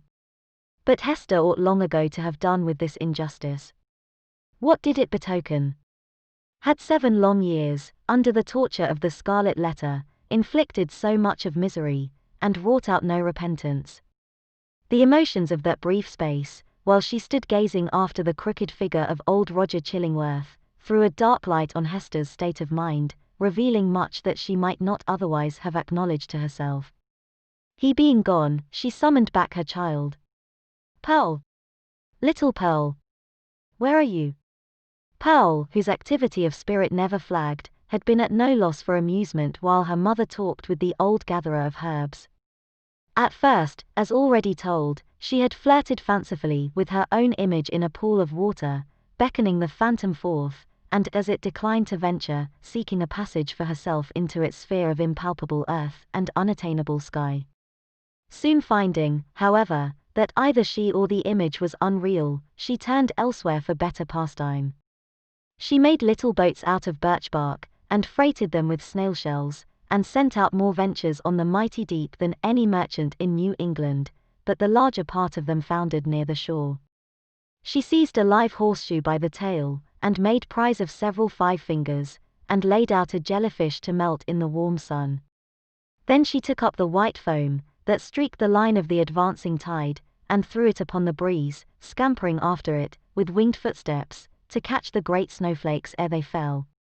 Perceiving a flock of beach birds, that fed and fluttered along the shore, the naughty child picked up her apron full of pebbles, and, creeping from rock to rock after these small seafowl, displayed remarkable dexterity in pelting them.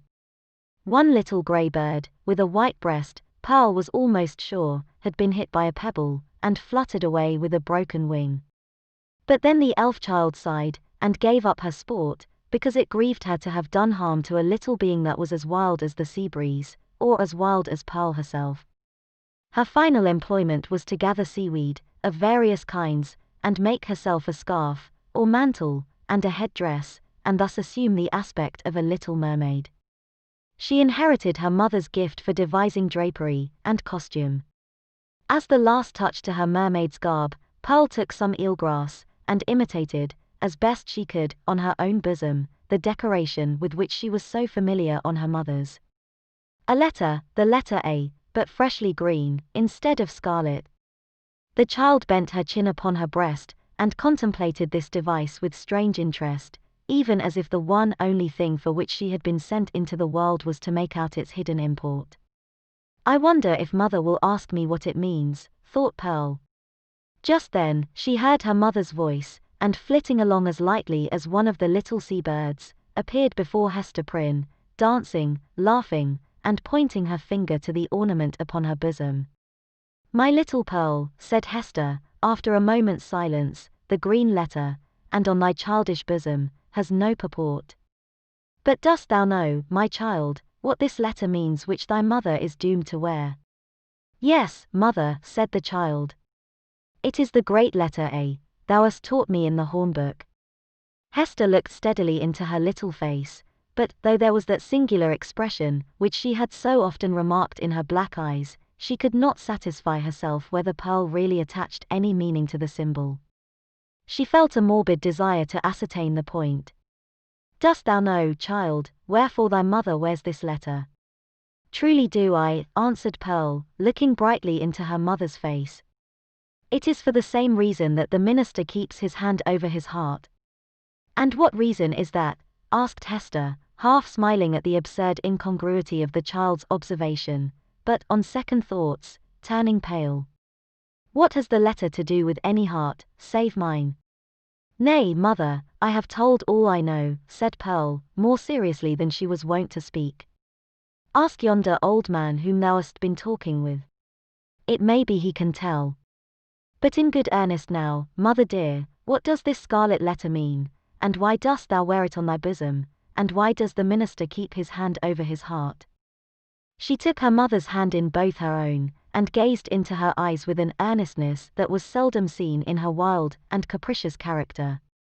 The thought occurred to Hester, that the child might really be seeking to approach her with childlike confidence, and doing what she could, and as intelligently as she knew how, to establish a meeting point of sympathy. It showed Pearl in an unwonted aspect. Heretofore, the mother, while loving her child with the intensity of a soul affection, had schooled herself to hope for little other return than the waywardness of an April breeze, which spends its time in airy sport, and has its gusts of inexplicable passion, and is petulant in its best of moods, and chills oftener than caresses you, when you take it to your bosom, in requital of which misdemeanors, it will sometimes, of its own vague purpose, kiss your cheek with a kind of doubtful tenderness, and play gently with your hair, and then be gone about its other idle business, leaving a dreamy pleasure at your heart.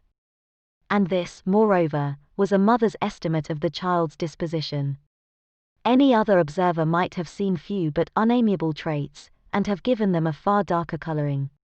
But now the idea came strongly into Hester's mind, that Pearl, with her remarkable precocity and acuteness, might already have approached the age when she could be made a friend, and entrusted with as much of her mother's sorrows as could be imparted, without irreverence either to the parent or the child.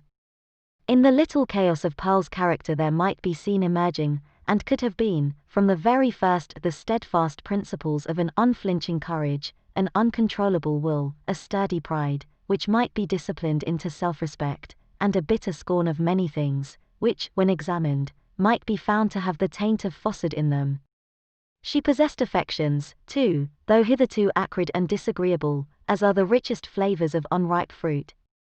With all these sterling attributes, thought Hester, the evil which she inherited from her mother must be great indeed, if a noble woman do not grow out of this elfish child. Pearl's inevitable tendency to hover about the enigma of the Scarlet Letter seemed an innate quality of her being. From the earliest epoch of her conscious life, she had entered upon this as her appointed mission. Hester had often fancied that Providence had a design of justice and retribution in endowing the child with this marked propensity, but never, until now, had she bethought herself to ask whether, linked with that design, there might not likewise be a purpose of mercy and beneficence. If little Pearl were entertained with faith and trust, as a spirit messenger no less than an earthly child, might it not be her errand to soothe away the sorrow that lay cold in her mother's heart, and converted it into a tomb, and to help her to overcome the passion, once so wild, and even yet neither dead nor asleep, but only imprisoned within the same tomb-like heart? Such were some of the thoughts that now stirred in Hester's mind, with as much vivacity of impression as if they had actually been whispered into her ear. And there was little Pearl, all this while, holding her mother's hand in both her own, and turning her face upward, while she put these searching questions, once, and again, and still a third time. What does the letter mean, mother, and why dost thou wear it, and why does the minister keep his hand over his heart? What shall I say? Thought Hester to herself. No. If this be the price of the child's sympathy, I cannot pay it. Then she spoke aloud. Silly Pearl, said she, what questions are these? There are many things in this world that a child must not ask about. What know I of the minister's heart? And as for the Scarlet Letter, I wear it for the sake of its gold thread. In all the 7 bygone years, Hester Prynne had never before been false to the symbol on her bosom. It may be that it was the talisman of a stern and severe, but yet a guardian spirit, who now forsook her, as recognizing that, in spite of his strict watch over her heart, some new evil had crept into it, or some old one had never been expelled. As for little Pearl, the earnestness soon passed out of her face. But the child did not see fit to let the matter drop. 2 or 3 times, as her mother and she went homeward, and as often at supper time, and while Hester was putting her to bed, and once after she seemed to be fairly asleep, Pearl looked up, with mischief gleaming in her black eyes. Mother, said she, what does the Scarlet Letter mean? And the next morning, the first indication the child gave of being awake was by popping up her head from the pillow, and making that other inquiry, which she had so unaccountably connected with her investigations about the Scarlet Letter. Mother, mother, why does the minister keep his hand over his heart? Hold thy tongue, naughty child, answered her mother, with an asperity that she had never permitted to herself before. Do not tease me, else I shall shut thee into the dark closet. Chapter 16. A Forest Walk. Hester Prynne remained constant in her resolve to make known to Mr. de Mesdale, at whatever risk of present pain or ulterior consequences, the true character of the man who had crept into his intimacy. For several days, however, she vainly sought an opportunity of addressing him in some of the meditative walks which she knew him to be in the habit of taking, along the shores of the peninsula, or on the wooded hills of the neighboring country. There would have been no scandal, indeed, nor peril to the holy whiteness of the clergyman's good fame, had she visited him in his own study, where many a penitent, ere now, had confessed sins of perhaps as deep a dye as the one betokened by the Scarlet Letter. But, partly that she dreaded the secret or undisguised interference of old Roger Chillingworth, and partly that her conscious heart imputed suspicion where none could have been felt, and partly that both the minister and she would need the whole wide world to breathe in, while they talked together, for all these reasons, Hester never thought of meeting him in any narrower privacy than beneath the open sky. At last, while attending in a sick chamber, whither the Reverend Mr. de Mesdale had been summoned to make a prayer, she learnt that he had gone, the day before, to visit the Apostle Eliot, among his Indian converts. He would probably return, by a certain hour, in the afternoon of the morrow. Betimes, therefore, the next day, Hester took little Pearl, who was necessarily the companion of all her mother's expeditions, however inconvenient her presence, and set forth. The road, after the two wayfarers had crossed from the peninsula to the mainland, was no other than a footpath. It straggled onward into the mystery of the primeval forest. This hemmed it in so narrowly, and stood so black and dense on either side, and disclosed such imperfect glimpses of the sky above, that, to Hester's mind, it imaged not amiss the moral wilderness in which she had so long been wandering. The day was chill and sombre. Overhead was a grey expanse of cloud, slightly stirred, however, by a breeze, so that a gleam of flickering sunshine might now and then be seen at its solitary play along the path. This flitting cheerfulness was always at the farther extremity of some long vista through the forest. The sportive sunlight, feebly sportive, at best, in the predominant pensiveness of the day and scene, withdrew itself, as they came nigh, and left the spots where it had danced the drearier, because they had hoped to find them bright. "Mother," said little Pearl, "the sunshine does not love you. It runs away and hides itself, because it is afraid of something on your bosom. Now see. There it is, playing, a good way off. Stand you here, and let me run and catch it. I am but a child. It will not flee from me, for I wear nothing on my bosom yet." "Nor ever will, my child, I hope," said Hester.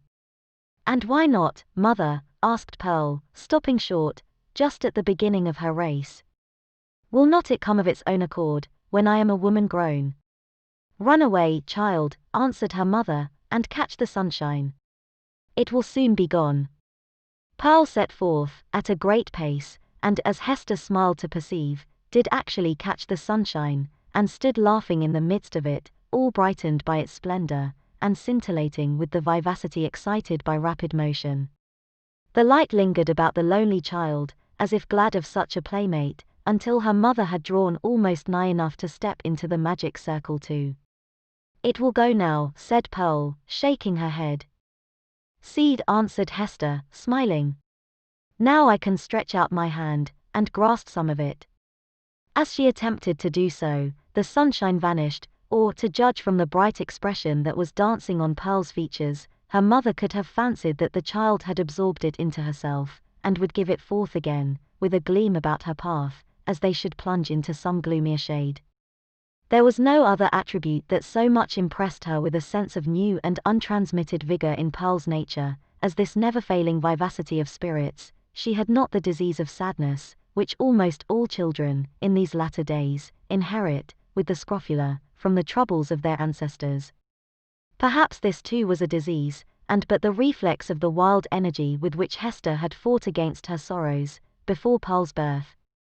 It was certainly a doubtful charm, imparting a hard, metallic luster to the child's character. She wanted what some people want throughout life, a grief that should deeply touch her, and thus humanize and make her capable of sympathy. But there was time enough yet for little Pearl. "Come, my child," said Hester, looking about her from the spot where Pearl had stood still in the sunshine. "We will sit down a little way within the wood, and rest ourselves." "I am not aweary, mother," replied the little girl. But you may sit down, if you will tell me a story meanwhile. A story, child, said Hester. And about what? Oh, a story about the black man, answered Pearl, taking hold of her mother's gown, and looking up, half earnestly, half mischievously, into her face. How he haunts this forest, and carries a book with him, a big, heavy book, with iron clasps, and how this ugly black man offers his book, and an iron pen to everybody that meets him here among the trees, and they are to write their names with their own blood. And then he sets his mark on their bosoms. Didst thou ever meet the black man, mother? And who told you this story, Pearl? Asked her mother, recognizing a common superstition of the period. It was the old dame in the chimney corner, at the house where you watched last night, said the child. But she fancied me asleep while she was talking of it. She said that 1,000 people had met him here, and had written in his book, and have his mark on them. And that ugly-tempered lady, old Mistress Hibbins, was one. And, mother, the old dame said that this scarlet letter was the black man's mark on thee, and that it glows like a red flame when thou meetest him at midnight, here in the dark wood. Is it true, mother? And dost thou go to meet him in the night time? Didst thou ever awake, and find thy mother gone? Asked Hester. Not that I remember, said the child. If thou fearest to leave me in our cottage, thou mightest take me along with thee. I would very gladly go. But, mother, tell me now. Is there such a black man? And didst thou ever meet him? And is this his mark? Wilt thou let me be at peace, if I once tell thee? Asked her mother. Yes, if thou tellest me all, answered Pearl. Once in my life I met the black man, said her mother. This scarlet letter is his mark. Thus conversing, they entered sufficiently deep into the wood to secure themselves from the observation of any casual passenger along the forest track. Here they sat down on a luxuriant heap of moss, which, at some epoch of the preceding century, had been a gigantic pine, with its roots and trunk in the darksome shade, and its head aloft in the upper atmosphere. It was a little dell where they had seated themselves, with a leaf-strewn bank rising gently on either side, and a brook flowing through the midst, over a bed of fallen and drowned leaves. The trees impending over it had flung down great branches, from time to time, which choked up the current and compelled it to form eddies and black depths at some points, while, in its swifter and livelier passages, there appeared a channelway of pebbles, and brown, sparkling sand. Letting the eyes follow along the course of the stream, they could catch the reflected light from its water, at some short distance within the forest, but soon lost all traces of it amid the bewilderment of tree trunks and underbrush, and here and there a huge rock covered over with grey lichens. All these giant trees and boulders of granite seemed intent on making a mystery of the course of this small brook, fearing, perhaps, that, with its never-ceasing loquacity, it should whisper tales out of the heart of the old forest whence it flowed, or mirror its revelations on the smooth surface of a pool. Continually, indeed, as it stole onward, the streamlet kept up a babble, kind, quiet, soothing, but melancholy, like the voice of a young child that was spending its infancy without playfulness, and knew not how to be merry among sad acquaintance and events of sombre hue. O brook! O foolish and tiresome little brook, cried Pearl, after listening a while to its talk. Why art thou so sad? Pluck up a spirit, and do not be all the time sighing and murmuring. But the brook, in the course of its little lifetime among the forest trees, had gone through so solemn an experience that it could not help talking about it, and seemed to have nothing else to say. Pearl resembled the brook, inasmuch as the current of her life gushed from a wellspring as mysterious, and had flowed through scenes shadowed as heavily with gloom. But, unlike the little stream, she danced and sparkled, and prattled airily along her course. What does this sad little brook say, mother? Inquired she. If thou hast a sorrow of thine own, the brook might tell thee of it, answered her mother, even as it is telling me of mine. But now, Pearl, I hear a footstep along the path, and the noise of one putting aside the branches. I would have thee betake thyself to play, and leave me to speak with him that comes yonder. Is it the black man? Asked Pearl. Wilt thou go and play, child? Repeated her mother. But do not stray far into the wood. and take heed that thou come at my first call." "Yes, mother," answered Pearl. "But if it be the black man, wilt thou not let me stay a moment, and look at him, with his big book under his arm?" "Go, silly child," said her mother, impatiently. "It is no black man. Thou canst see him now, through the trees. It is the minister." "And so it is," said the child. "And, mother, he has his hand over his heart. Is it because, when the minister wrote his name in the book, the black man set his mark in that place? But why does he not wear it outside his bosom, as thou dost, mother?" "Go now, child, and thou shalt tease me as thou wilt another time," cried Hester Prynne. "But do not stray far. Keep where thou canst hear the babble of the brook." The child went singing away, following up the current of the brook, and striving to mingle a more lightsome cadence with its melancholy voice. But the little stream would not be comforted, and still kept telling its unintelligible secret of some very mournful mystery that had happened, or making a prophetic lamentation about something that was yet to happen, within the verge of the dismal forest. So Pearl, who had enough of shadow in her own little life, chose to break off all acquaintance with this repining brook. She set herself, therefore, to gathering violets and wood anemones, and some scarlet columbines that she found growing in the crevices of a high rock. When her elf child had departed, Hester Prynne made a step or two towards the track that led through the forest, but still remained under the deep shadow of the trees. She beheld the minister advancing along the path, entirely alone, and leaning on a staff which he had cut by the wayside. He looked haggard and feeble, and betrayed a nerveless despondency in his air, which had never so remarkably characterized him in his walks about the settlement, nor in any other situation where he deemed himself liable to notice. Here it was woefully visible, in this intense seclusion of the forest, which of itself would have been a heavy trial to the spirits. There was a listlessness in his gait, as if he saw no reason for taking one step farther, nor felt any desire to do so, but would have been glad, could he be glad of anything, to fling himself down at the root of the nearest tree, and lie there passive, forevermore. The leaves might bestrew him, and the soil gradually accumulate and form a little hillock over his frame, no matter whether there were life in it or no. Death was too definite an object to be wished for, or avoided. To Hester's eye, the Reverend Mr. de Mesdale exhibited no symptom of positive and vivacious suffering, except that, as little Pearl had remarked, he kept his hand over his heart.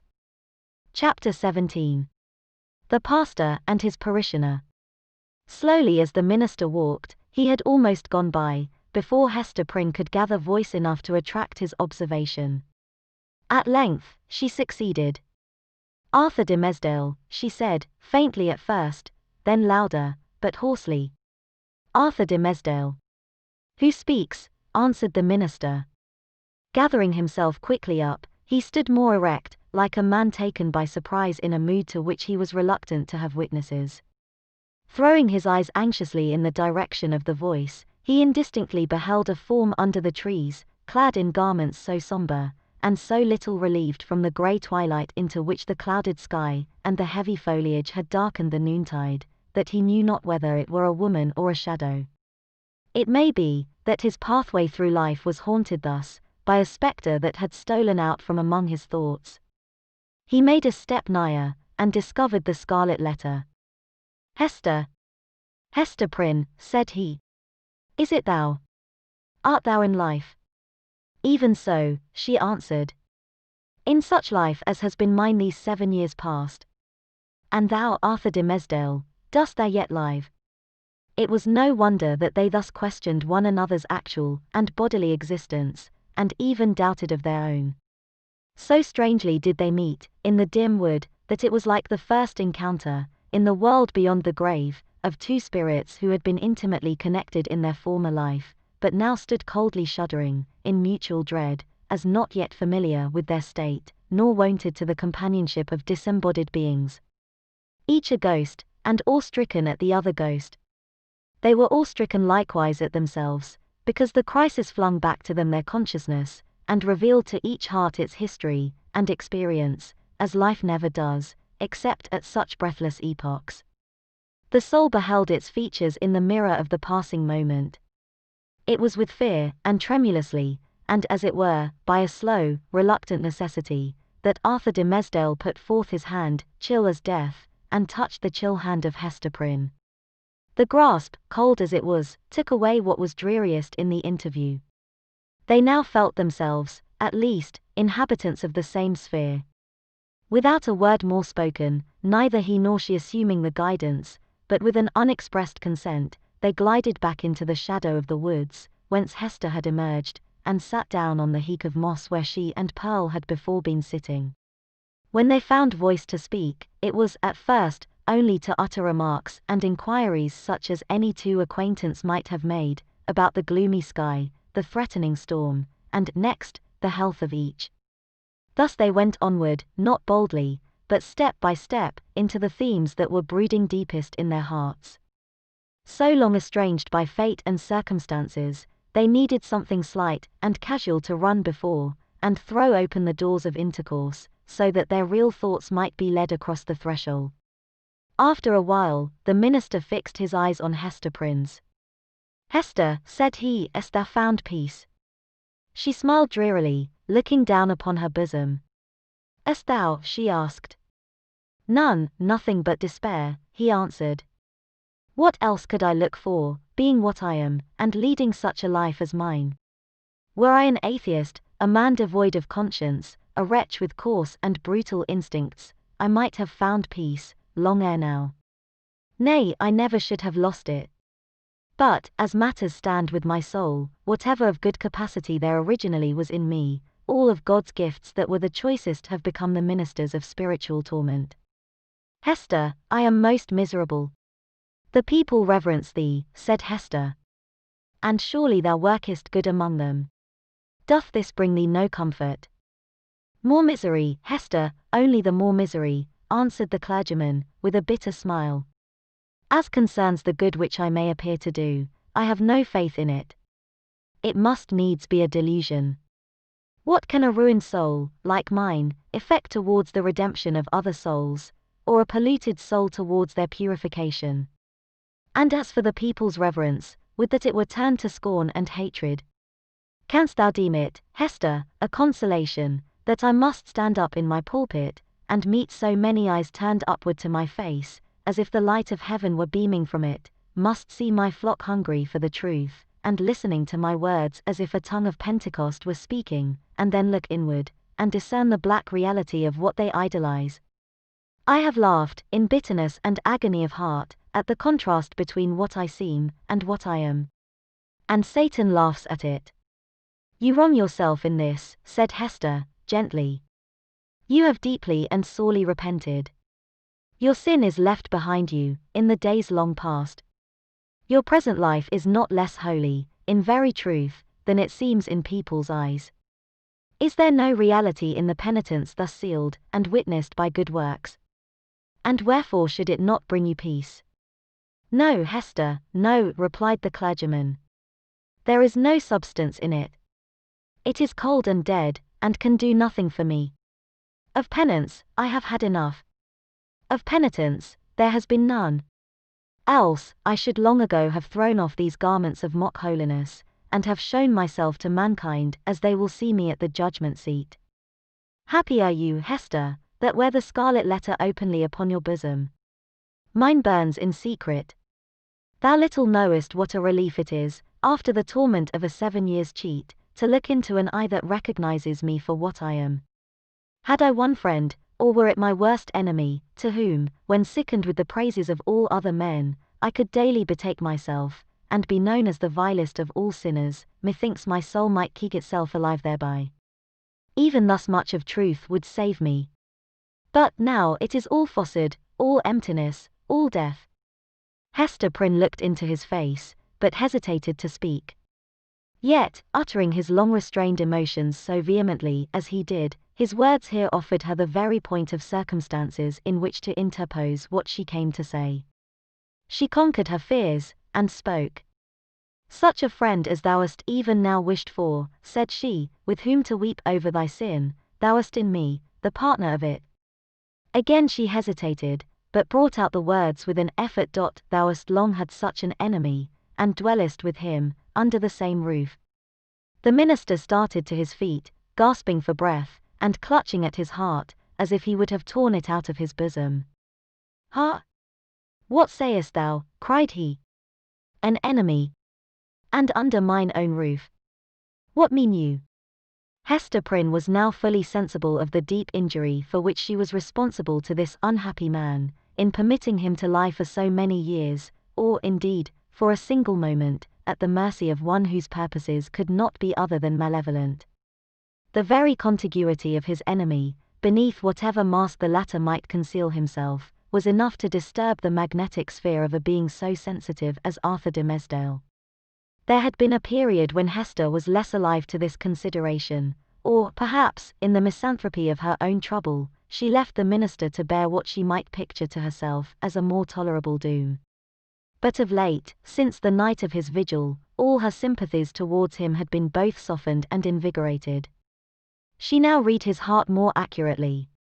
She doubted not that the continual presence of Roger Chillingworth, the secret poison of his malignity, infecting all the air about him, and his authorized interference, as a physician, with the minister's physical and spiritual infirmities, that these bad opportunities had been turned to a cruel purpose. By means of them, the sufferer's conscience had been kept in an irritated state, the tendency of which was not to cure by wholesome pain, but to disorganize and corrupt his spiritual being.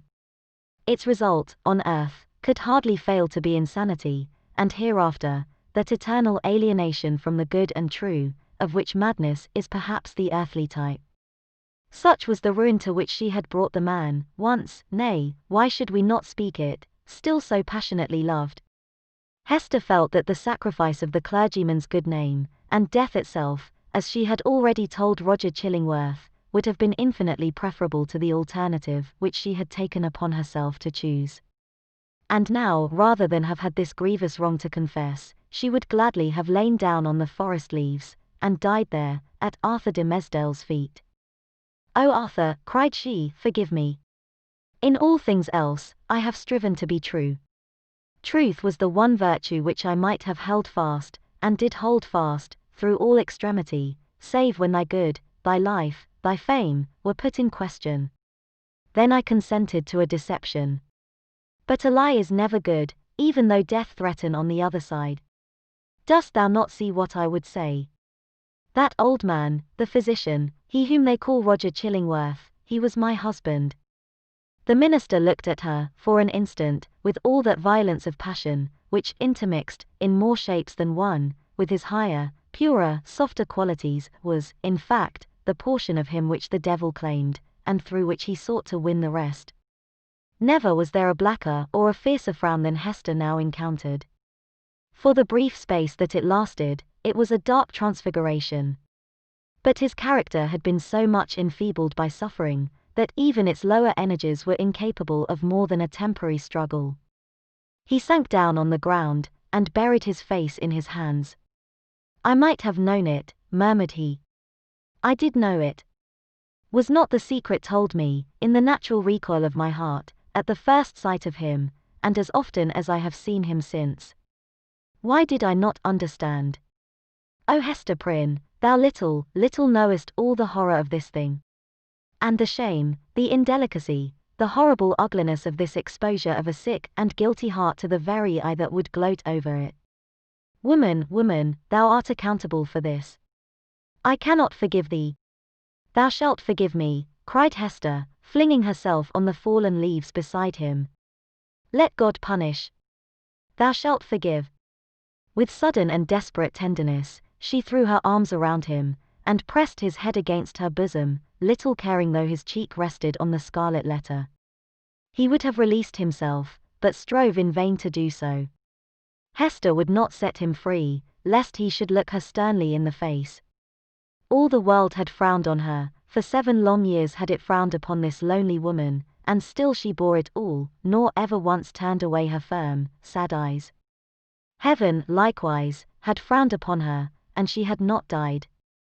But the frown of this pale, weak, sinful, and sorrow-stricken man was what Hester could not bear and live. "Wilt thou yet forgive me?" she repeated, over and over again. "Wilt thou not frown? Wilt thou forgive? I do forgive you, Hester, replied the minister, at length, with a deep utterance, out of an abyss of sadness, but no anger. I freely forgive you now. May God forgive us both. We are not, Hester, the worst sinners in the world. There is one worse than even the polluted priest. That old man's revenge has been blacker than my sin. He has violated, in cold blood, the sanctity of a human heart. Thou and I, Hester, never did so. Never, never, whispered she. What we did had a consecration of its own. We felt it so. We said so to each other. Hast thou forgotten it? Hush, Hester, said Arthur de Mesdale, rising from the ground. No, I have not forgotten. They sat down again, side by side, and hand clasped in hand on the mossy trunk of the fallen tree. Life had never brought them a gloomier hour, it was the point whither their pathway had so long been tending, and darkening ever, as it stole along, and yet it enclosed a charm that made them linger upon it, and claim another, and after all, another moment. The forest was obscure around them, and creaked with a blast that was passing through it. The boughs were tossing heavily above their heads, while one solemn old tree groaned dolefully to another, as if telling the sad story of the pair that sat beneath, or constrained to forebode evil to come. And yet they lingered. How dreary looked the forest track that led backward to the settlement, where Hester Prynne must take up again the burden of her ignominy, and the minister the hollow mockery of his good name. So they lingered an instant longer.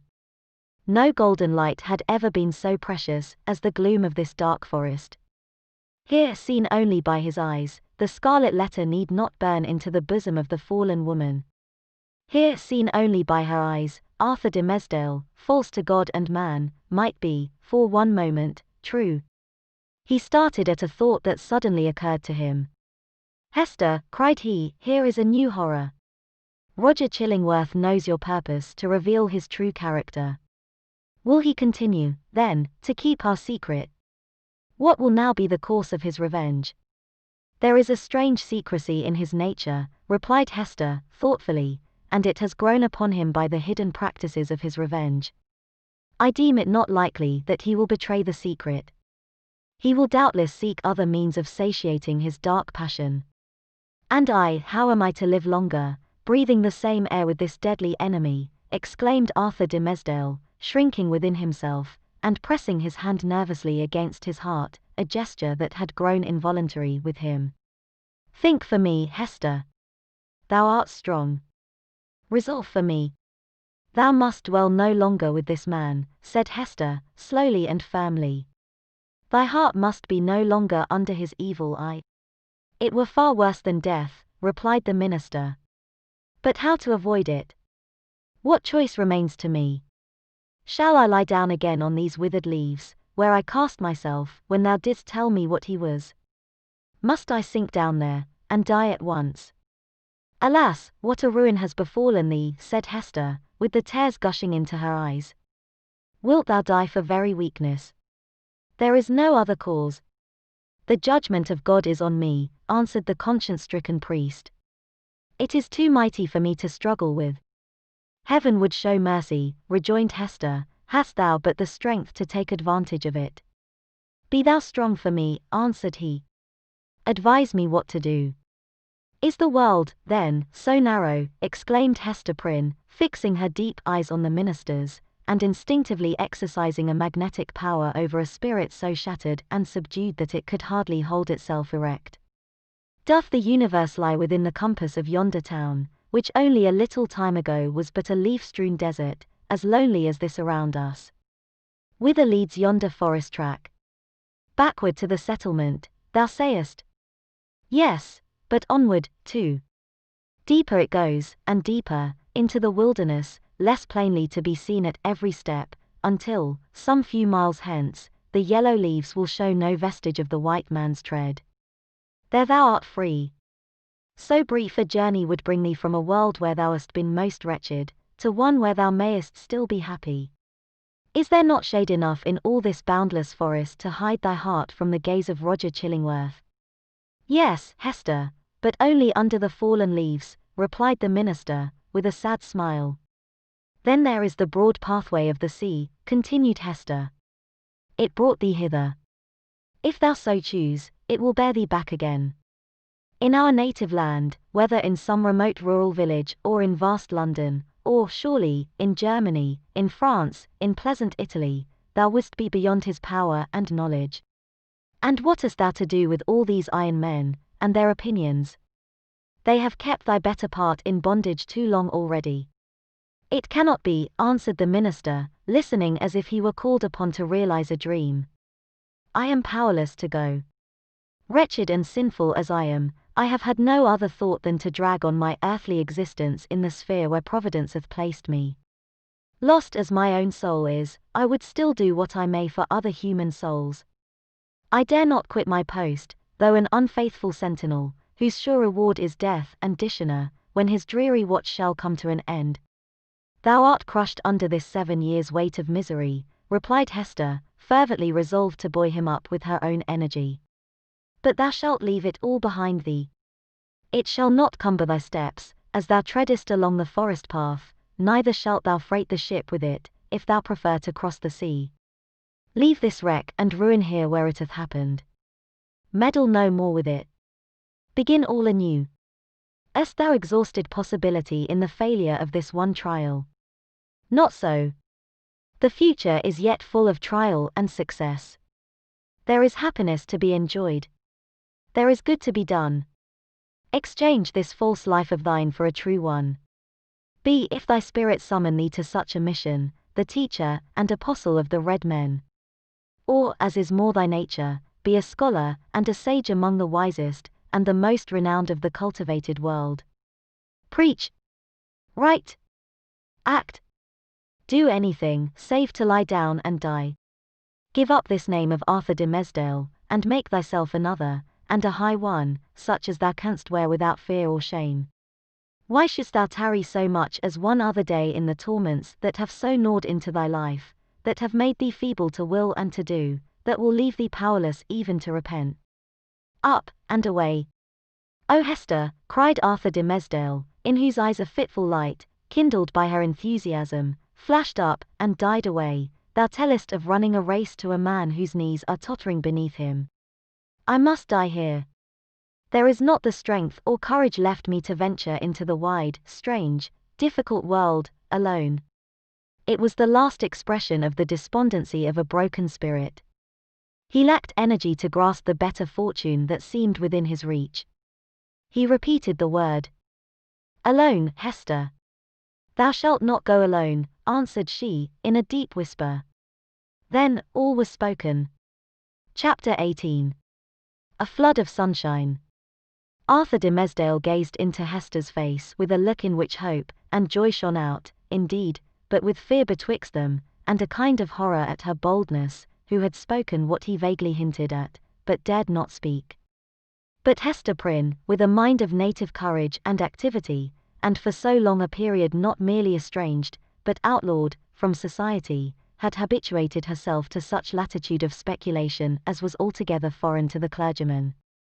She had wandered, without rule or guidance, in a moral wilderness, as vast, as intricate and shadowy, as the untamed forest, amid the gloom of which they were now holding a colloquy that was to decide their fate. Her intellect and heart had their home, as it were, in desert places, where she roamed as freely as the wild Indian in his woods. For years past she had looked from this estranged point of view at human institutions, and whatever priests or legislators had established, criticizing all with hardly more reverence than the Indian would feel for the clerical band, the judicial robe, the pillory, the gallows, the fireside, or the church. The tendency of her fate and fortunes had been to set her free. The Scarlet Letter was her passport into regions where other women dared not tread. Shame, despair, solitude. These had been her teachers, stern and wild ones, and they had made her strong, but taught her much amiss. The minister, on the other hand, had never gone through an experience calculated to lead him beyond the scope of generally received laws, although, in a single instance, he had so fearfully transgressed one of the most sacred of them. But this had been a sin of passion, not of principle, nor even purpose. Since that wretched epoch, he had watched, with morbid zeal and minuteness, not his acts, for those it was easy to arrange, but each breath of emotion, and his every thought. At the head of the social system, as the clergymen of that day stood, he was only the more trammelled by its regulations, its principles, and even its prejudices. As a priest, the framework of his order inevitably hemmed him in. As a man who had once sinned, but who kept his conscience all alive and painfully sensitive by the fretting of an unhealed wound, he might have been supposed safer within the line of virtue than if he had never sinned at all. Thus, we seem to see that, as regarded Hester Prynne, the whole 7 years of outlaw and ignominy had been little other than a preparation for this very hour. But Arthur de Mesdale, were such a man once more to fall, what plea could be urged in extenuation of his crime? None, unless it avail him somewhat, that he was broken down by long and exquisite suffering, that his mind was darkened and confused by the very remorse which harrowed it, that, between fleeing as an avowed criminal, and remaining as a hypocrite, conscience might find it hard to strike the balance, that it was human to avoid the peril of death and infamy, and the inscrutable machinations of an enemy, that, finally, to this poor pilgrim, on his dreary and desert path, faint, sick, miserable, there appeared a glimpse of human affection and sympathy, a new life, and a true one, in exchange for the heavy doom which he was now expiating. And be the stern and sad truth spoken, that the breach which guilt has once made into the human soul is never, in this mortal state, repaired. It may be watched and guarded, so that the enemy shall not force his way again into the citadel, and might even, in his subsequent assaults, select some other avenue, in preference to that where he had formerly succeeded. But there is still the ruined wall, and, near it, the stealthy tread of the foe that would win over again his unforgotten triumph. The struggle, if there were one, need not be described. Let it suffice, that the clergyman resolved to flee, and not alone. If, in all these past 7 years, thought he, I could recall one instant of peace or hope, I would yet endure, for the sake of that earnest of heaven's mercy. But now, since I am irrevocably doomed, wherefore should I not snatch the solace allowed to the condemned culprit, before his execution? Or if this be the path to a better life, as Hester would persuade me, I surely give up no fairer prospect by pursuing it. Neither can I any longer live without her companionship, so powerful is she to sustain, so tender to soothe. O thou to whom I dare not lift mine eyes, wilt thou yet pardon me? Thou wilt go, said Hester, calmly, as he met her glance. The decision once made, a glow of strange enjoyment threw its flickering brightness over the trouble of his breast. It was the exhilarating effect upon a prisoner just escaped from the dungeon of his own heart of breathing the wild, free atmosphere of an unredeemed, unchristianized, lawless region. His spirit rose, as it were, with a bound, and attained a nearer prospect of the sky, than throughout all the misery which had kept him grovelling on the earth. Of a deeply religious temperament, there was inevitably a tinge of the devotional in his mood. Do I feel joy again? Cried he, wondering at himself. Methought the germ of it was dead in me. O Hester, thou art my better angel. I seem to have flung myself a sick, sin-stained, and sorrow-blackened down upon these forest leaves, and to have risen up all made anew, and with new powers to glorify him that hath been merciful. This is already the better life. Why did we not find it sooner? Let us not look back, answered Hester Prynne. The past is gone. Wherefore should we linger upon it now? See, with this symbol I undo it all, and make it as it had never been. So speaking, she undid the clasp that fastened the scarlet letter, and taking it from her bosom, threw it to a distance among the withered leaves. The mystic token alighted on the hither verge of the stream. With a hand's breadth farther flight it would have fallen into the water, and have given the little brook another woe to carry onward, besides the unintelligible tale which it still kept murmuring about. But there lay the embroidered letter, glittering like a lost jewel, which some ill-fated wanderer might pick up, and thenceforth be haunted by strange phantoms of guilt, sinkings of the heart, and unaccountable misfortune. The stigma gone, Hester heaved a long, deep sigh, in which the burden of shame and anguish departed from her spirit. O exquisite relief! She had not known the weight, until she felt the freedom. By another impulse, she took off the formal cap that confined her hair, and down it fell upon her shoulders, dark and rich, with at once a shadow, and a light in its abundance, and imparting the charm of softness to her features. There played around her mouth, and beamed out of her eyes, a radiant and tender smile, that seemed gushing from the very heart of womanhood. A crimson flush was glowing on her cheek, that had been long so pale. Her sex, her youth, and the whole richness of her beauty, came back from what men call the irrevocable past, and clustered themselves, with her maiden hope, and a happiness before unknown, within the magic circle of this hour. And as if the gloom of the earth and sky had been but the effluence of these two mortal hearts, it vanished with their sorrow. All at once, as with a sudden smile of heaven, forth burst the sunshine, pouring a very flood into the obscure forest, gladdening each green leaf, transmuting the yellow fallen ones to gold, and gleaming adown the grey trunks of the solemn trees. The objects that had made a shadow hitherto, embodied the brightness now. The course of the little brook might be traced by its merry gleam afar into the wood's heart of mystery, which had become a mystery of joy.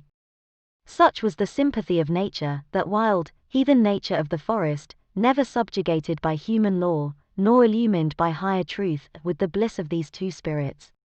Love, whether newly born, or aroused from a death-like slumber, must always create a sunshine, filling the heart so full of radiance, that it overflows upon the outward world. Had the forest still kept its gloom, it would have been bright in Hester's eyes, and bright in Arthur de Mesdale's. Hester looked at him with the thrill of another joy. "Thou must know Pearl," said she. "Our little Pearl. Thou hast seen her, yes, I know it, but thou wilt see her now with other eyes. She is a strange child. I hardly comprehend her. But thou wilt love her dearly, as I do, and wilt advise me how to deal with her." "Dost thou think the child will be glad to know me?" asked the minister, somewhat uneasily. "I have long shrunk from children, because they often show a distrust, a backwardness to be familiar with me. I have even been afraid of little Pearl." "Ah, that was sad," answered the mother. "But she will love thee dearly, and thou her. She is not far off. I will call her. Pearl! Pearl! I see the child," observed the minister. "Yonder she is, standing in a streak of sunshine, a good way off, on the other side of the brook. So thou thinkest the child will love me?" Hester smiled, and again called to Pearl, who was visible, at some distance, as the minister had described her, like a bright apparelled vision, in a sunbeam, which fell down upon her through an arch of boughs. The ray quivered to and fro, making her figure dim or distinct, now like a real child, now like a child's spirit, as the splendor went and came again.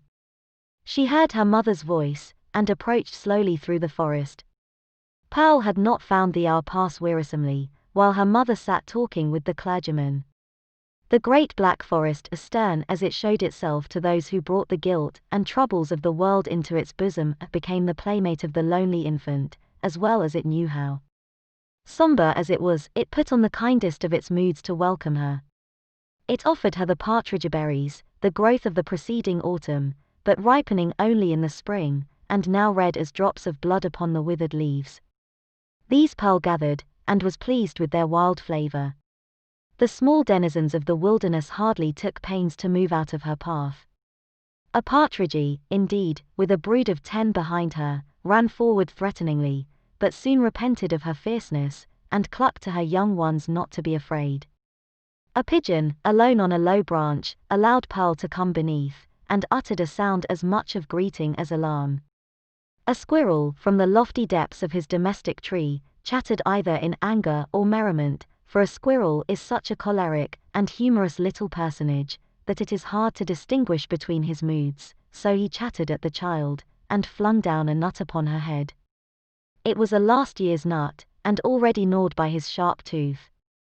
A fox, startled from his sleep by her light footstep on the leaves, looked inquisitively at Pearl, as doubting whether it were better to steal off, or renew his nap on the same spot. A wolf, it is said, but here the tale has surely lapsed into the improbable, came up, and smelt of Pearl's robe, and offered his savage head to be patted by her hand. The truth seems to be, however, that the mother forest, and these wild things which it nourished, all recognized a kindred wildness in the human child. And she was gentler here than in the grass-margined streets of the settlement, or in her mother's cottage. The flowers appeared to know it, and one and another whispered as she passed, "Adorn thyself with me, thou beautiful child, adorn thyself with me."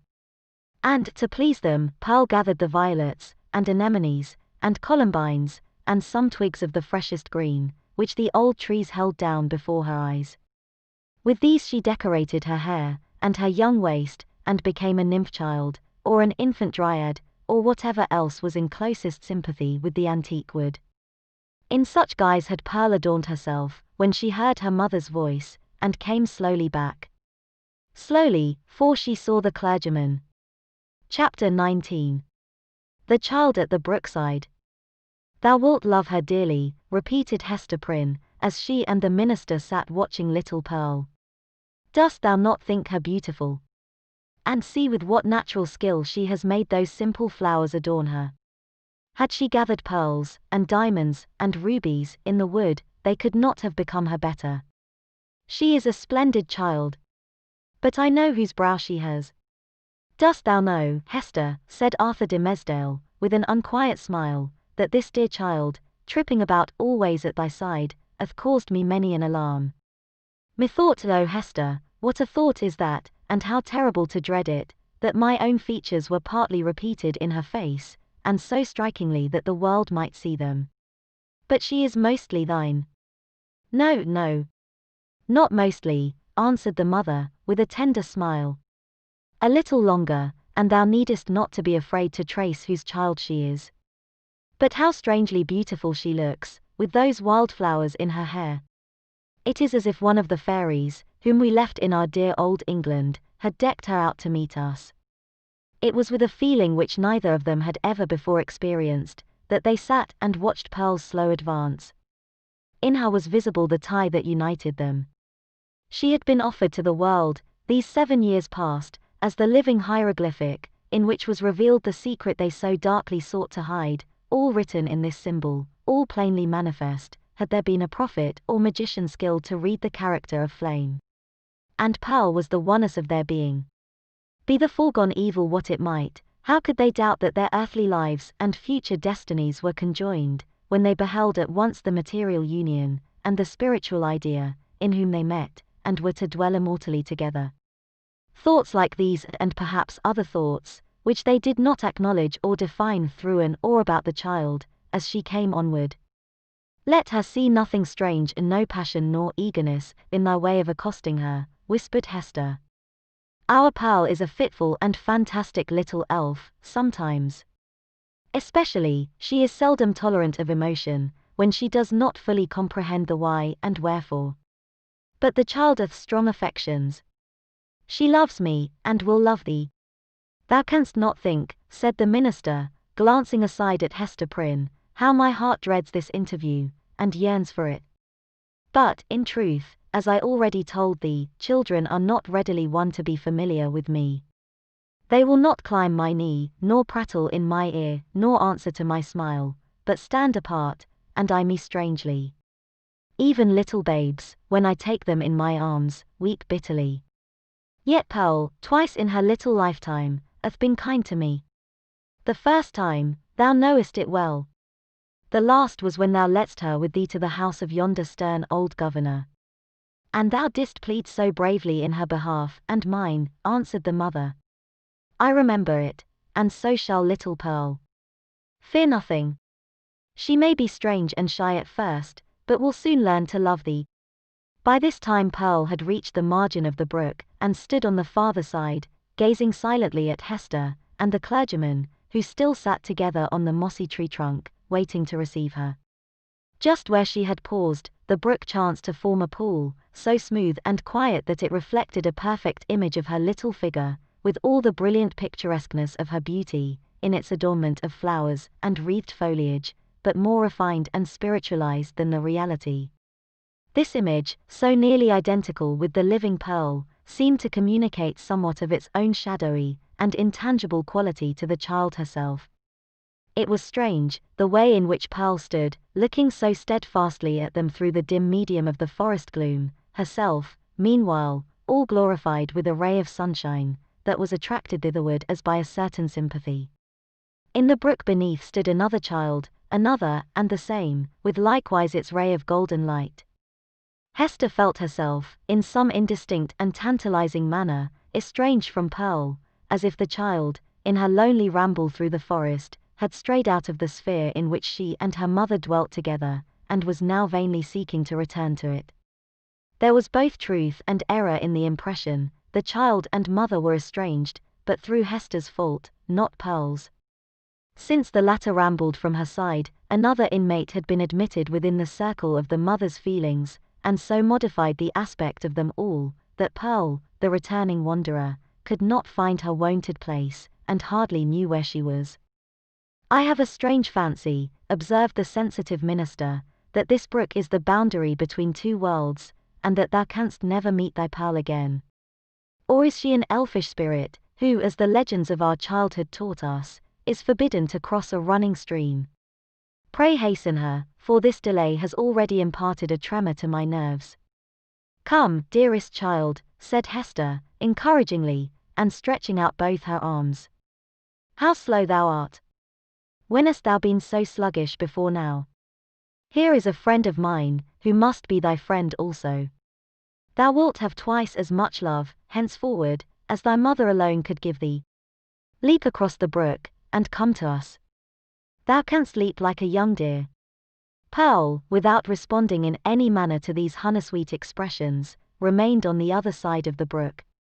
Now she fixed her bright, wild eyes on her mother, now on the minister, and now included them both in the same glance, as if to detect and explain to herself the relation which they bore to one another. For some unaccountable reason, as Arthur de Mesdale felt the child's eyes upon himself, his hand, with that gesture so habitual as to have become involuntary, stole over his heart. At length, assuming a singular air of authority, Pearl stretched out her hand, with the small forefinger extended, and pointing evidently towards her mother's breast. And beneath, in the mirror of the brook, there was the flower-girdled and sunny image of little Pearl, pointing her small forefinger too. "Thou strange child, why dost thou not come to me?" exclaimed Hester. Pearl still pointed with her forefinger, and a frown gathered on her brow, the more impressive from the childish, the almost baby-like aspect of the features that conveyed it. As her mother still kept beckoning to her, and arraying her face in a holiday suit of unaccustomed smiles, the child stamped her foot with a yet more imperious look and gesture. In the brook, again, was the fantastic beauty of the image, with its reflected frown, its pointed finger, and imperious gesture, giving emphasis to the aspect of little Pearl. "Hasten, Pearl, or I shall be angry with thee," cried Hester Prynne, who, however inured to such behavior on the elf child's part at other seasons, was naturally anxious for a more seemly deportment now. "Leap across the brook, naughty child, and run hither. Else I must come to thee." But Pearl, not a whit startled at her mother's threats, any more than mollified by her entreaties, now suddenly burst into a fit of passion, gesticulating violently, and throwing her small figure into the most extravagant contortions. She accompanied this wild outbreak with piercing shrieks, which the woods reverberated on all sides, so that, alone as she was in her childish and unreasonable wrath, it seemed as if a hidden multitude were lending her their sympathy and encouragement. Seen in the brook, once more, was the shadowy wrath of Pearl's image, crowned and girdled with flowers, but stamping its foot, wildly gesticulating, and, in the midst of all, still pointing its small forefinger at Hester's bosom. "I see what ails the child," whispered Hester to the clergyman, and turning pale in spite of a strong effort to conceal her trouble and annoyance. "Children will not abide the slightest, change in the accustomed aspect of things that are daily before their eyes. Pearl misses something which she has always seen me wear." "I pray you," answered the minister, "if thou hast any means of pacifying the child, do it forthwith.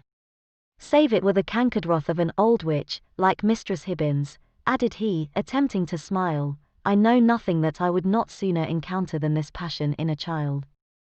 In Pearl's young beauty, as in the wrinkled witch, it has a preternatural effect. Pacify her, if thou lovest me.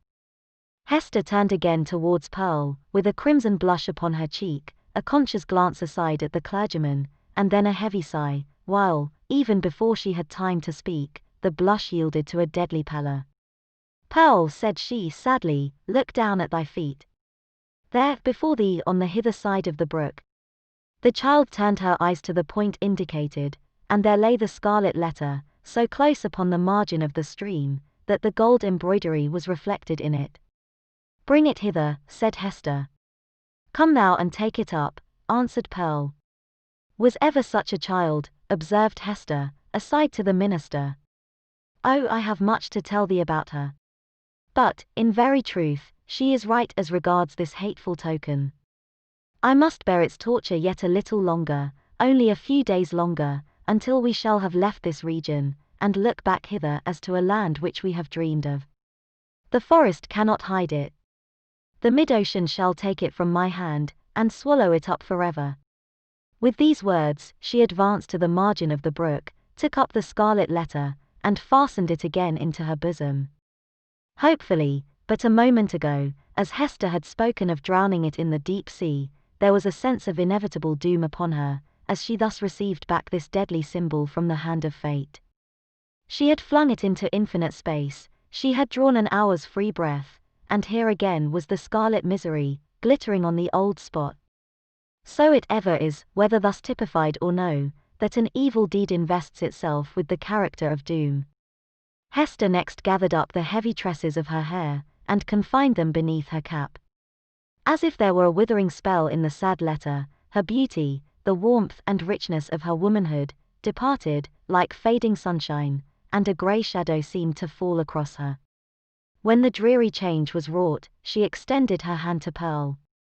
Dost thou know thy mother now, child? Asked she, reproachfully, but with a subdued tone.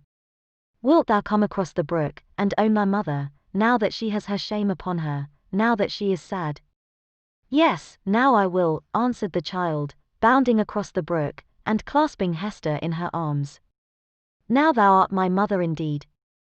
And I am thy little Pearl. In a mood of tenderness that was not usual with her, she drew down her mother's head, and kissed her brow and both her cheeks. But then, by a kind of necessity that always impelled this child to alloy whatever comfort she might chance to give with a throb of anguish, Pearl put up her mouth, and kissed the Scarlet Letter too. That was not kind, said Hester. When thou hast shown me a little love, thou mockest me. Why doth the minister sit yonder? Asked Pearl.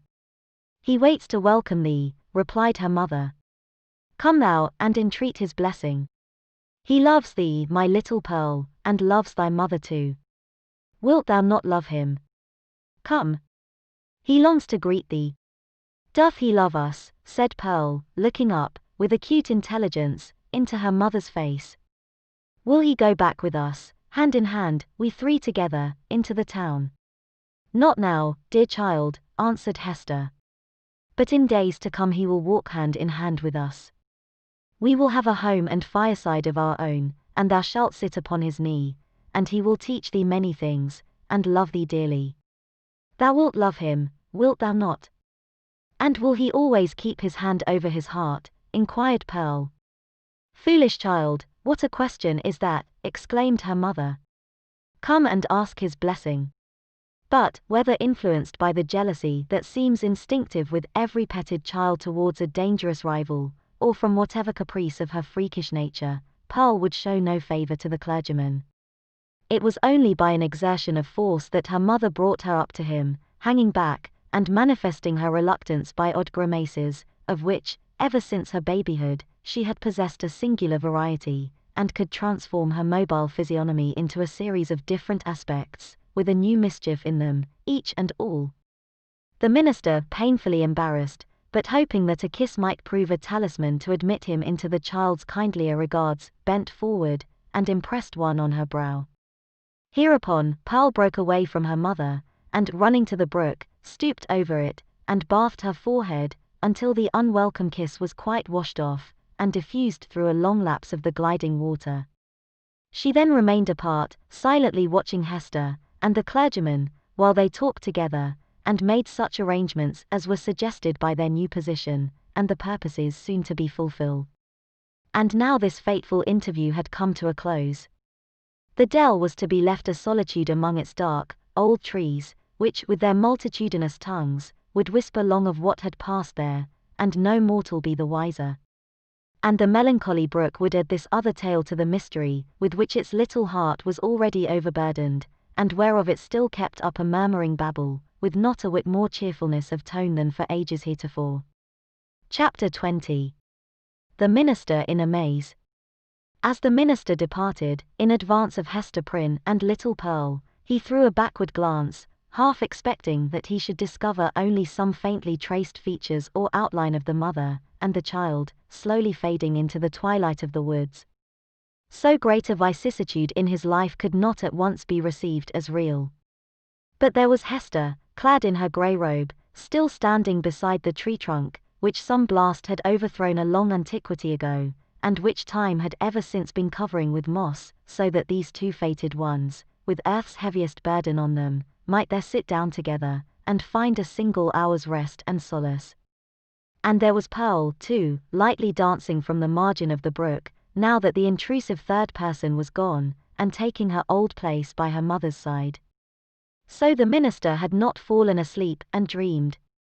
In order to free his mind from this indistinctness and duplicity of impression, which vexed it with a strange disquietude, he recalled and more thoroughly defined the plans which Hester and himself had sketched for their departure. It had been determined between them that the old world, with its crowds and cities, offered them a more eligible shelter and concealment than the wilds of New England, or all America, with its alternatives of an Indian wigwam, or the few settlements of Europeans, scattered thinly along the seaboard. Not to speak of the clergyman's health, so inadequate to sustain the hardships of a forest life, his native gifts, his culture, and his entire development, would secure him a home only in the midst of civilization and refinement. The higher the state, the more delicately adapted to it the man. In furtherance of this choice, it so happened that a ship lay in the harbor, one of those questionable cruisers, frequent at that day, which, without being absolutely outlaws of the deep, yet roamed over its surface with a remarkable irresponsibility of character. This vessel had recently arrived from the Spanish Main, and within 3 days' time, would sail for Bristol. Hester Prynne, whose vocation, as a self-enlisted sister of charity, had brought her acquainted with the captain and crew, could take upon herself to secure the passage of 2 individuals and a child, with all the secrecy which circumstances rendered more than desirable. The minister had inquired of Hester, with no little interest, the precise time at which the vessel might be expected to depart. It would probably be on the 4th day from the present. That is most fortunate, he had then said to himself. Now, why the Reverend Mr. de Mesdale considered it so very fortunate, we hesitate to reveal. Nevertheless, to hold nothing back from the reader, it was because, on the 3rd day from the present, he was to preach the election sermon, and as such an occasion formed an honorable epoch in the life of a New England clergyman, he could not have chanced upon a more suitable mode and time of terminating his professional career. At least, they shall say of me, thought this exemplary man, that I leave no public duty unperformed, nor ill-performed. Sad, indeed, that an introspection so profound and acute as this poor minister's should be so miserably deceived. We have had, and may still have, worse things to tell of him, but none, we apprehend, so pitiably weak, no evidence, at once so slight and irrefragable, of a subtle disease, that had long since begun to eat into the real substance of his character. No man, for any considerable period, can wear one face to himself, and another to the multitude, without finally getting bewildered as to which may be the true. The excitement of Mr. de Mesdale's feelings, as he returned from his interview with Hester, lent him unaccustomed physical energy, and hurried him townward at a rapid pace. The pathway among the woods seemed wilder, more uncouth with its rude natural obstacles, and less trodden by the foot of man, than he remembered it on his outward journey. But he leaped across the plashy places, thrust himself through the clinging underbrush, climbed the ascent, plunged into the hollow, and overcame, in short, all the difficulties of the track, with an unweariable activity that astonished him. He could not but recall how feebly, and with what frequent pauses for breath, he had toiled over the same ground, only 2 days before. As he drew near the town, he took an impression of change from the series of familiar objects that presented themselves. It seemed not yesterday, not 1 nor 2, but many days, or even years ago, since he had quitted them. There indeed was each former trace of the street, as he remembered it, and all the peculiarities of the houses, with the due multitude of gable peaks, and a weathercock at every point where his memory suggested one. Not the less, however, came this importunately obtrusive sense of change.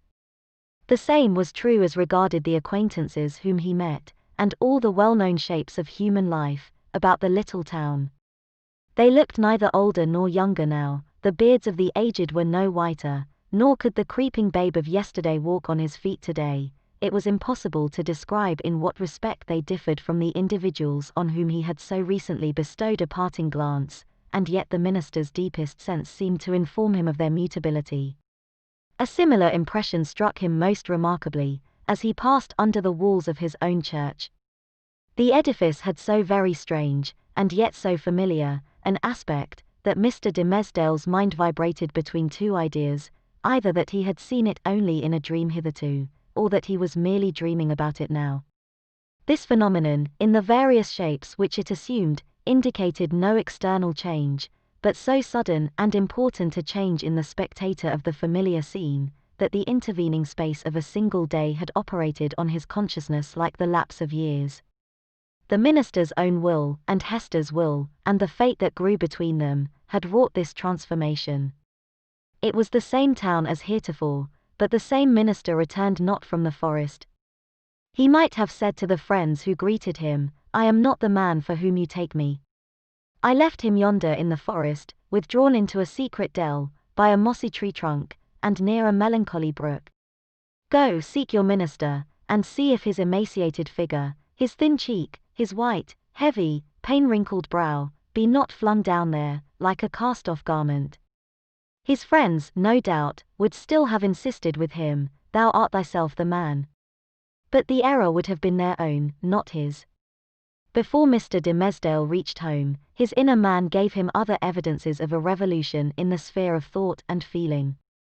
In truth, nothing short of a total change of dynasty and moral code, in that interior kingdom, was adequate to account for the impulses now communicated to the unfortunate and startled minister. At every step he was incited to do some strange, wild, wicked thing or other, with a sense that it would be at once involuntary and intentional, in spite of himself, yet growing out of a profounder self than that which opposed the impulse. For instance, he met one of his own deacons. The good old man addressed him with the paternal affection and patriarchal privilege, which his venerable age, his upright and holy character, and his station in the church, entitled him to use, and, conjoined with this, the deep, almost worshipping respect, which the minister's professional and private claims alike demanded. Never was there a more beautiful example of how the majesty of age and wisdom may comport with the obeisance and respect enjoined upon it, as from a lower social rank and inferior order of endowment, towards a higher. Now, during a conversation of some 2 or 3 moments between the Reverend Mr. de Mesdale and this excellent and hoary-bearded deacon, it was only by the most careful self-control that the former could refrain from uttering certain blasphemous suggestions that rose into his mind respecting the communion supper. He absolutely trembled and turned pale as ashes, lest his tongue should wag itself, in utterance of these horrible matters, and plead his own consent for so doing, without his having fairly given it. And, even with this terror in his heart, he could hardly avoid laughing, to imagine how the sanctified old patriarchal deacon would have been petrified by his minister's impiety. Again, another incident of the same nature. Hurrying along the street, the Reverend Mr. de Mesdale encountered the eldest female member of his church, a most pious and exemplary old dame, poor, widowed, lonely, and with a heart as full of reminiscences about her dead husband and children, and her dead friends of long ago, as a burial ground is full of storied gravestones. Yet all this, which would else have been such heavy sorrow, was made almost a solemn joy to her devout old soul, by religious consolations and the truths of Scripture, wherewith she had fed herself continually for more than 30 years. And, since Mr. de Mesdale had taken her in charge, the good grandam's chief earthly comfort, which, unless it had been likewise a heavenly comfort, could have been none at all, or was to meet her pastor, whether casually, or of set purpose, and be refreshed with a word of warm, fragrant, heaven-breathing gospel truth, from his beloved lips, into her dulled, but rapturously attentive ear. But, on this occasion, up to the moment of putting his lips to the old woman's ear, Mr. de Mesdale, as the great enemy of souls would have it, could recall no text of Scripture, nor aught else, except a brief, pithy, and, as it then appeared to him, unanswerable argument against the immortality of the human soul. The instilment thereof into her mind would probably have caused this aged sister to drop down dead, at once, as by the effect of an intensely poisonous infusion. What he really did whisper, the minister could never afterwards recollect. There was, perhaps, a fortunate disorder in his utterance, which failed to impart any distinct idea to the good widow's comprehension, or which Providence interpreted after a method of its own. Assuredly, as the minister looked back, he beheld an expression of divine gratitude and ecstasy that seemed like the shine of the celestial city on her face, so wrinkled and ashy pale. Again, a third instance. After parting from the old church member, he met the youngest sister of them all.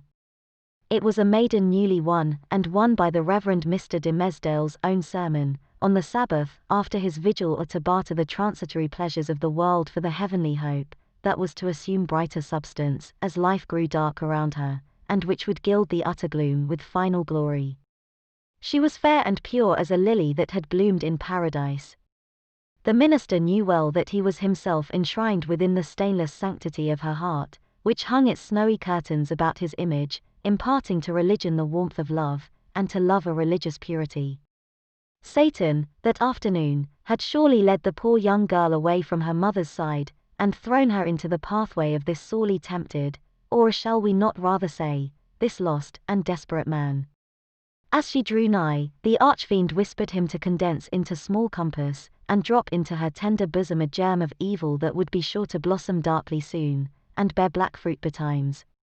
Such was his sense of power over this virgin soul, trusting him as she did, that the minister felt potent to blight all the field of innocence with but one wicked look, and develop all its opposite with but a word. So, with a mightier struggle than he had yet sustained, he held his Geneva cloak before his face, and hurried onward, making no sign of recognition, and leaving the young sister to digest his rudeness as she might.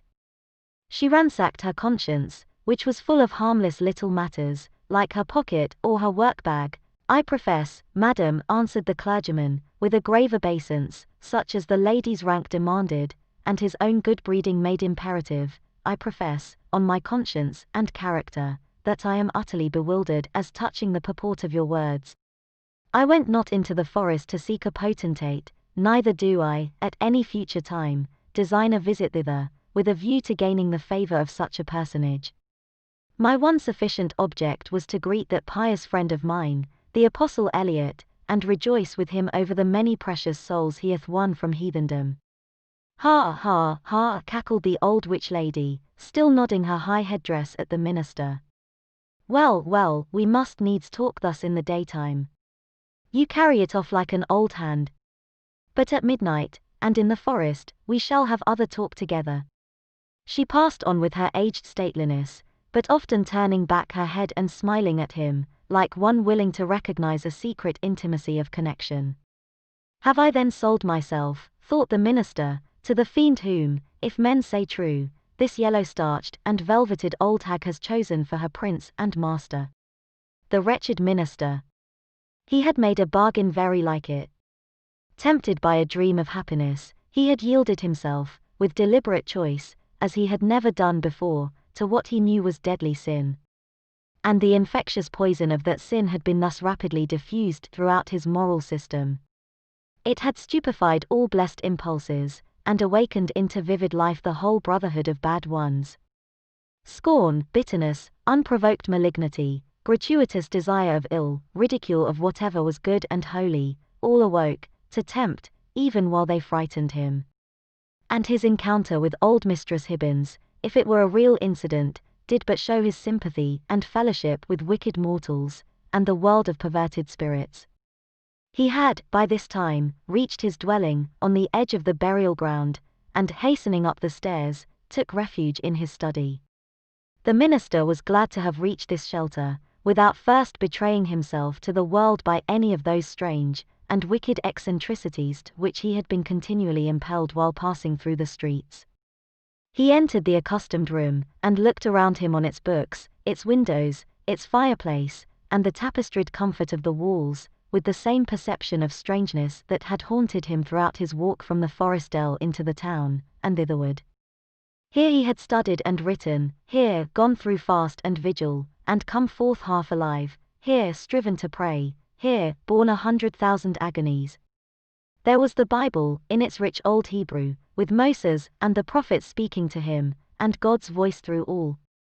There on the table, with the inky pen beside it, was an unfinished sermon, with a sentence broken in the midst, where his thoughts had ceased to gush out upon the page, 2 days before. He knew that it was himself, the thin and white-cheeked minister, who had done and suffered these things, and written thus far into the election sermon. But he seemed to stand apart, and eye this former self with scornful, pitying, but half-envious curiosity. That self was gone. Another man had returned out of the forest, a wiser one, with a knowledge of hidden mysteries which the simplicity of the former never could have reached. A bitter kind of knowledge that. While occupied with these reflections, a knock came at the door of the study, and the minister said, "Come in." Not wholly devoid of an idea that he might behold an evil spirit. And so he did. It was old Roger Chillingworth that entered. The minister stood, white and speechless, with one hand on the Hebrew scriptures, and the other spread upon his breast. "Welcome home, Reverend Sir," said the physician. "And how found you that godly man, the Apostle Eliot? But methinks, dear sir, you look pale, as if the travel through the wilderness had been too sore for you. Will not my aid be requisite to put you in heart and strength to preach your election sermon?" "Nay, I think not so," rejoined the Reverend Mr. de Mesdale. "My journey, and the sight of the holy apostle yonder, and the free air which I have breathed, have done me good, after so long confinement in my study. I think to need no more of your drugs, my kind physician, good though they be, and administered by a friendly hand." All this time, Roger Chillingworth was looking at the minister with the grave and intent regard of a physician towards his patient. But, in spite of this outward show, the latter was almost convinced of the old man's knowledge, or, at least, his confident suspicion, with respect to his own interview with Hester Prynne. The physician knew then, that, in the minister's regard, he was no longer a trusted friend, but his bitterest enemy. So much being known, it would appear natural that a part of it should be expressed. It is singular, however, how long a time often passes before words embody things, and with what security two persons, who choose to avoid a certain subject, may approach its very verge, and retire without disturbing it. Thus, the minister felt no apprehension that Roger Chillingworth would touch, in express words, upon the real position which they sustained towards one another. Yet did the physician, in his dark way, creep frightfully near the secret. "Were it not better," said he, "that you use my poor skill tonight? Verily, dear sir, we must take pains to make you strong and vigorous for this occasion of the election discourse. The people look for great things from you, apprehending that another year may come about, and find their pastor gone." "Yea, to another world," replied the minister, with pious resignation. "Heaven grant it be a better one, for, in good sooth, I hardly think to tarry with my flock through the flitting seasons of another year. But, touching your medicine, kind sir, in my present frame of body, I need it not." "I joy to hear it," answered the physician. "It may be that my remedies, so long administered in vain, begin now to take due effect. Happy man were I, and well deserving of New England's gratitude, could I achieve this cure." "I thank you from my heart, most watchful friend," said the Reverend Mr. de Mesdale, with a solemn smile. "I thank you, and can but requite your good deeds with my prayers." "A good man's prayers are golden recompense," rejoined old Roger Chillingworth, as he took his leave. Yea, they are the current gold coin of the New Jerusalem, with the king's own mint mark on them. Left alone, the minister summoned a servant of the house, and requested food, which, being set before him, he ate with ravenous appetite. Then, flinging the already written pages of the election sermon into the fire, he forthwith began another, which he wrote with such an impulsive flow of thought and emotion, that he fancied himself inspired, and only wondered that heaven should see fit to transmit the grand and solemn music of its oracles through so foul an organ-pipe as he. However, leaving that mystery to solve itself, or go unsolved forever, he drove his task onward, with earnest haste and ecstasy.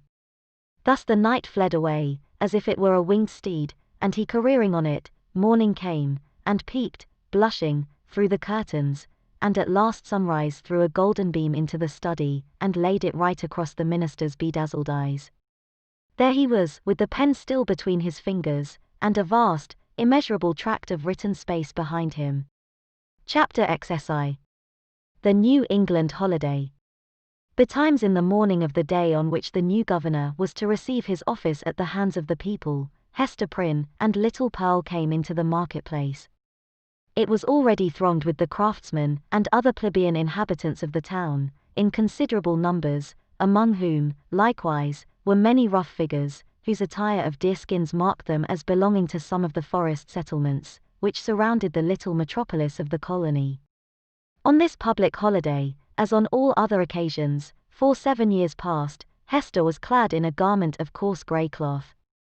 Not more by its hue than by some indescribable peculiarity in its fashion, it had the effect of making her fade personally out of sight and outline, while, again, the Scarlet Letter brought her back from this twilight indistinctness, and revealed her under the moral aspect of its own illumination. Her face, so long familiar to the townspeople, showed the marble quietude which they were accustomed to behold there.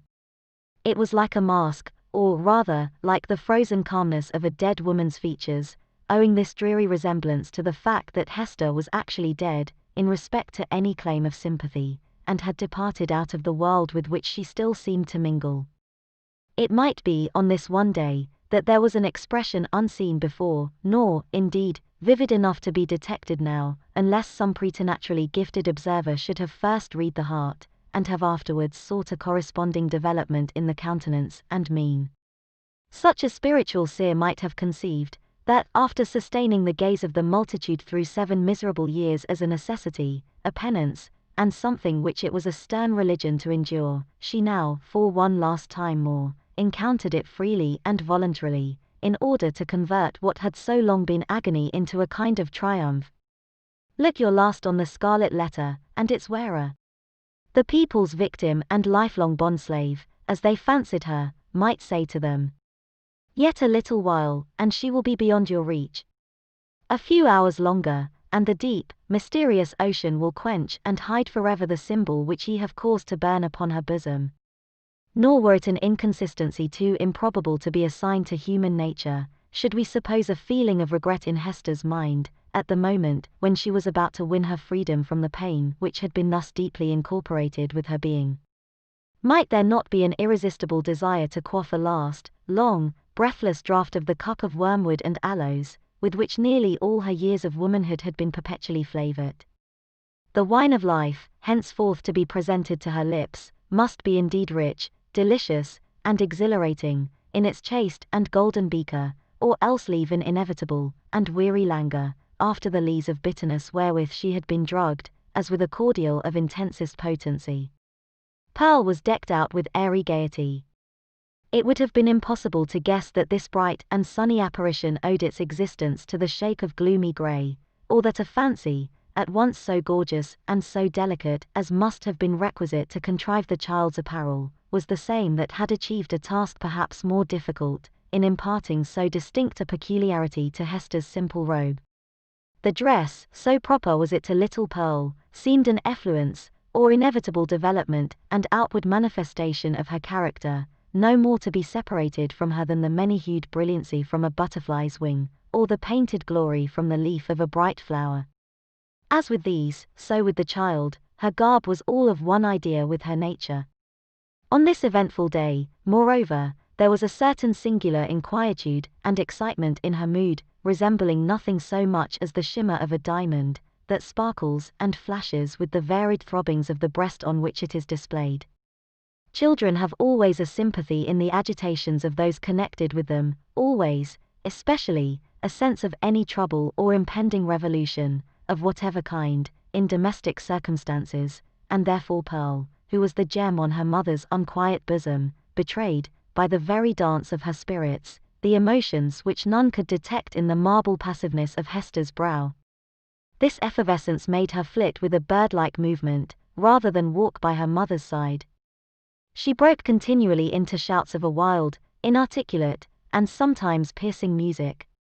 When they reached the marketplace, she became still more restless, on perceiving the stir and bustle that enlivened the spot, for it was usually more like the broad and lonesome green before a village meeting-house, than the centre of a town's business.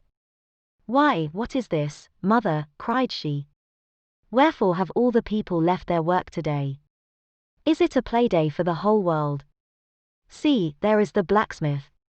He has washed his sooty face, and put on his Sabbath-day clothes, and looks as if he would gladly be merry, if any kind body would only teach him how. And there is Master Brackett, the old jailer, nodding and smiling at me. Why does he do so, mother?" "He remembers thee a little babe, my child," answered Hester. "He should not nod and smile at me, for all that, the black, grim, ugly-eyed old man," said Pearl. "He may nod at thee, if he will, for thou art clad in grey, and wearest the Scarlet Letter. But see, mother, how many faces of strange people, and Indians among them, and sailors. What have they all come to do, here in the marketplace?" "They wait to see the procession pass," said Hester. "For the governor and the magistrates are to go by, and the ministers, and all the great people and good people, with the music, and the soldiers marching before them." "And will the minister be there?" asked Pearl. "And will he hold up both his hands to me, as when thou leddest me to him from the brookside?" "He will be there, child," answered her mother. "But he will not greet thee today, nor must thou greet him." "What a strange, sad man is he," said the child, as if speaking partly to herself. "In the dark night-time he calls us to him, and holds thy hand and mine, as when we stood with him on the scaffold yonder. And in the deep forest, where only the old trees can hear, and the strip of sky see it, he talks with thee, sitting on a heap of moss. And he kisses my forehead, too, so that the little brook would hardly wash it off. But here in the sunny day, and among all the people, he knows us not, nor must we know him. A strange, sad man is he, with his hand always over his heart." "Be quiet, Pearl. Thou understandest not these things," said her mother. "Think not now of the minister, but look about thee, and see how cheery is everybody's face today. The children have come from their schools, and the grown people from their workshops, and their fields, on purpose to be happy. For, today, a new man is beginning to rule over them, and so, as has been the custom of mankind ever since a nation was first gathered, they make merry, and rejoice, as if a good and golden year were at length to pass over the poor old world." It was as Hester said, in regard to the unwonted jollity that brightened the faces of the people. Into this festal season of the year, as it already was, and continued to be during the greater part of 2 centuries, the Puritans compressed whatever mirth and public joy they deemed allowable to human infirmity, thereby so far dispelling the customary cloud, that, for the space of a single holiday, they appeared scarcely more grave than most other communities at a period of general affliction. But we perhaps exaggerate the grey or sable tinge, which undoubtedly characterized the mood and manners of the age. The persons now in the marketplace of Boston had not been born to an inheritance of puritanic gloom. They were native Englishmen, whose fathers had lived in the sunny richness of the Elizabethan epoch, a time when the life of England, viewed as one great mass, would appear to have been as stately, magnificent, and joyous, as the world has ever witnessed. Had they followed their hereditary taste, the New England settlers would have illustrated all events of public importance by bonfires, banquets, pageantries, and processions. Nor would it have been impracticable, in the observance of majestic ceremonies, to combine mirthful recreation with solemnity, and give, as it were, a grotesque and brilliant embroidery to the great robe of state, which a nation, at such festivals, puts on. There was some shadow of an attempt of this kind in the mode of celebrating the day on which the political year of the colony commenced. The dim reflection of a remembered splendor, a colorless and manifold diluted repetition of what they had beheld in proud old London, we will not say at a royal coronation, but at a Lord Mayor's show, might be traced in the customs which our forefathers instituted, with reference to the annual installation of magistrates. The fathers and founders of the Commonwealth, the statesman, the priest, and the soldier, deemed it a duty then to assume the outward state and majesty, which, in accordance with antique style, was looked upon as the proper garb of public or social eminence. All came forth, to move in procession before the people's eye, and thus impart a needed dignity to the simple framework of a government so newly constructed. Then, too, the people were countenanced, if not encouraged, in relaxing the severe and close application to their various modes of rugged industry, which, at all other times, seemed of the same piece and material with their religion. Here, it is true, were none of the applicances which popular merriment would so readily have found in the England of Elizabeth's time, or that of James, no rude shows of a theatrical kind, no minstrel, with his harp and legendary ballad, nor gleeman, with an ape dancing to his music, no juggler, with his tricks of mimic witchcraft, no merry Andrew, to stir up the multitude with jests, perhaps hundreds of years old, but still effective, by their appeals to the very broadest sources of mirthful sympathy. All such professors of the several branches of jocularity would have been sternly repressed, not only by the rigid discipline of law, but by the general sentiment which gives law its vitality. Not the less, however, the great, honest face of the people smiled, grimly, perhaps, but widely too. Nor were sports wanting, such as the colonists had witnessed, and shared in, long ago, at the country fairs and on the village greens of England, and which it was thought well to keep alive on this new soil, for the sake of the courage and manliness that were essential in them. Wrestling matches, in the different fashions of Cornwall and Devonshire, were seen here and there about the marketplace. In one corner, there was a friendly bout at quarterstaff, and what attracted most interest of all, on the platform of the pillory, already so noted in our pages, two masters of defence were commencing an exhibition with the buckler and broadsword. But, much to the disappointment of the crowd, this latter business was broken off by the interposition of the town beadle, who had no idea of permitting the majesty of the law to be violated by such an abuse of one of its consecrated places. It may not be too much to affirm, on the whole, the people being then in the first stages of joyless deportment, and the offspring of sires who had known how to be merry, in their day, that they would compare favourably, in point of holiday keeping, with their descendants, even at so long an interval as ourselves. Their immediate posterity, the generation next to the early emigrants, wore the blackest shade of Puritanism, and so darkened the national visage with it, that all the subsequent years have not sufficed to clear it up. We have yet to learn again the forgotten art of gaiety.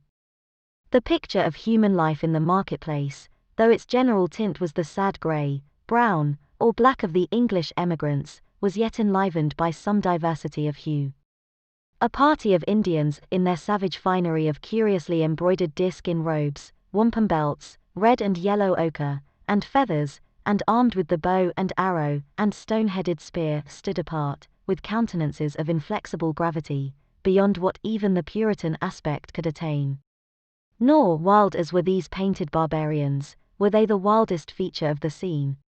This distinction could more justly be claimed by some mariners, a part of the crew of the vessel from the Spanish Main, who had come ashore to see the humours of election day.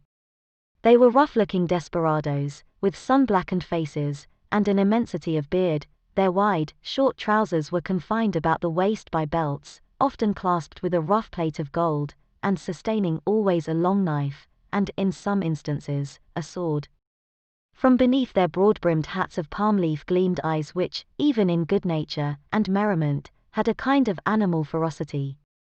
They transgressed, without fear or scruple, the rules of behaviour that were binding on all others, smoking tobacco under the beadle's very nose, although each whiff would have cost a townsman a shilling, and quaffing, at their pleasure, draughts of wine or aquavitae from pocket flasks, which they freely tendered to the gaping crowd around them. It remarkably characterized the incomplete morality of the age, rigid as we call it, that a license was allowed the seafaring class, not merely for their freaks on shore, but for far more desperate deeds on their proper element. The sailor of that day would go near to be arraigned as a pirate in our own. There could be little doubt, for instance, that this very ship's crew, though no unfavorable specimens of the nautical brotherhood, had been guilty, as we should phrase it, of depredations on the Spanish commerce, such as would have periled all their necks in a modern court of justice. But the sea, in those old times, heaved, swelled, and foamed, very much at its own will, or subject only to the tempestuous wind, with hardly any attempts at regulation by human law. The buccaneer on the wave might relinquish his calling, and become at once, if he chose, a man of probity and piety on land, nor, even in the full career of his reckless life, was he regarded as a personage with whom it was disreputable to traffic, or casually associate.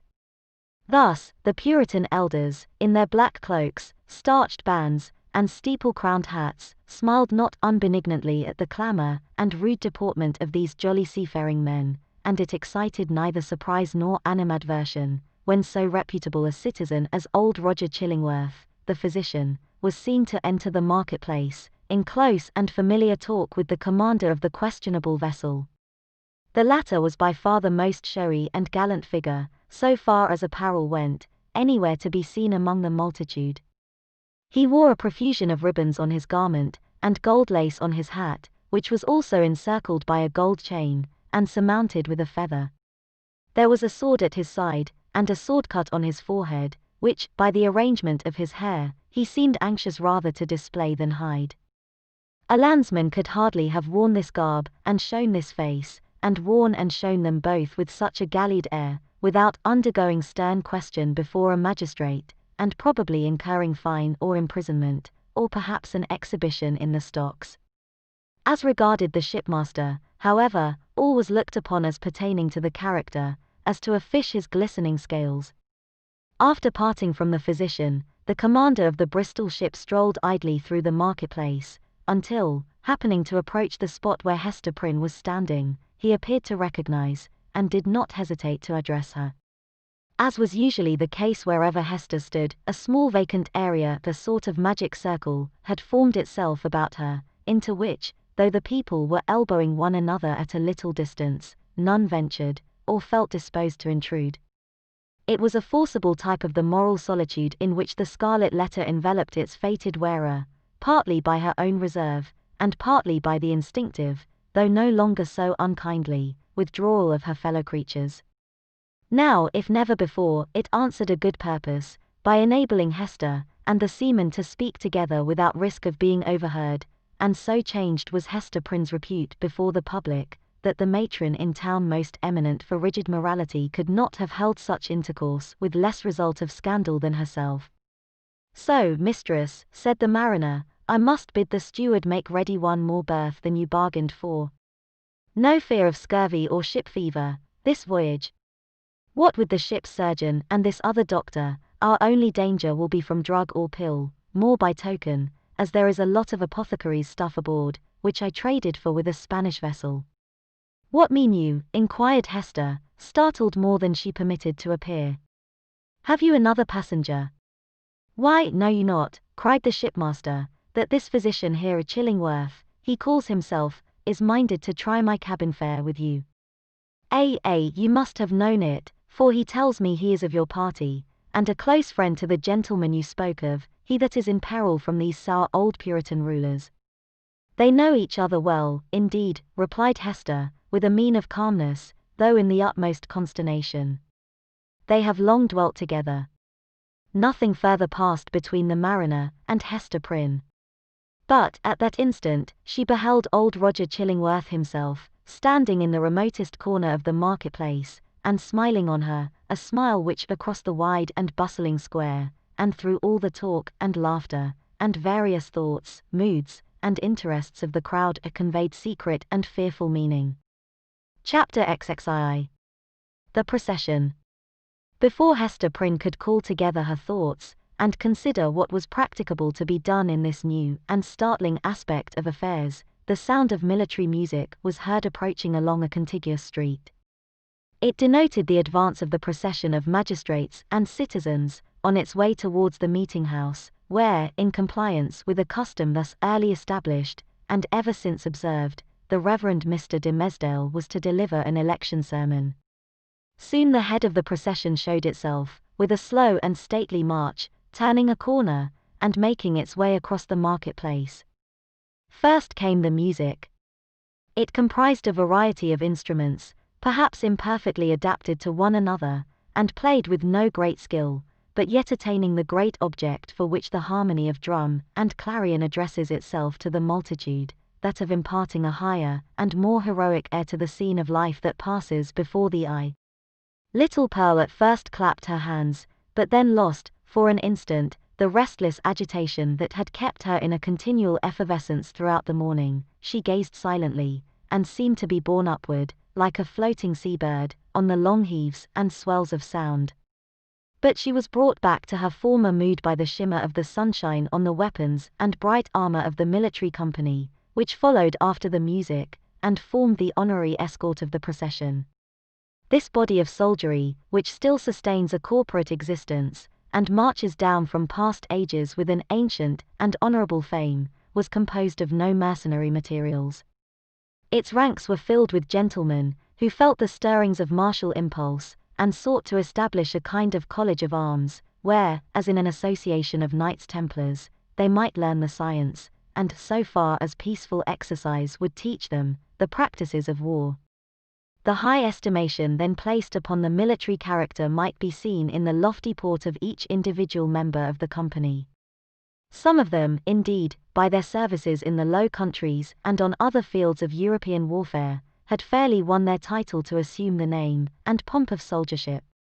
The entire array, moreover, clad in burnished steel, and with plumage nodding over their bright morions, had a brilliancy of effect which no modern display can aspire to equal. And yet the men of civil eminence, who came immediately behind the military escort, were better worth a thoughtful observer's eye. Even in outward demeanor, they showed a stamp of majesty that made the warrior's haughty stride look vulgar, if not absurd. It was an age when what we call talent had far less consideration than now, but the massive materials which produce stability and dignity of character a great deal more. The people possessed, by hereditary right, the quality of reverence, which, in their descendants, if it survive at all, exists in smaller proportion, and with a vastly diminished force, in the selection and estimate of public men. The change may be for good or ill, and is partly, perhaps, for both. In that old day, the English settler on these rude shores having left king, nobles, and all degrees of awful rank behind, while still the faculty and necessity of reverence were strong in him, bestowed it on the white hair and venerable brow of age, on long-tried integrity, on solid wisdom, and sad-colored experience, on endowments of that grave and weighty order which gives the idea of permanence, and comes under the general definition of respectability. These primitive statesmen, therefore, Bradstreet, Endicott, Dudley, Bellingham, and their compeers, who were elevated to power by the early choice of the people, seem to have been not often brilliant, but distinguished by a ponderous sobriety, rather than activity of intellect. They had fortitude and self-reliance, and in time of difficulty or peril, stood up for the welfare of the state like a line of cliffs against a tempestuous tide. The traits of character here indicated were well represented in the square cast of countenance, and large physical development of the new colonial magistrates. So far as a demeanor of natural authority was concerned, the mother country need not have been ashamed to see these foremost men of an actual democracy adopted into the House of Peers, or made the Privy Council of the sovereign. Next in order to the magistrates came the young and eminently distinguished divine, from whose lips the religious discourse of the anniversary was expected. His was the profession, at that era, in which intellectual ability displayed itself far more than in political life, for, leaving a higher motive out of the question, it offered inducements powerful enough, in the almost worshipping respect of the community, to win the most aspiring ambition into its service. Even political power, as in the case of Increase Mather, was within the grasp of a successful priest.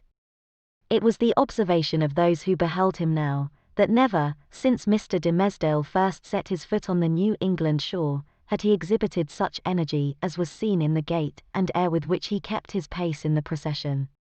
There was no feebleness of step, as at other times. His frame was not bent, nor did his hand rest ominously upon his heart.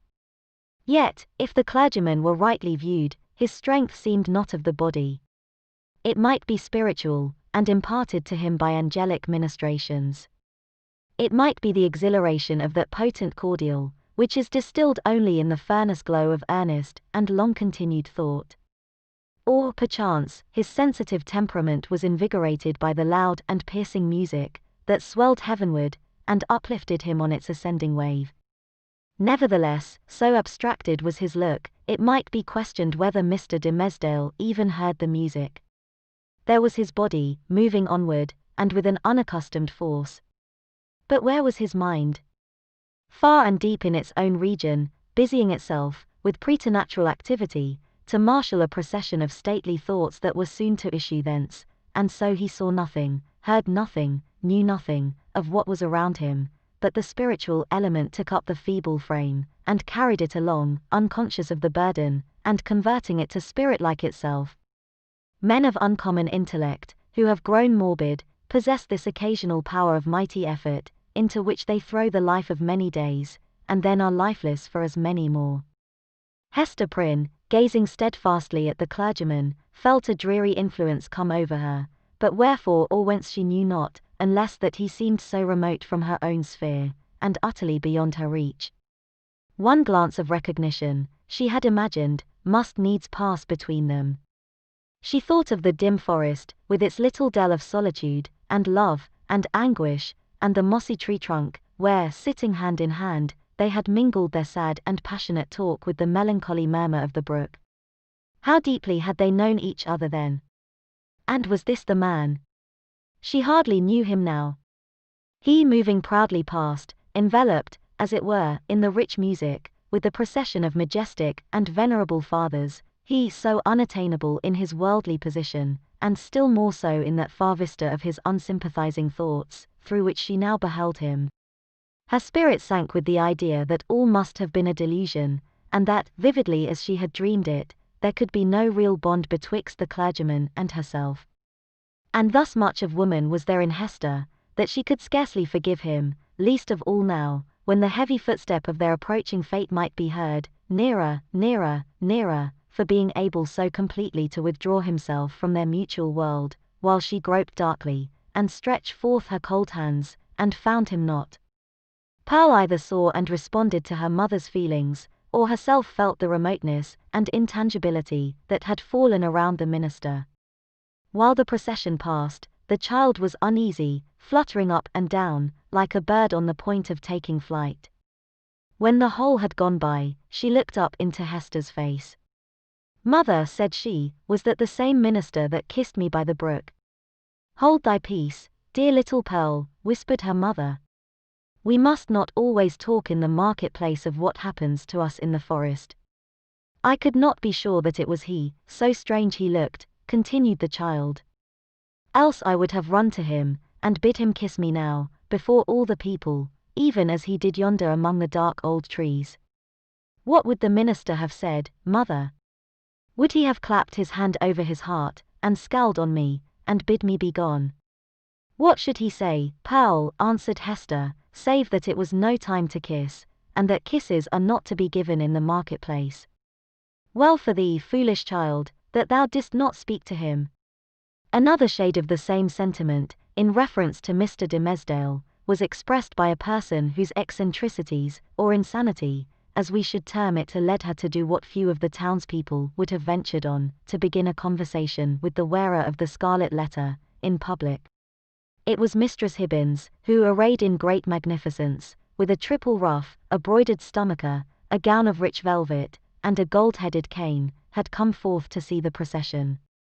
As this ancient lady had the renown which subsequently cost her no less a price than her life of being a principal actor in all the works of necromancy that were continually going forward, the crowd gave way before her, and seemed to fear the touch of her garment, as if it carried the plague among its gorgeous folds. Seen in conjunction with Hester Prynne, kindly as so many now felt towards the latter, the dread inspired by Mistress Hibbins was doubled, and caused a general movement from that part of the marketplace in which the two women stood. "Now what mortal imagination could conceive it," whispered the old lady, confidentially, to Hester. "Yonder divine man. That saint on earth, as the people uphold him to be, and as I must needs say he really looks. Who now, that saw him pass in the procession, would think how little while it is since he went forth out of his study, chewing a Hebrew text of scripture in his mouth, I warrant, to take an airing in the forest. Aha! We know what that means, Hester Prynne. But, truly, forsooth, I find it hard to believe him the same man. Many a church member saw I, walking behind the music, that has danced in the same measure with me, when somebody was fiddler, and it might be an Indian powwow or a Lapland wizard changing hands with us. That is but a trifle, when a woman knows the world. But this minister. Couldst thou surely tell, Hester, whether he was the same man that encountered thee on the forest path?" "Madam, I know not of what you speak," answered Hester Prynne, feeling Mistress Hibbins to be of infirm mind, yet strangely startled and awe-stricken by the confidence with which she affirmed a personal connection between so many persons, herself among them, and the evil one. "It is not for me to talk lightly of a learned and pious minister of the word, like the Reverend Mr. de Mesdale." "Fie, woman, fie," cried the old lady, shaking her finger at Hester. "Dost thou think I have been to the forest so many times, and have yet no skill to judge who else has been there? Yet, though no leaf of the wild garlands, which they wore while they danced, be left in their hair. I know thee, Hester, for I behold the token. We may all see it in the sunshine, and it glows like a red flame in the dark. Thou wearest it openly, so there need be no question about that. But this minister. Let me tell thee, in thine ear. When the black man sees one of his own servants, signed and sealed, so shy of owning to the bond as is the Reverend Mr. de Mesdale, he hath a way of ordering matters so that the mark shall be disclosed in open daylight to the eyes of all the world. What is it that the minister seeks to hide, with his hand always over his heart? Ha, Hester Prynne! What is it, good Mistress Hibbins? Eagerly asked little Pearl. Hast thou seen it? No matter, darling, responded Mistress Hibbins, making Pearl a profound reverence. Thou thyself wilt see it, one time or another. They say, child, thou art of the lineage of the Prince of the Air. Wilt thou ride with me, some fine night, to see thy father? Then thou shalt know wherefore the minister keeps his hand over his heart. Laughing so shrilly that all the marketplace could hear her, the weird old gentlewoman took her departure. By this time the preliminary prayer had been offered in the meeting-house, and the accents of the Reverend Mr. de Mesdale were heard commencing his discourse. An irresistible feeling kept Hester near the spot. As the sacred edifice was too much thronged to admit another auditor, she took up her position close beside the scaffold of the pillory. It was in sufficient proximity to bring the whole sermon to her ears, in the shape of an indistinct, but varied, murmur and flow of the minister's very peculiar voice. This vocal organ was in itself a rich endowment, insomuch that a listener, comprehending nothing of the language in which the preacher spoke, might still have been swayed to and fro by the mere tone and cadence. Like all other music, it breathed passion and pathos, and emotions high or tender, in a tongue native to the human heart, wherever educated. Muffled as the sound was by its passage through the church walls, Hester Prynne listened with such intentness, and sympathized so intimately, that the sermon had throughout a meaning for her, entirely apart from its indistinguishable words. These, perhaps, if more distinctly heard, might have been only a grosser medium, and have clogged the spiritual sense. Now she caught the low undertone, as of the wind sinking down to repose itself, then ascended with it, as it rose through progressive gradations of sweetness and power, until its volume seemed to envelop her with an atmosphere of awe and solemn grandeur.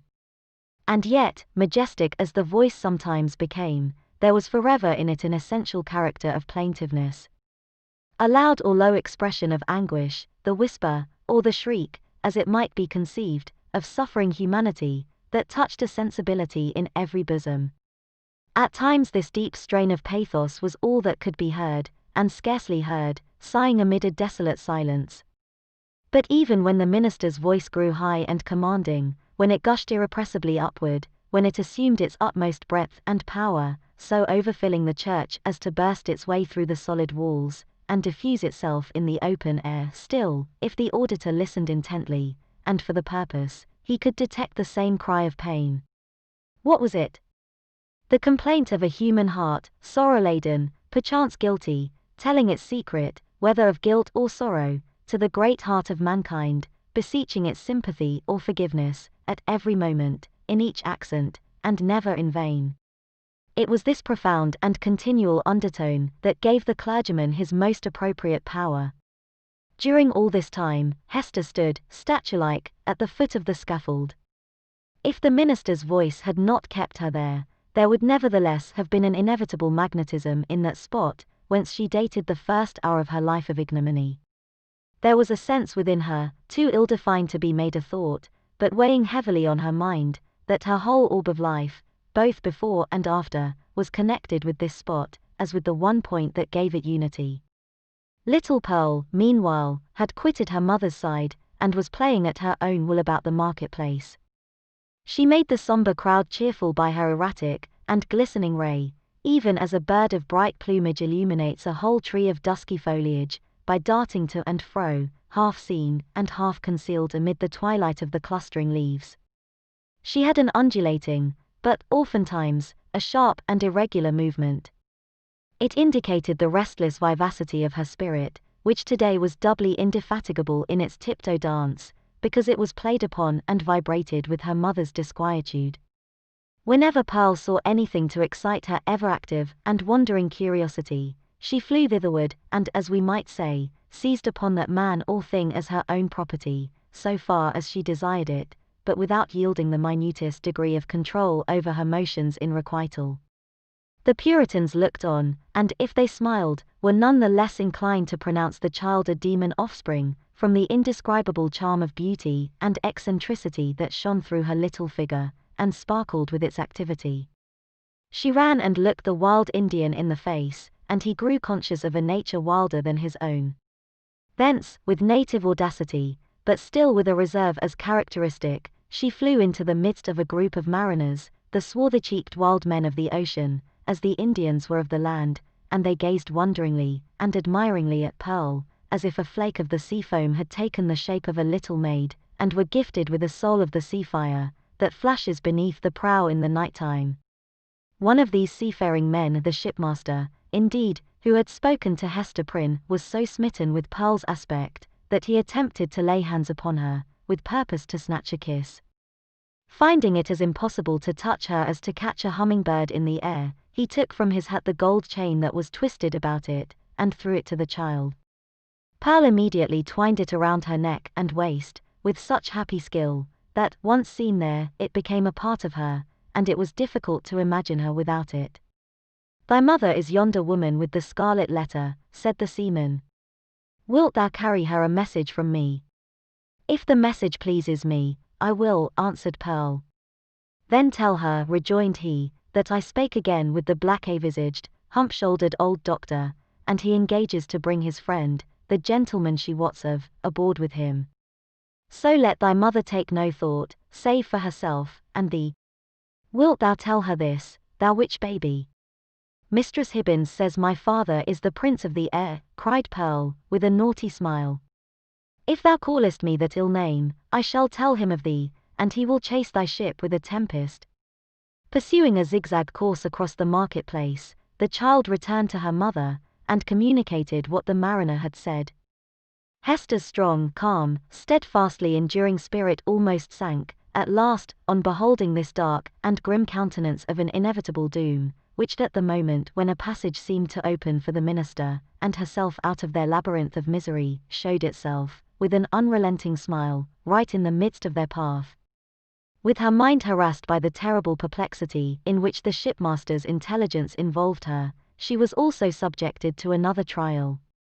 There were many people present, from the country round about, who had often heard of the Scarlet Letter, and to whom it had been made terrific by 100 false or exaggerated rumors, but who had never beheld it with their own bodily eyes. These, after exhausting other modes of amusement, now thronged about Hester Prynne with rude and boorish intrusiveness. Unscrupulous as it was, however, it could not bring them nearer than a circuit of several yards. At that distance they accordingly stood, fixed there by the centrifugal force of the repugnance which the mystic symbol inspired. The whole gang of sailors, likewise, observing the press of spectators, and learning the purport of the Scarlet Letter, came and thrust their sunburnt and desperado-looking faces into the ring.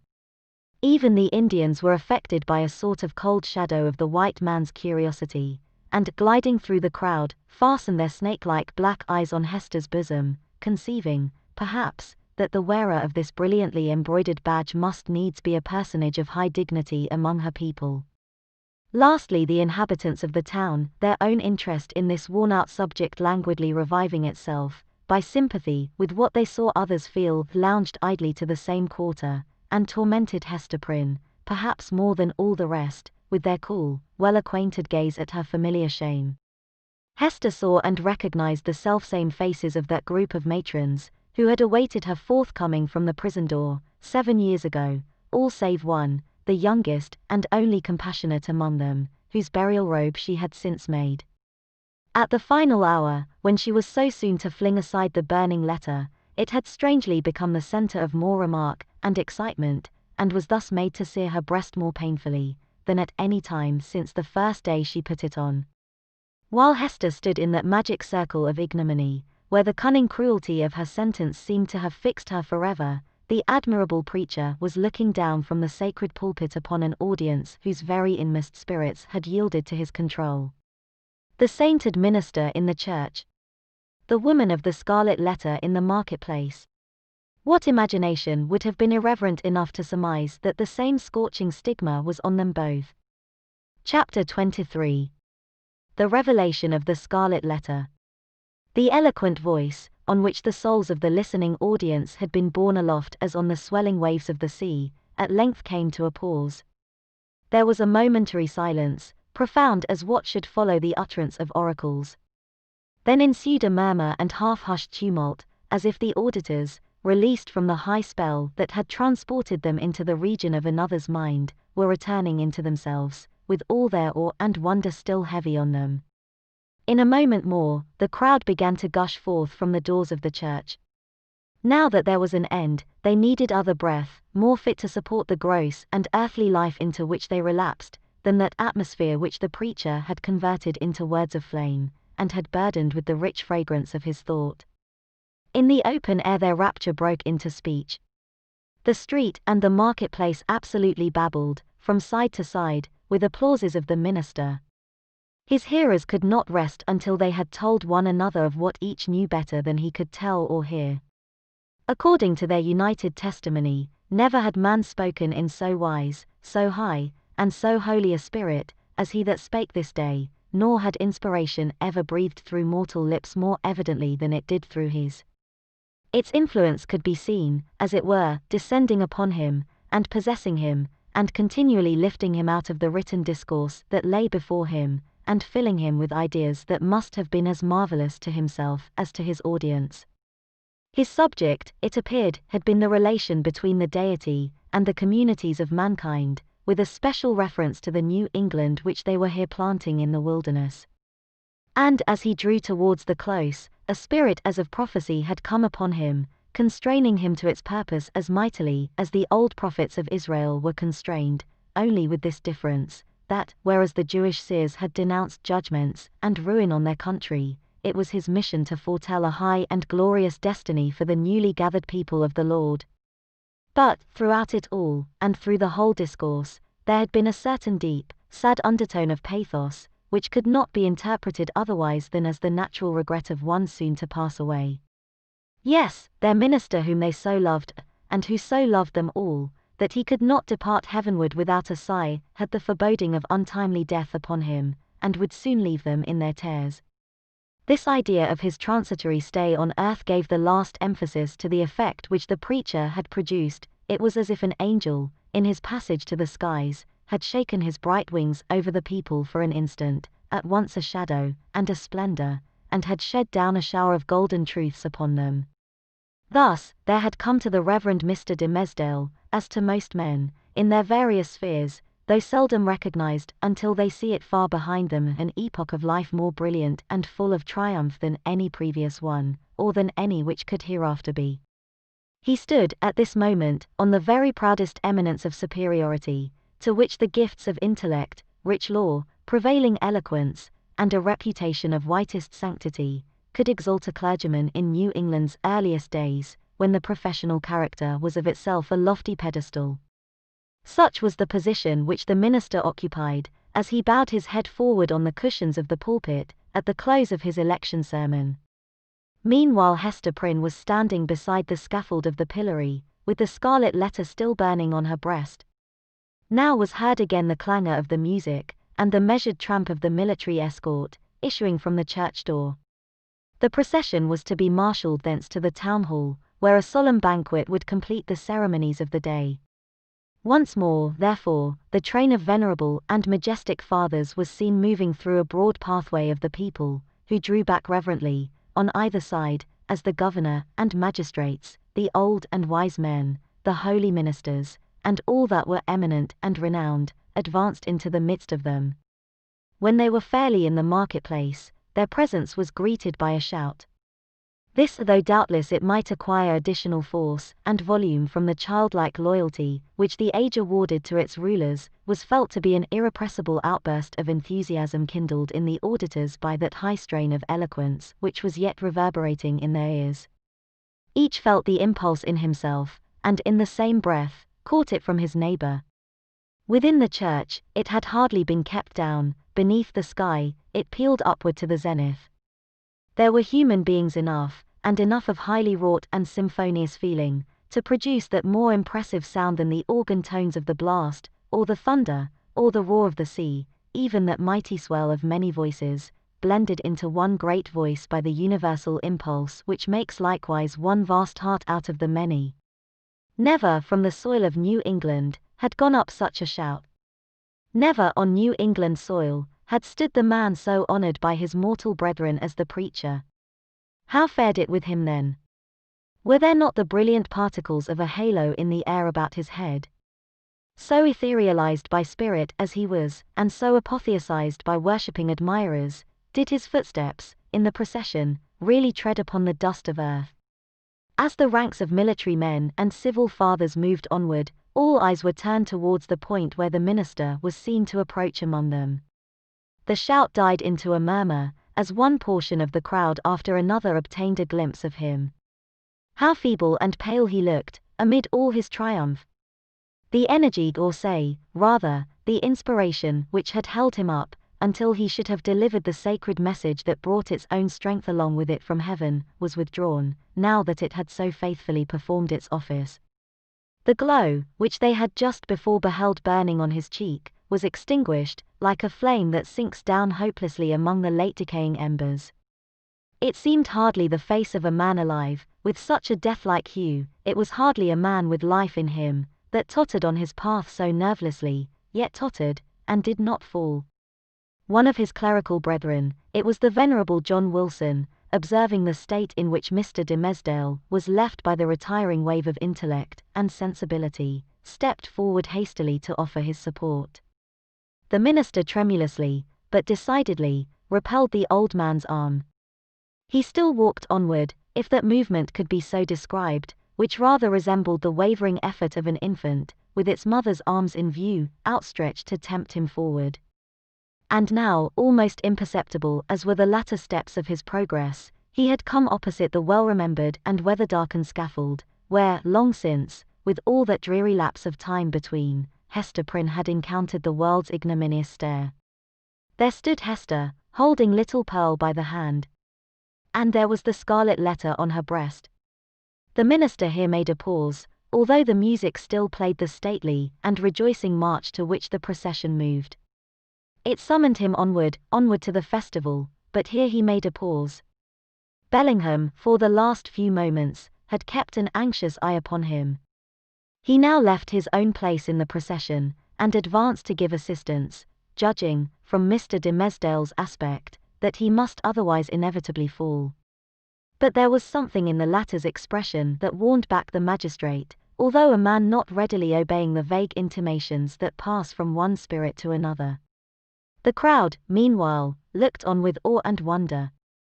This earthly faintness was, in their view, only another phase of the minister's celestial strength, nor would it have seemed a miracle too high to be wrought for one so holy, had he ascended before their eyes, waxing dimmer and brighter, and fading at last into the light of heaven. He turned towards the scaffold, and stretched forth his arms. "Hester," said he, "come hither. Come, my little pearl."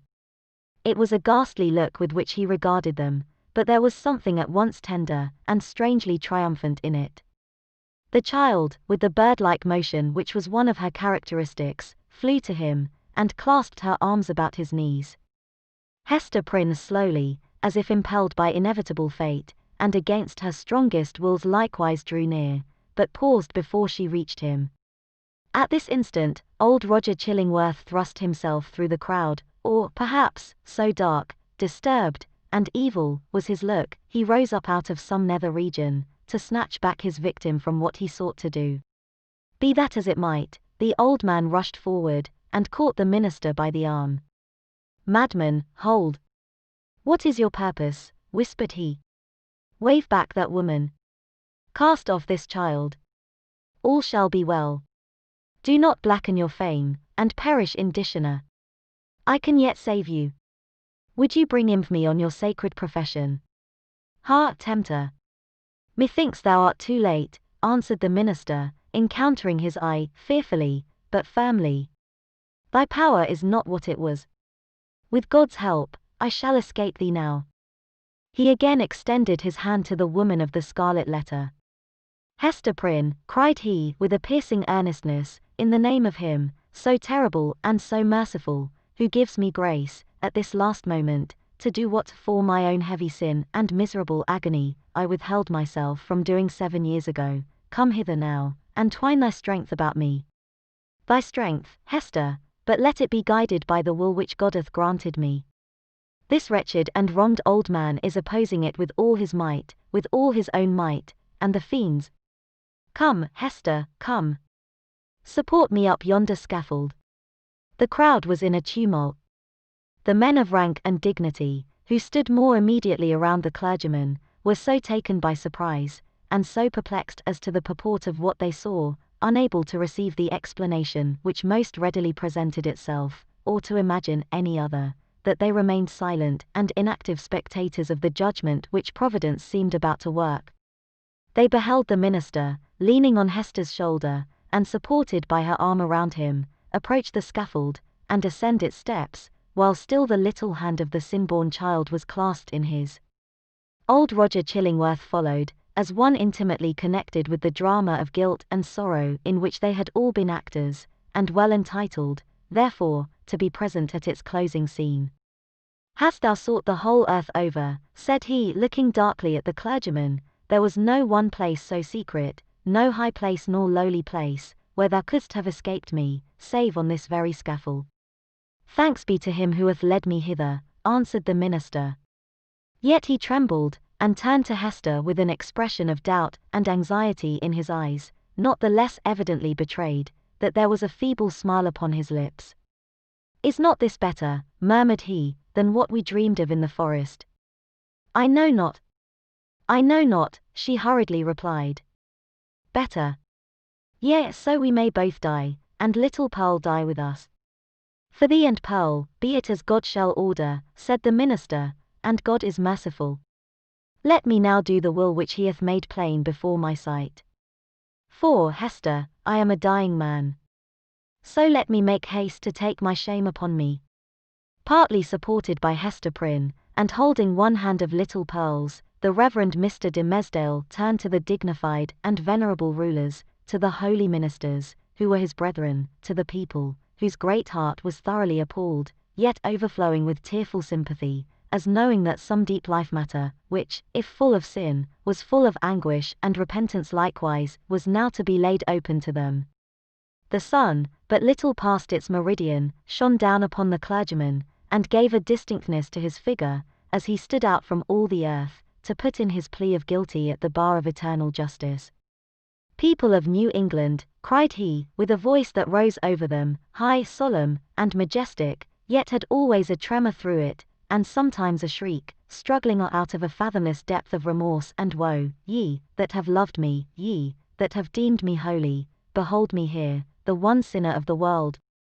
At last, I stand upon the spot where, 7 years since, I should have stood, here, with this woman, whose arm, more than the little strength wherewith I have crept hitherward, sustains me, at this dreadful moment, from grovelling down upon my face. Lo, the scarlet letter which Hester wears. Ye have all shuddered at it. Wherever her walk hath been, wherever, so miserably burdened, she may have hoped to find repose, it hath cast a lurid gleam of awe and horrible repugnance round about her. But there stood one in the midst of you, at whose brand of sin and infamy ye have not shuddered." It seemed, at this point, as if the minister must leave the remainder of his secret undisclosed. But he fought back the bodily weakness, and still more, the faintness of heart, that was striving for the mastery with him. He threw off all assistance, and stepped passionately forward a pace before the woman and the child. It was on him, he continued, with a kind of fierceness, so determined was he to speak out the whole. God's eye beheld it. The angels were forever pointing at it. The devil knew it well, and fretted it continually with the touch of his burning finger. But he hid it cunningly from men, and walked among you with the mien of a spirit, mournful, because so pure in a sinful world, and sad, because he missed his heavenly kindred. Now at the death hour, he stands up before you. He bids you look again at Hester's scarlet letter.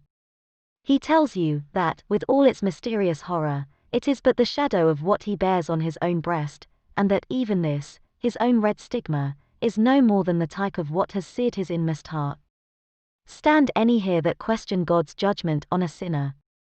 Behold a dreadful witness of it. With a convulsive motion, he tore away the ministerial band from before his breast. It was revealed. But it were irreverent to describe that revelation. For an instant, the gaze of the horror-stricken multitude was concentered on the ghastly miracle, while the minister stood, with a flush of triumph in his face, as one who, in the crisis of acutest pain, had won a victory. Then, down he sank upon the scaffold. Hester partly raised him, and supported his head against her bosom. Old Roger Chillingworth knelt down beside him, with a blank, dull countenance, out of which the life seemed to have departed.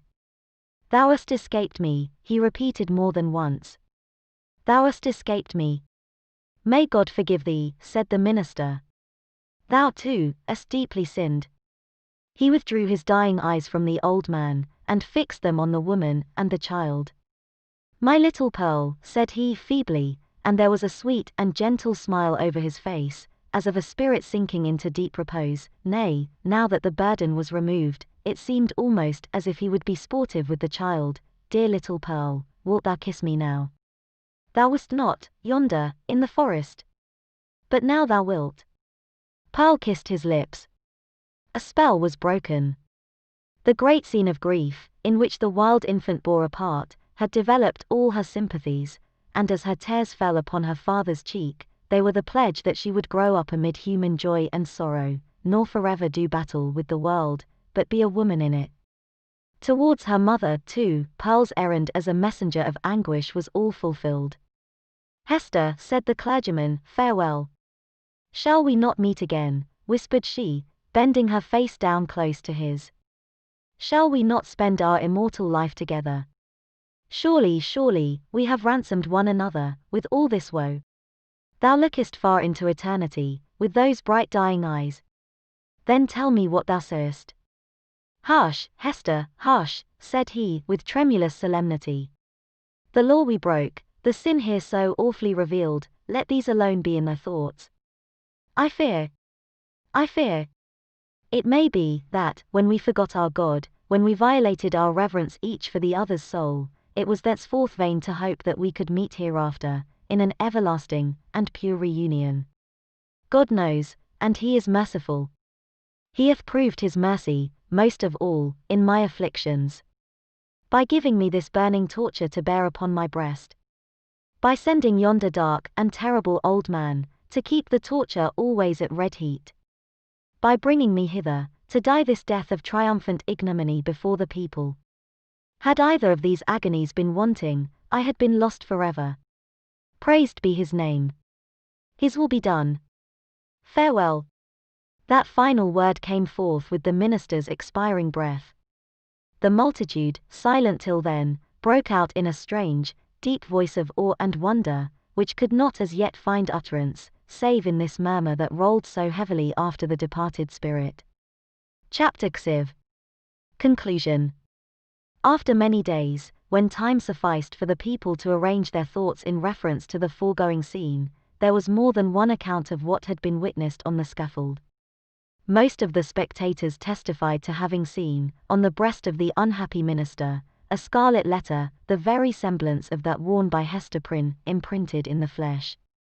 As regarded its origin, there were various explanations, all of which must necessarily have been conjectural. Some affirmed that the Reverend Mr. de Mesdale, on the very day when Hester Prynne first wore her ignominious badge, had begun a course of penance, which he afterwards, in so many futile methods, followed out, by inflicting a hideous torture on himself. Others contended that the stigma had not been produced until a long time subsequent, when old Roger Chillingworth, being a potent necromancer, had caused it to appear, through the agency of magic and poisonous drugs. Others, again, and those best able to appreciate the minister's peculiar sensibility, and the wonderful operation of his spirit upon the body, whispered their belief, that the awful symbol was the effect of the ever-active tooth of remorse, gnawing from the inmost heart outwardly, and at last manifesting heaven's dreadful judgment by the visible presence of the letter. The reader may choose among these theories. We have thrown all the light we could acquire upon the portent, and would gladly, now that it has done its office, erase its deep print out of our own brain, where long meditation has fixed it in very undesirable distinctness. It is singular, nevertheless, that certain persons, who were spectators of the whole scene, and professed never once to have removed their eyes from the Reverend Mr. de Mesdale, denied that there was any mark whatever on his breast, more than on a newborn infant's. Neither, by their report, had his dying words acknowledged, nor even remotely implied, the slightest connection, on his part, with the guilt for which Hester Prynne had so long worn the scarlet letter. According to these highly respectable witnesses, the minister, conscious that he was dying, conscious, also, that the reverence of the multitude placed him already among saints and angels, had desired, by yielding up his breath in the arms of that fallen woman, to express to the world how utterly nugatory is the choicest of man's own righteousness. After exhausting life in his efforts for mankind's spiritual good, he had made the manner of his death a parable, in order to impress on his admirers the mighty and mournful lesson, that in the view of infinite purity, we are sinners all alike. It was to teach them, that the holiest among us has but attained so far above his fellows, as to discern more clearly the mercy which looks down, and repudiate more utterly the phantom of human merit, which would look aspiringly upward. Without disputing a truth so momentous, we must be allowed to consider this version of Mr. de Mesdale's story as only an instance of that stubborn fidelity with which a man's friends, and especially a clergyman's, will sometimes uphold his character, when proofs, clear as the midday sunshine on the scarlet letter, establish him a false and sin-stained creature of the dust. The authority which we have chiefly followed, a manuscript of old date, drawn up from the verbal testimony of individuals, some of whom had known Hester Prynne, while others had heard the tale from contemporary witnesses, fully confirms the view taken in the foregoing pages. Among many morals which press upon us from the poor minister's miserable experience, we put only this into a sentence: be true. Be true. Be true. Show freely to the world, if not your worst, yet some trait whereby the worst may be inferred. Nothing was more remarkable than the change which took place, almost immediately after Mr. de Mesdale's death, in the appearance and demeanour of the old man known as Roger Chillingworth. All his strength and energy, all his vital and intellectual force, seemed at once to desert him, insomuch that he positively withered up, shriveled away, and almost vanished from mortal sight, like an uprooted weed that lies wilting in the sun. This unhappy man had made the very principle of his life to consist in the pursuit and systematic exercise of revenge, and when, by its completest triumph and consummation, that evil principle was left with no further material to support it, when, in short, there was no more devil's work on earth for him to do, it only remained for the unhumanized mortal to betake himself whither his master would find him tasks enough, and pay him his wages duly. But, to all these shadowy beings, so long our near acquaintances, as well Roger Chillingworth as his companions, we would fain be merciful. It is a curious subject of observation and inquiry, whether hatred and love be not the same thing at bottom. Each, in its utmost development, supposes a high degree of intimacy and heart knowledge, each renders one individual dependent for the food of his affections and spiritual life upon another, each leaves the passionate lover, or the no less passionate hater, forlorn and desolate by the withdrawal of his subject. Philosophically considered, therefore, the two passions seem essentially the same, except that one happens to be seen in a celestial radiance, and the other in a dusky and lurid glow. In the spiritual world, the old physician and the minister, mutual victims, as they have been unawares, have found their earthly stock of hatred and antipathy transmuted into golden love. Leaving this discussion apart, we have a matter of business to communicate to the reader.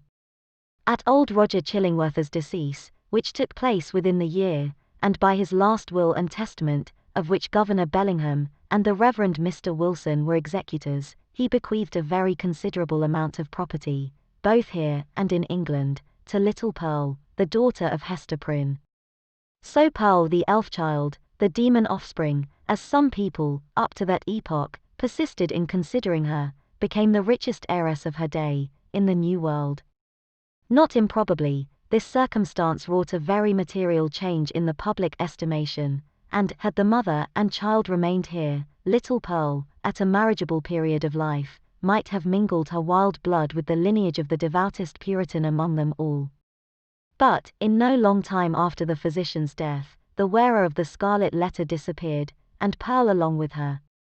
For many years, though a vague report would now and then find its way across the sea, like a shapeless piece of driftwood tossed ashore, with the initials of a name upon it, yet no tidings of them unquestionably authentic were received. The story of the Scarlet Letter grew into a legend. Its spell, however, was still potent, and kept the scaffold awful where the poor minister had died, and likewise the cottage by the seashore, where Hester Prynne had dwelt. Near this latter spot, one afternoon, some children were at play, when they beheld a tall woman, in a grey robe, approach the cottage door. In all those years it had never once been opened, but either she unlocked it, or the decaying wood and iron yielded to her hand, or she glided shadow-like through these impediments, and at all events, went in.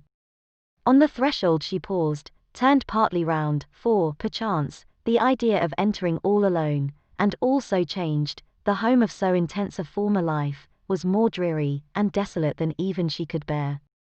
But her hesitation was only for an instant, though long enough to display a scarlet letter on her breast.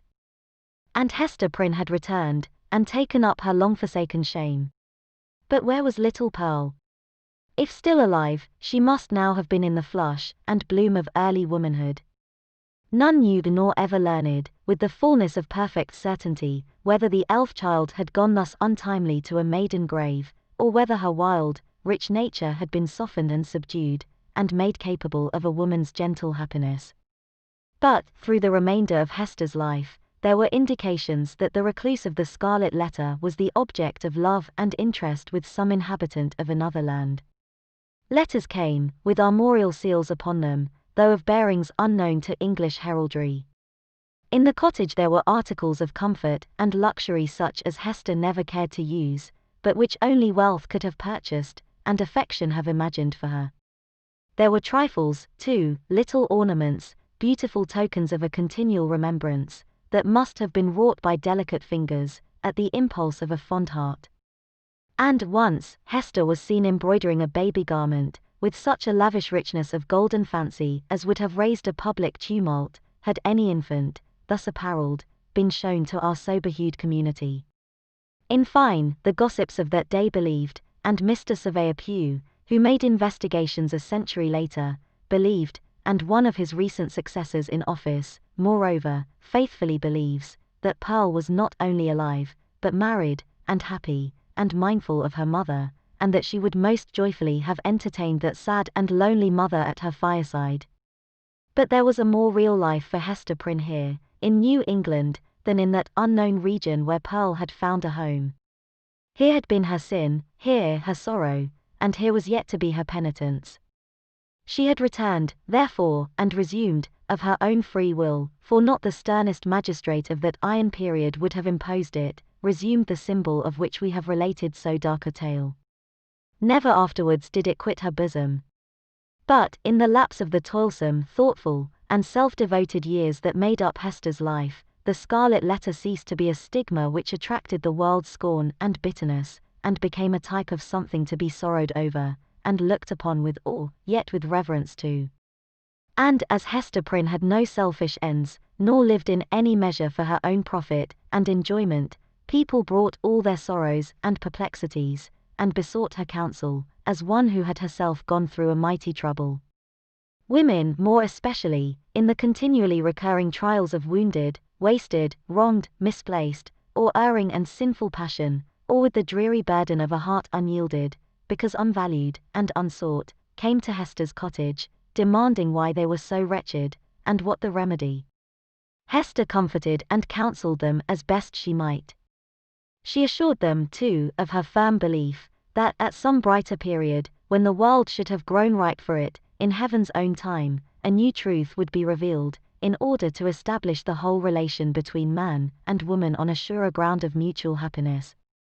Earlier in life, Hester had vainly imagined that she herself might be the destined prophetess, but had long since recognized the impossibility that any mission of divine and mysterious truth should be confided to a woman stained with sin, bowed down with shame, or even burdened with a lifelong sorrow. The angel and apostle of the coming revelation must be a woman, indeed, but lofty, pure, and beautiful, and wise, moreover, not through dusky grief, but the ethereal medium of joy, and showing how sacred love should make us happy, by the truest test of a life successful to such an end. So said Hester Prynne, and glanced her sad eyes downward at the Scarlet Letter. And after many, many years, a new grave was delved, near an old and sunken one, in that burial ground beside which King's Chapel has since been built. It was near that old and sunken grave, yet with a space between, as if the dust of the two sleepers had no right to mingle. Yet one tombstone served for both. All around, there were monuments carved with armorial bearings, and on this simple slab of slate, as the curious investigator may still discern, and perplex himself with the purport, there appeared the semblance of an engraved escutcheon. It bore a device, a herald's wording of which might serve for a motto and brief description of our now concluded legend, so sombre is it, and relieved only by one ever-glowing point of light gloomier than the shadow. On a field, sable, the letter A, gules,